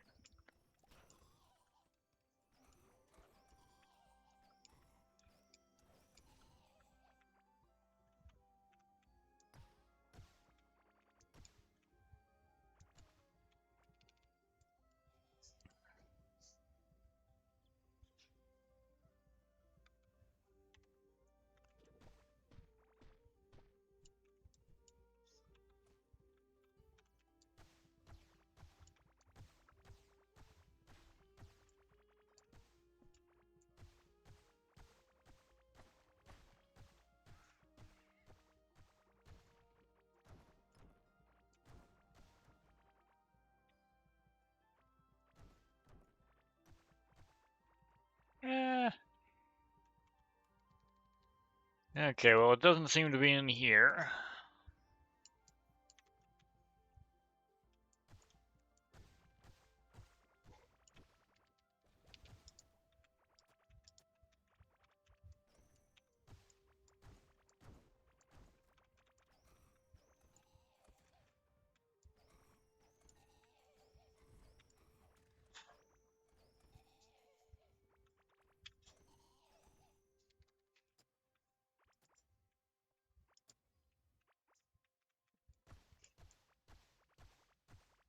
Let's cut through here a few times, see if we find anything.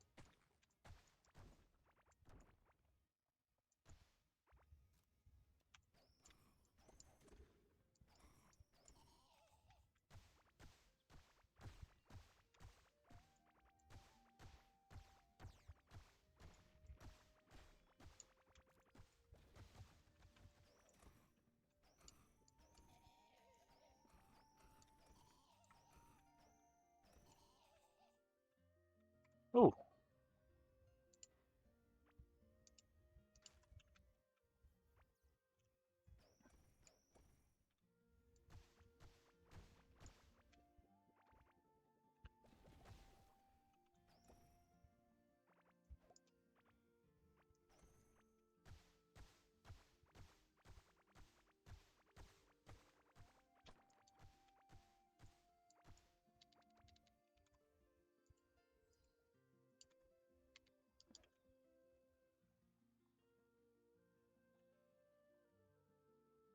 okay. This'll clear out a nice, good-sized chunk.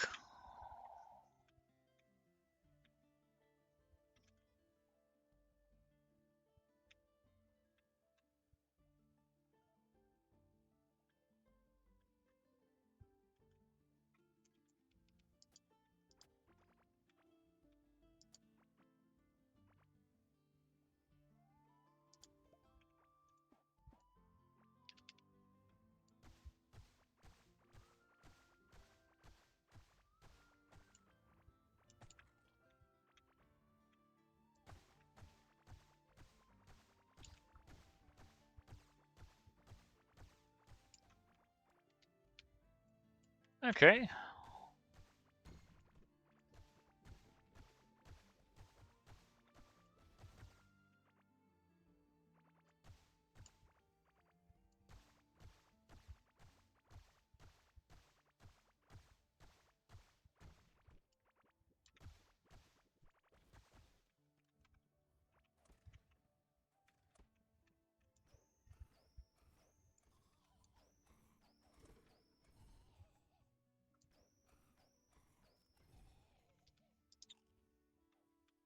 Oi, oi, oi.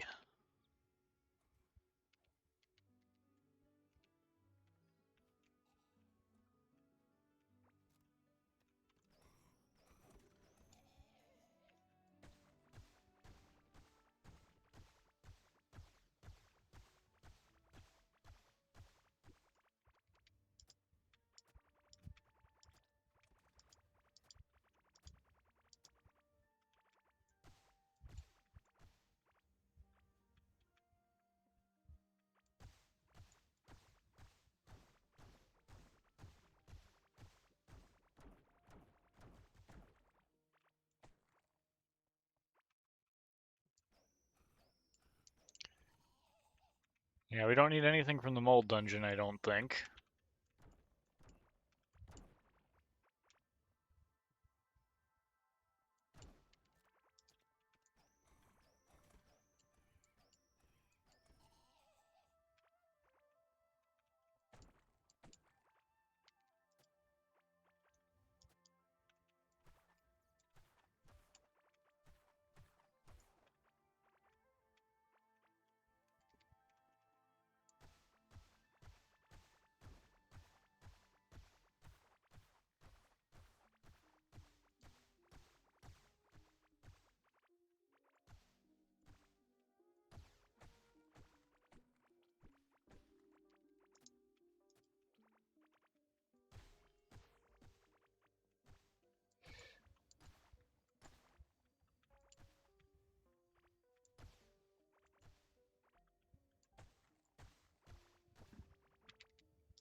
All right.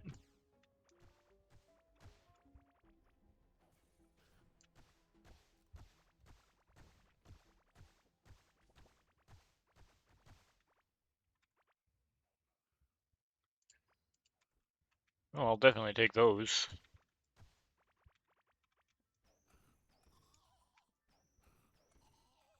Oh, I've been needing one of those. It's a musket.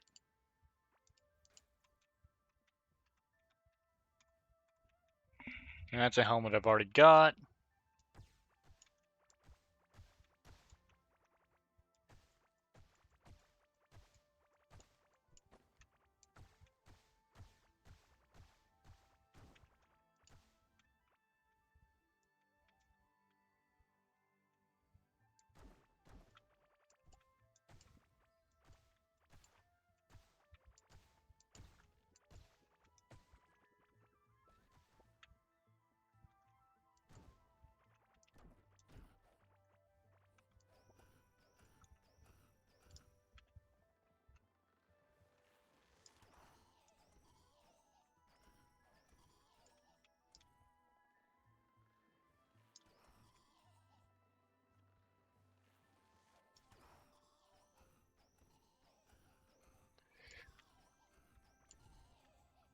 Oh,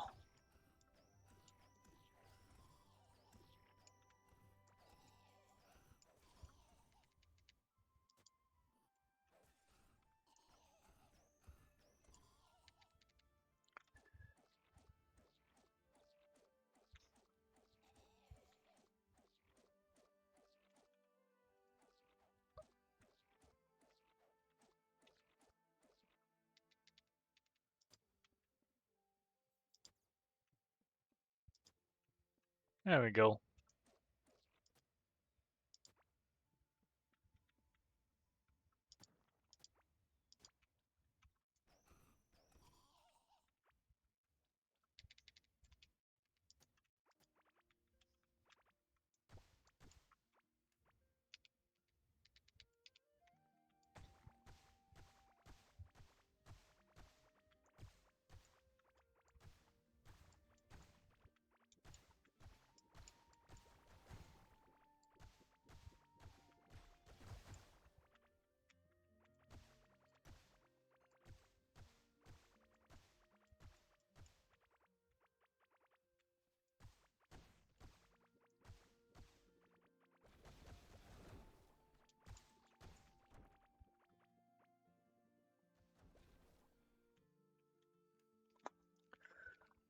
Okay,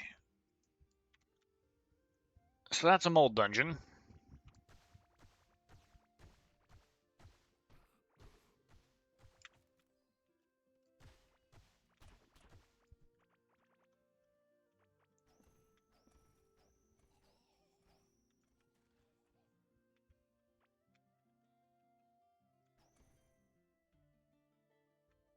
Dude, that's like an instant full heal.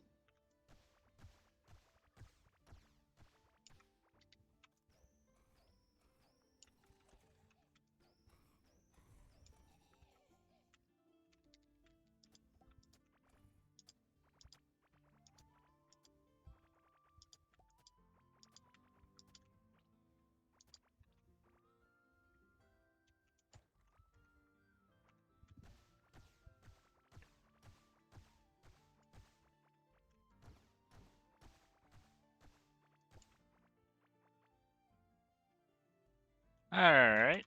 Well, that takes care of that area.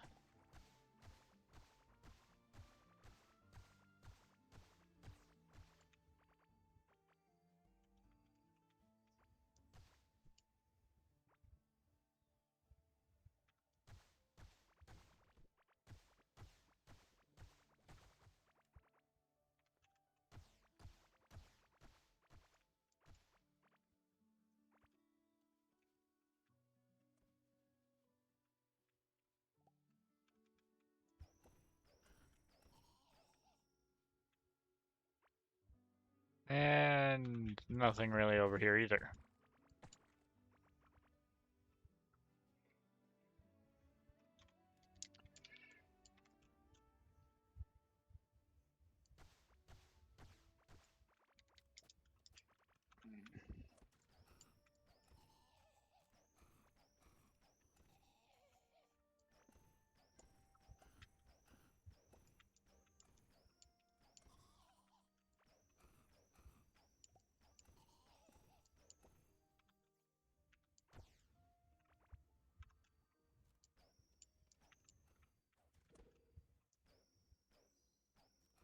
Come on.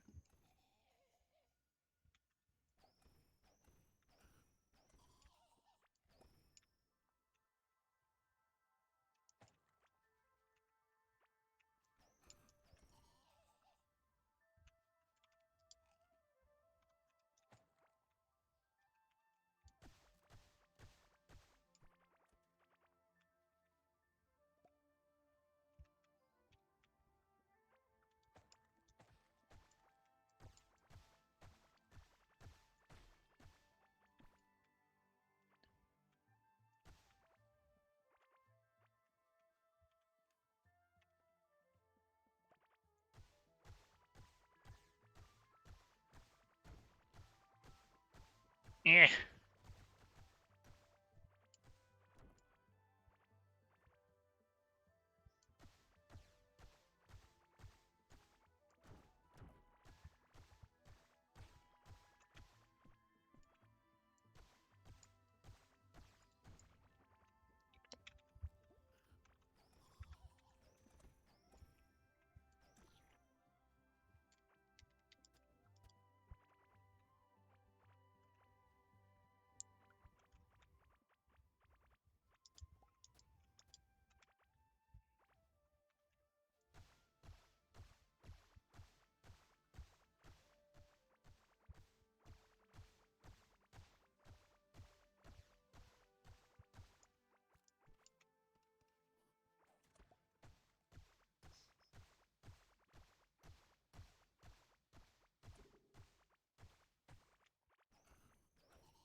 Oi, oi, oi.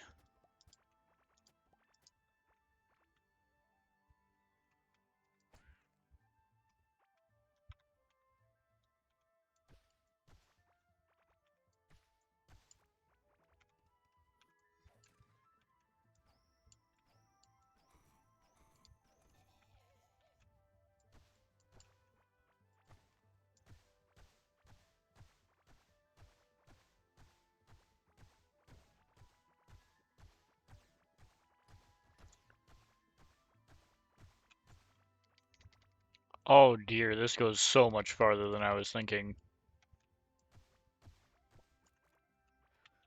Never mind, it suddenly makes sense why I haven't found the Chipped Blade Temple. Here I am going, I don't know, I've searched the entire forest. No, no you haven't. Not in the slightest.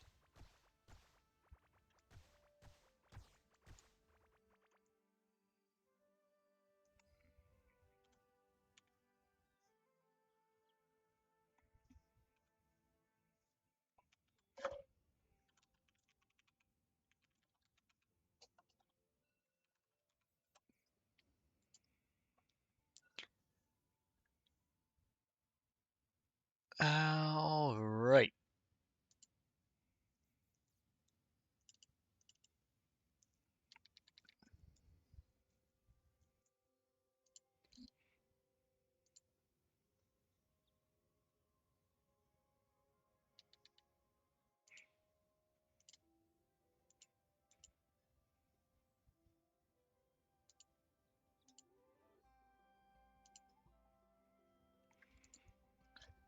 Yeah.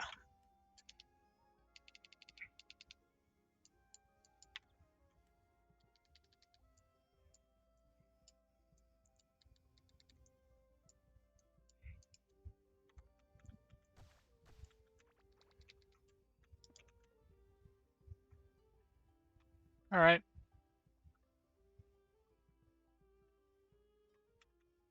Now we can actually take advantage of, like, these rivers and whatnot all the way down here.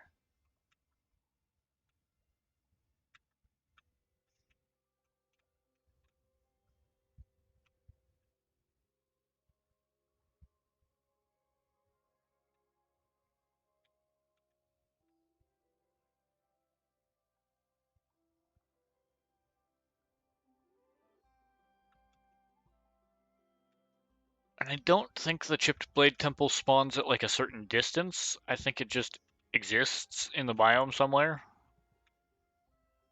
to my knowledge at least.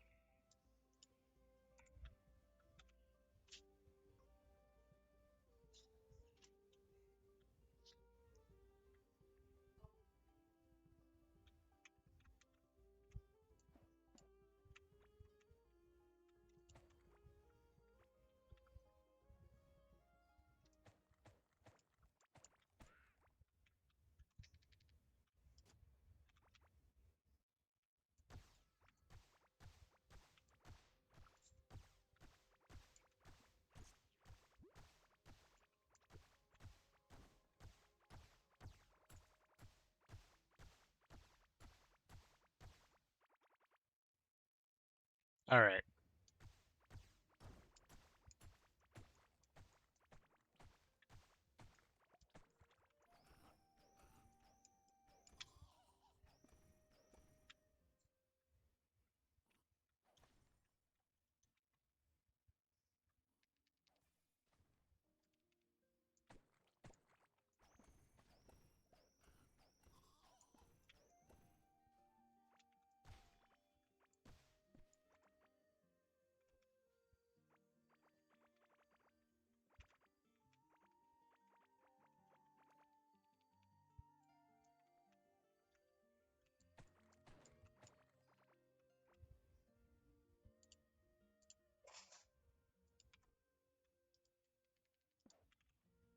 And repair that. We'll also repair that while we're here. And we can repair these as well.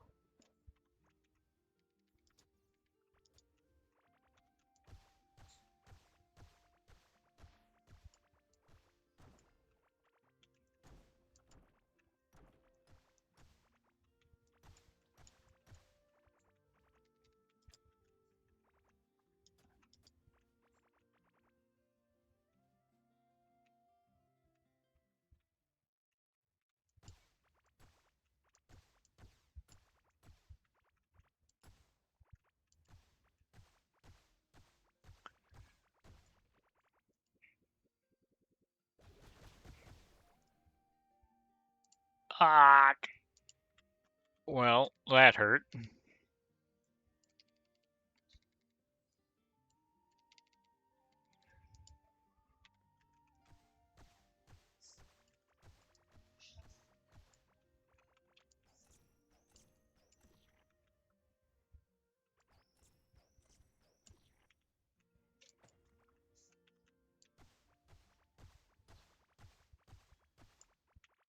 Ooh, mining point.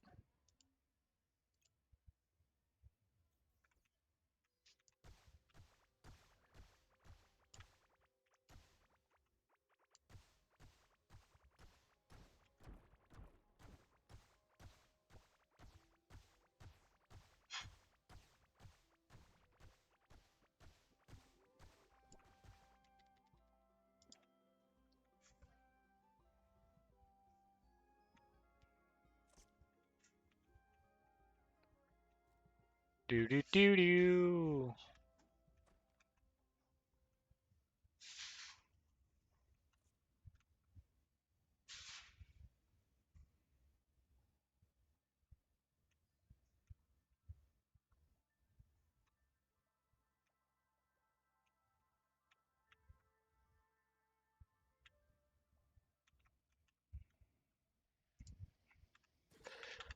Ow.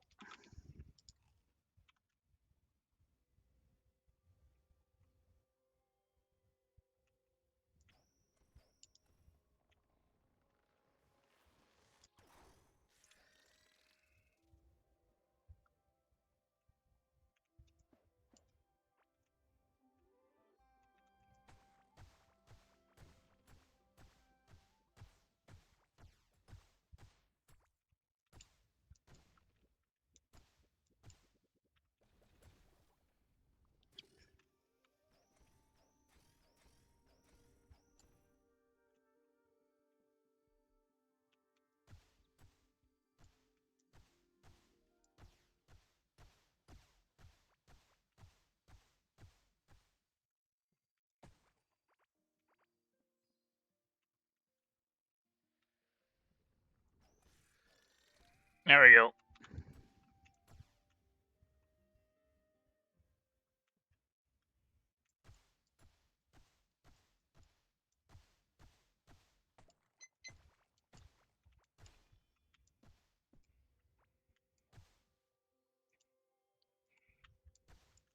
Alright. Well, I am definitely realizing one thing at least.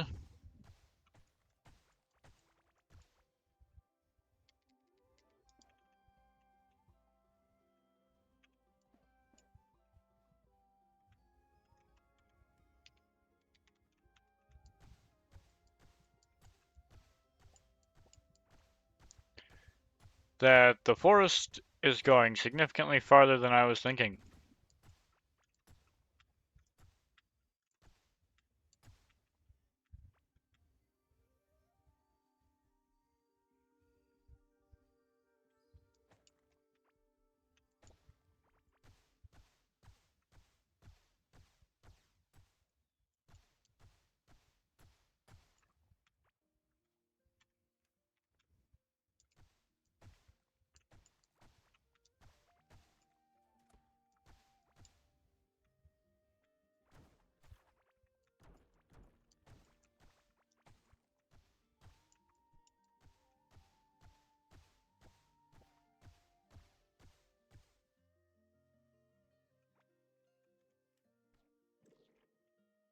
Ow.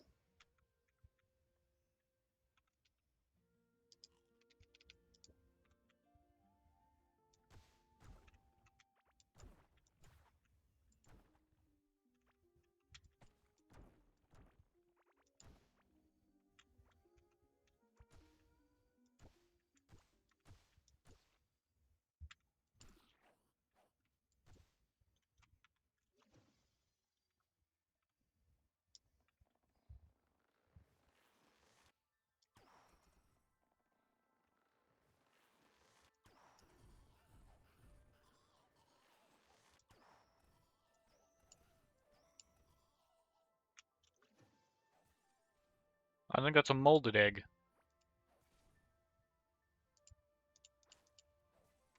Fuzzy egg, yep.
Okay.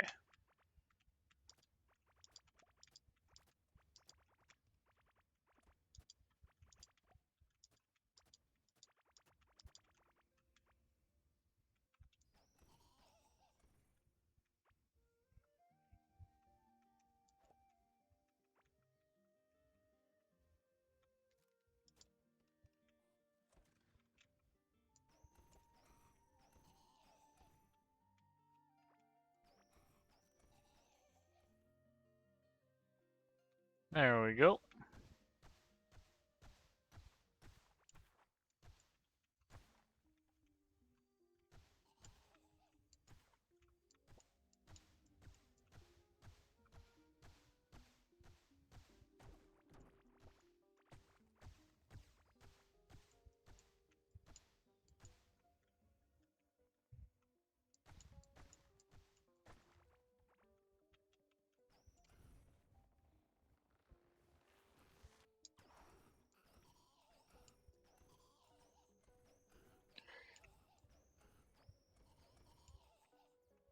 Alright.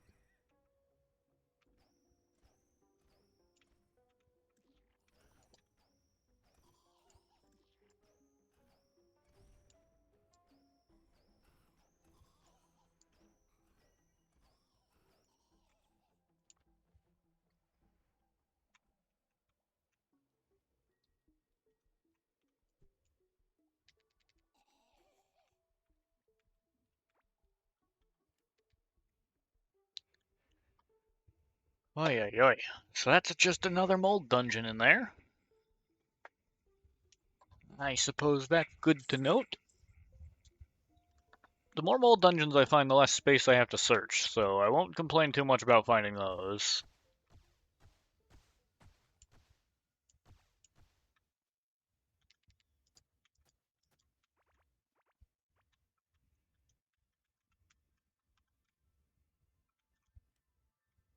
At least not for right now.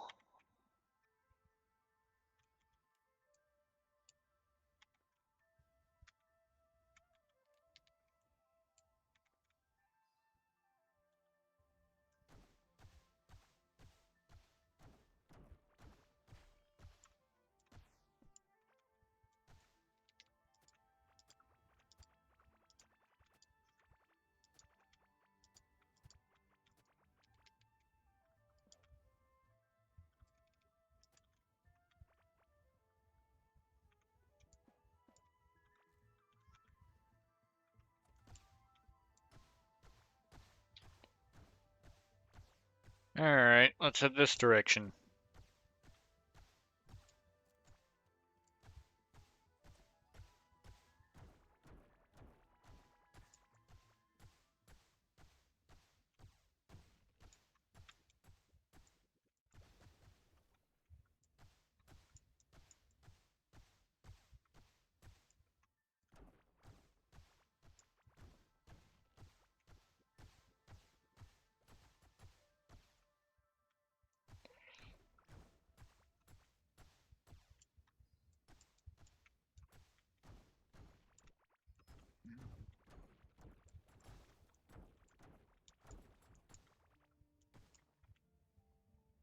Alright.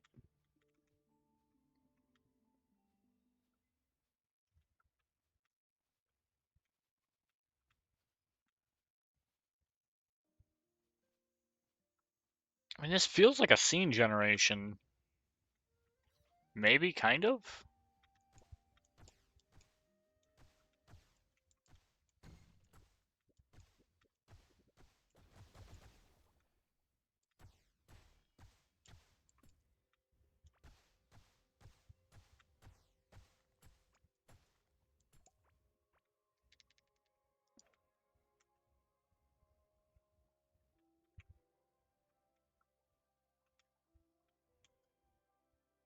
Okay.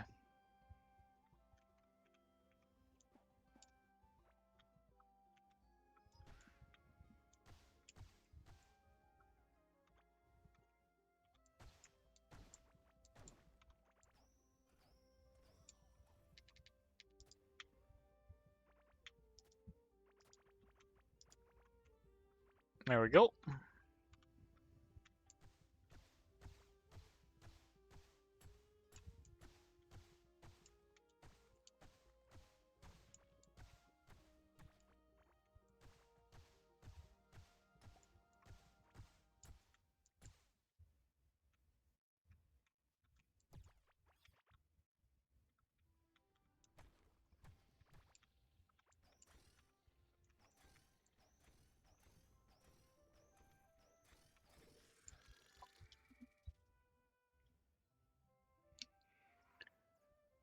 Alright.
Jesus.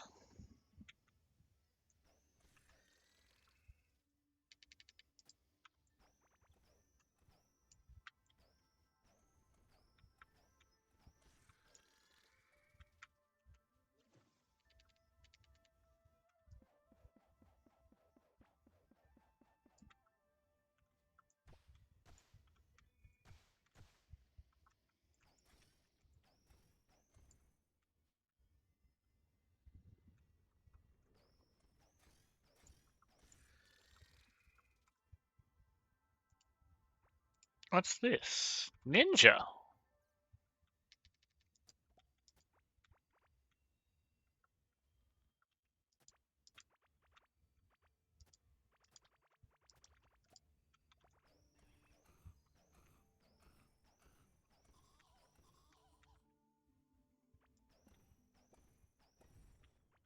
There we go.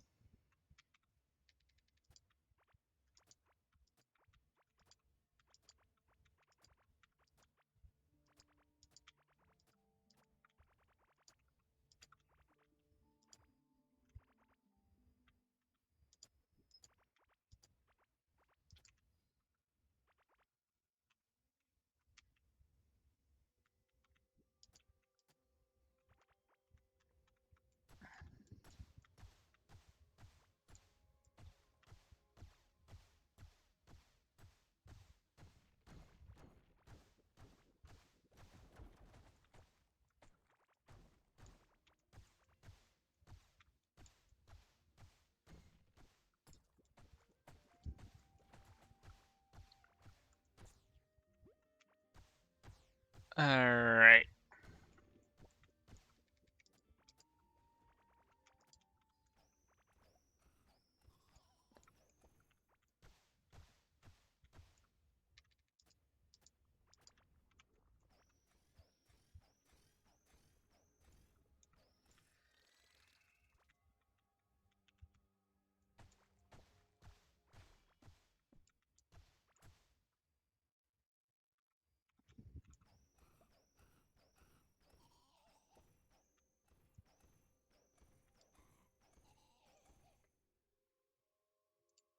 Alright.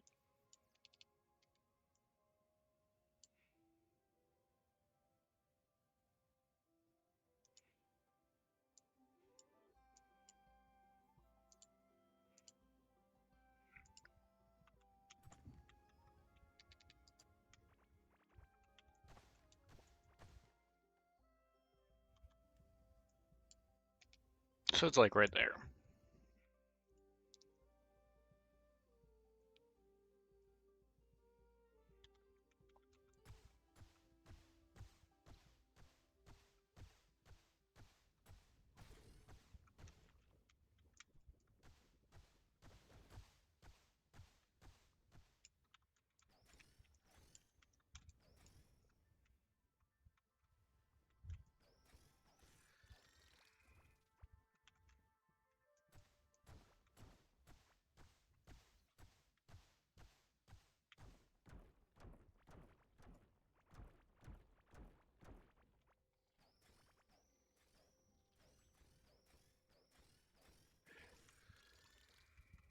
Okay.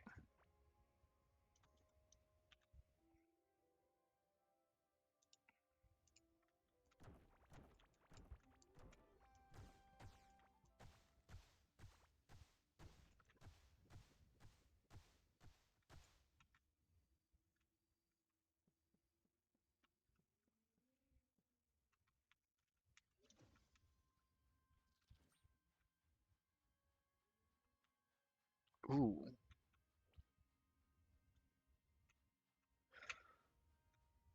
We haven't run into many of these lab scenes yet.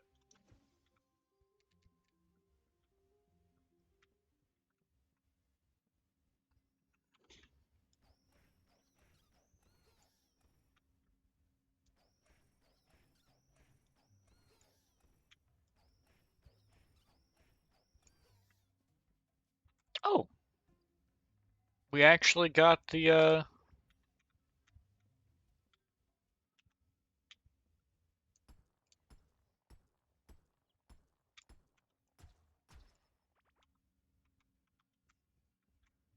Yeah, here we go. Here's one of them.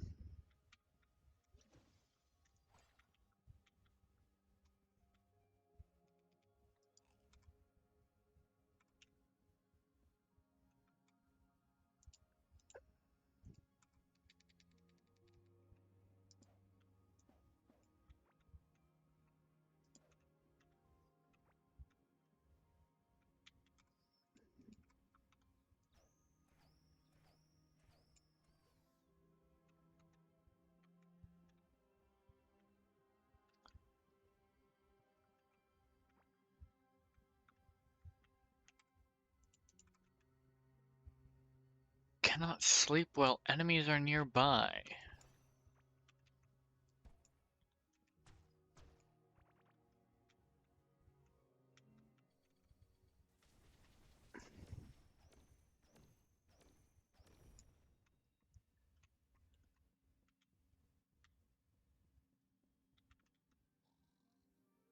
Okay.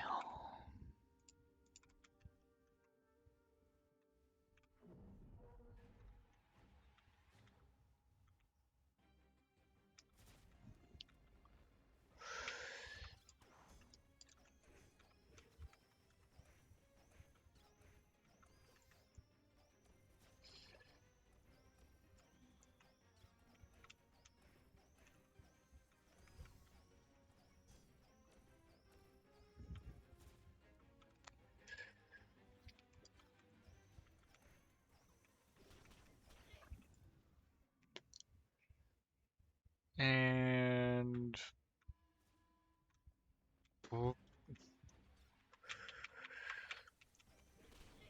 ow.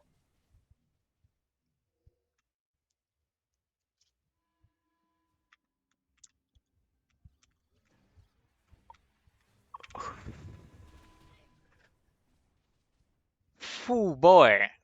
That's that's a situation that's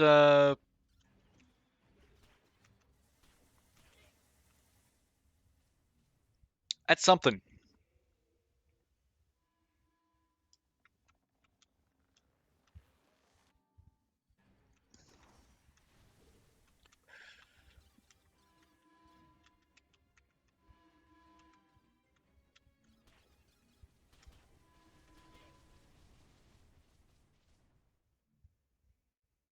Maybe I wait for that.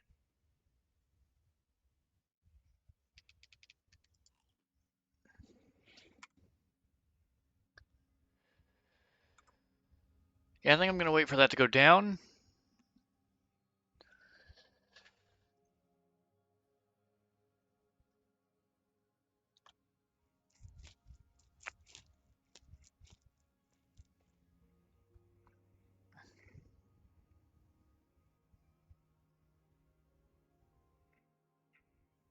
Doobie doobie doop boo.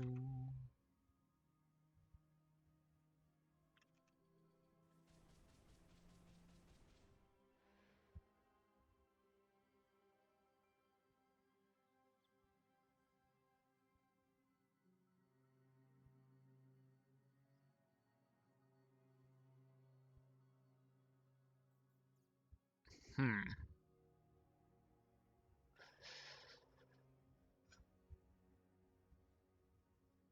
And let it go down all the way. There we go.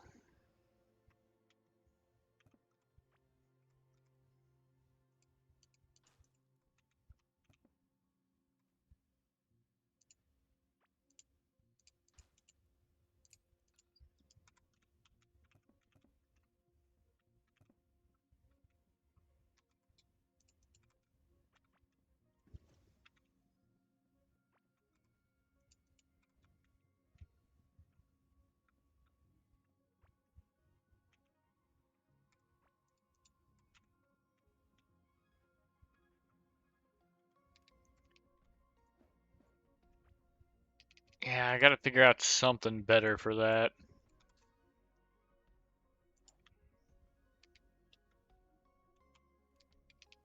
But this does take us to the edge of the biome, giving us a much better idea of how far out we actually have left to explore in this area.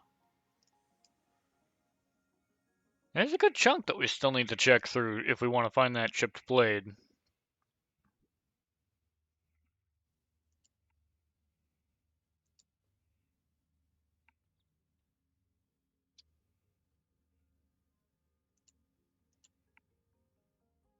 Which, that's gonna have to wait a little bit.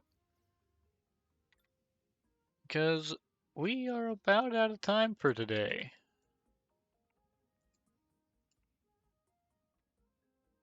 So we're gonna head on over to Eternius, because I saw him show up in the chat earlier. And I think it'll be funny to show up with you guys. So I hope you've enjoyed. I hope you've had a wonderful time. I hope you've had a wonderful day in general.